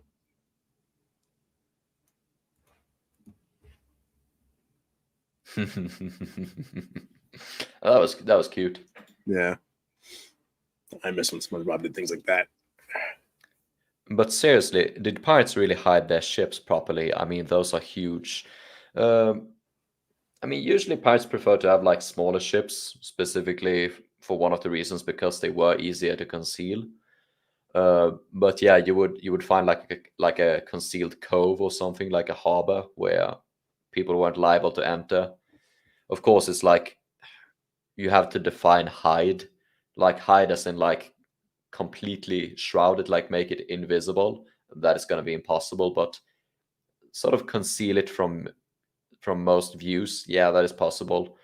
With larger ships, it's definitely hard. With smaller ships, like pirates usually had, that is more possible. Um, of course, like a lot of pirates use these like canoes and big canoes called with masts called piraguas, and those you could pull up on land and you could take down the mast and then you could put like foliage over them and stuff. And then when someone passed by, you could remove the foliage, you could put the mast back up and push it into the water, and then you could attack them. And that was a tactic which worked. That's pretty cool. Luxley asked, I was watching Shogun and wondered if Dutch pirates or privateers had any presence in or around Japan, or was it just traders? I don't have any like stories at the top of my mind of European pirates or privateers visiting Japan. I think that was actually too far for them. I do know the Dutch had a bit of a stake in Japan when it comes to trade, though. That was one of the few countries they were okay with coming in trade. Yeah, they were definitely traders, but I don't think, and I think like they were probably quite keen on not having their privateers and pirates go there, because then they would lose the trade, you know. Yeah. Did any pirates acquire legit warships instead of converting large merchant vessels?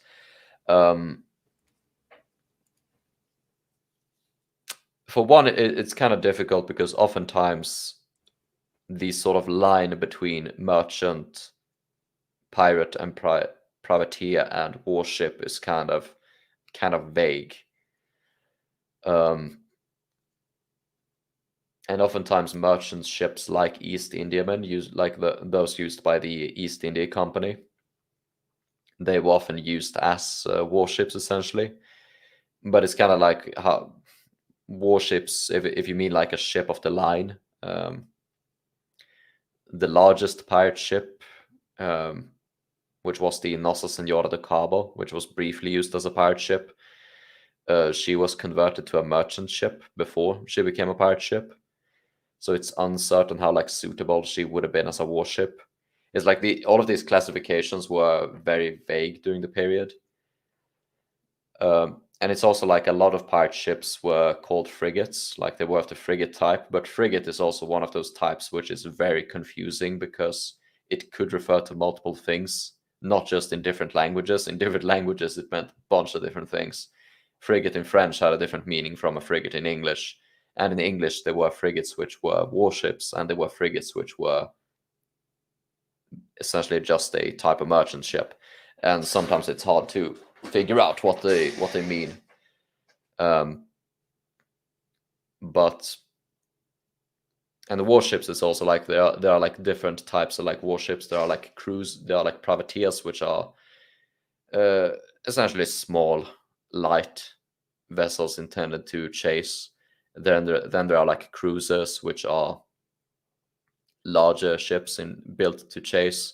And then there are like ships of the line. Then there are ships of the line, which are like really big ships with a lot of cannons. And pirates could acquire privateers mostly, and then cruisers in a few occasions.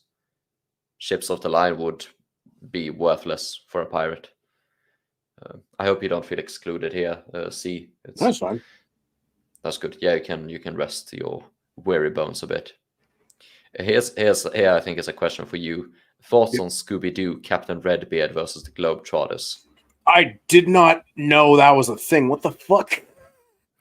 Yeah, me neither. I was like, Look, I saw Scooby-Doo So and Zombie Island as a kid, and honestly, the fact they had Civil War zombies was just the most metal shit ever. And then it ended with some crazy ass cat ladies, and like the zombies were defending Scooby-Doo and the gang from the cat ladies. Man, that shit fucked me up as a kid. that sounds absolutely based. It's crazy, and there's a great song in it too. Like this random rock song that plays like halfway through the movie while like they're running away from the zombies. It's just a crazy movie, honest to God. Like Civil War zombies defending you from crazy cat ladies. That sounds awesome. It's nuts, dude. I actually recommend it. It's a cool movie. I haven't watched it in a million years, but like it's still really cool. I have no idea if it holds up at all. Yeah, it's. I mean, everything has that magical. That is actually another thing about Pirates of the Caribbean in the Indian Ocean. If you have it in the Indian Ocean, it makes way more sense to have like all of those big ships. And of course, the Black Pearl is an East Indiaman. That is true, yeah. Did you have Captain Pugwash in Sweden? It doesn't sound familiar to me. Maybe it went by some different name. Because usually, like when we have like English or American stuff here, we usually like change the name to something. Scooby Doo was still like we don't call SpongeBob SpongeBob. We call SpongeBob SpongeBob, but in Swedish. So it's like a SpongeBob in literal. Swedish. Damn, that's a long name. No, no, it's like we translate it, so it's like Swamp Bob. Swamp meaning sponge. But the thing is, like swamp in Swedish, it can also mean mushroom. That's crazy. So it'd be like Mushroom Bob. Yeah, it Shroom could Bob. mean mushroom. It could mean mushroom Bob. He's doing shrooms, bro. Yeah, and it is like sometimes like when you have like words which in different languages you have one word to mean multiple things. Yeah, Whereas in other languages you have like multiple words for those different things. Translations can become really weird. for sure. Yeah, Like mushroom Bob. Mushroom Bob. Mushroom. I'm gonna I petition would Nickelodeon. I would not want to meet Mushroom Bob. That sounds terrifying. That sounds terrifying. Some It's like like crazy something. ass spore shit. Yeah, it's like some shit you catch in the shower, you know, in like the locker room. Yeah, like there's just like a black mold growing on the wall, and then you see some Mushroom Bob growing too. You just start going insane. It's like an alien parasite. Warning: we have an epidemic of mushroom Bob spreading in the. God That damn. is that is absolutely terrifying. Yeah, jeez. Mm. Well, we've been streaming for a while. It's getting really late here. I mean, I'm gonna put it like this: are there any more things you have that you want to cover, or like talk about, or ask about? Uh None that really coming to my head right now. Yeah, I don't really know. I mean, I'm sure this is not going to be the only time we'll do streams anyway. So No, we can do more streams. I mean, I'm gonna like we'll see how much I'll be able to stream like during autumn because I'll be abroad. But I mean, I do want to stream more. Of course, you're not gonna be the only guest I have. yeah, for sure. I'm gonna have other ones as well. Mushroom Yeah, Bob gave me monkeypox. Oh my god. and summer for me is just generally the busiest time of year. So like once autumn hits, then I think it should be like, my schedule should be mostly clear. Even a bit like in the later bits of winter too. So it's Why is summer the busiest for you, if I may ask in public? oh, just work. All Yeah, film related stuff. Yeah, projects Yeah. and stuff I got to do. Fair enough. Yeah, well, let's see. I'll be staying around for 5 more minutes if people have more questions, and we can answer them. And also, if you have Sure. any questions for the sea, and also if there are like any new drop-ins who want to learn more about the sea, and also you can like drop in a link to your channel so people can check it out. Yeah, I can do. And also for the new guys, C is he has a really good channel. It's not the biggest channel, but you should look at the content of a man's videos and not the amount of his subscribers. His videos are really good, really professional made, really good narration, really good research, fun topics. He has some really good videos on Pirates of the Caribbean, but he also covers other Disney topics and some other movies like Indiana Jones and stuff like that, which you guys will probably love. To put it simply, if you like Golden Gunpowder's content, my stuff won't be as sort of historically focused, but there is a bit of sort of history and myth and legend and all that stuff thrown in there, so it's a lot of fun. Now we have some questions here. I will subscribe. Very good. Yeah. If you would not subscribe, then I would make you walk the plank. And walking the plank is not historically accurate, but we would make it historically accurate. We can start today if you do send not them to the locker. Yes, send them to the locker, and we're not going to go and retrieve you to the depths. Is English very common in Sweden? The thing is, like in a lot of languages like German and French and stuff, when they watch English movies, they usually dub the movies, whereas we just have subtitles. So a lot of people like learn English kind of ambiently by just consuming English media. And I mostly learned English from like playing World of Warcraft when I was like 10 or whatever. Leon de Luftige asked, was rain a big factor for pirates? In other words, was wet powder an issue back then? Yeah, wet and just like issues with black powder in general, there were like a lot of issues. Black powder was not produced reliably. A lot of it was just poor quality and would not ignite. But yeah, wet powder and rain was definitely an issue. You would have to protect the gunpowder. You would have to protect the weapons. You would have to like cover them and wax the locks. And a good rain during a battle could definitely like ruin your day. But aboard a ship, rain and wet weather doesn't seem to have been an issue in an engagement because most of the cannons would have been covered and most of the powder would have been protected below deck. But yeah. I just don't know if they could really reliably store the powder.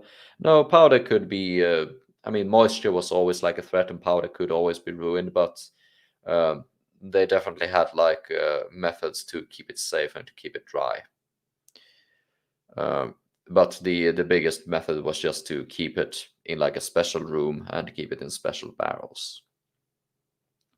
Loxley asked or said, I know you covered it in your video on Pirate New York, but did pirates have any role in the various rebellions in the colonies at the time of the Glorious Revolution, such as the Boston Revolt?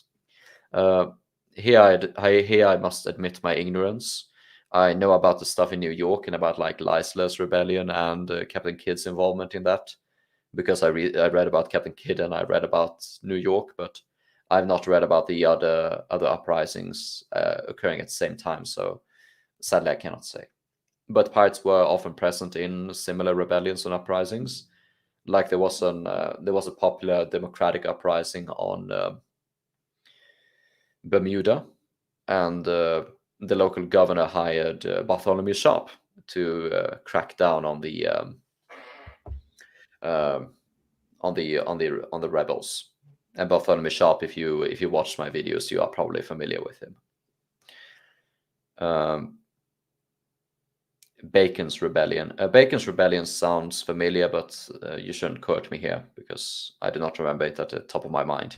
Dude, I want some bacon. What the fuck? Bacon would be awesome right now. I am a bit hungry. Yeah. Delicious long pork.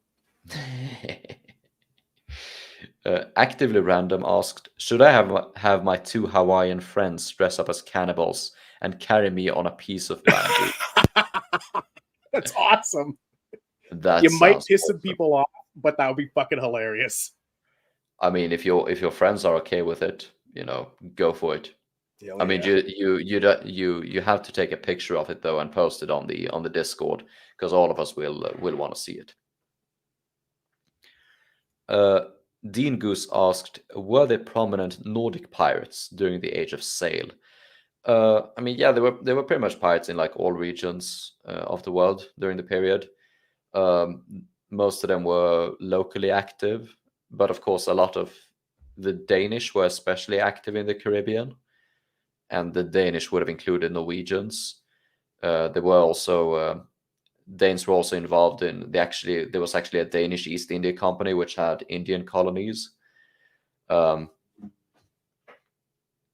I'm thinking a bit more.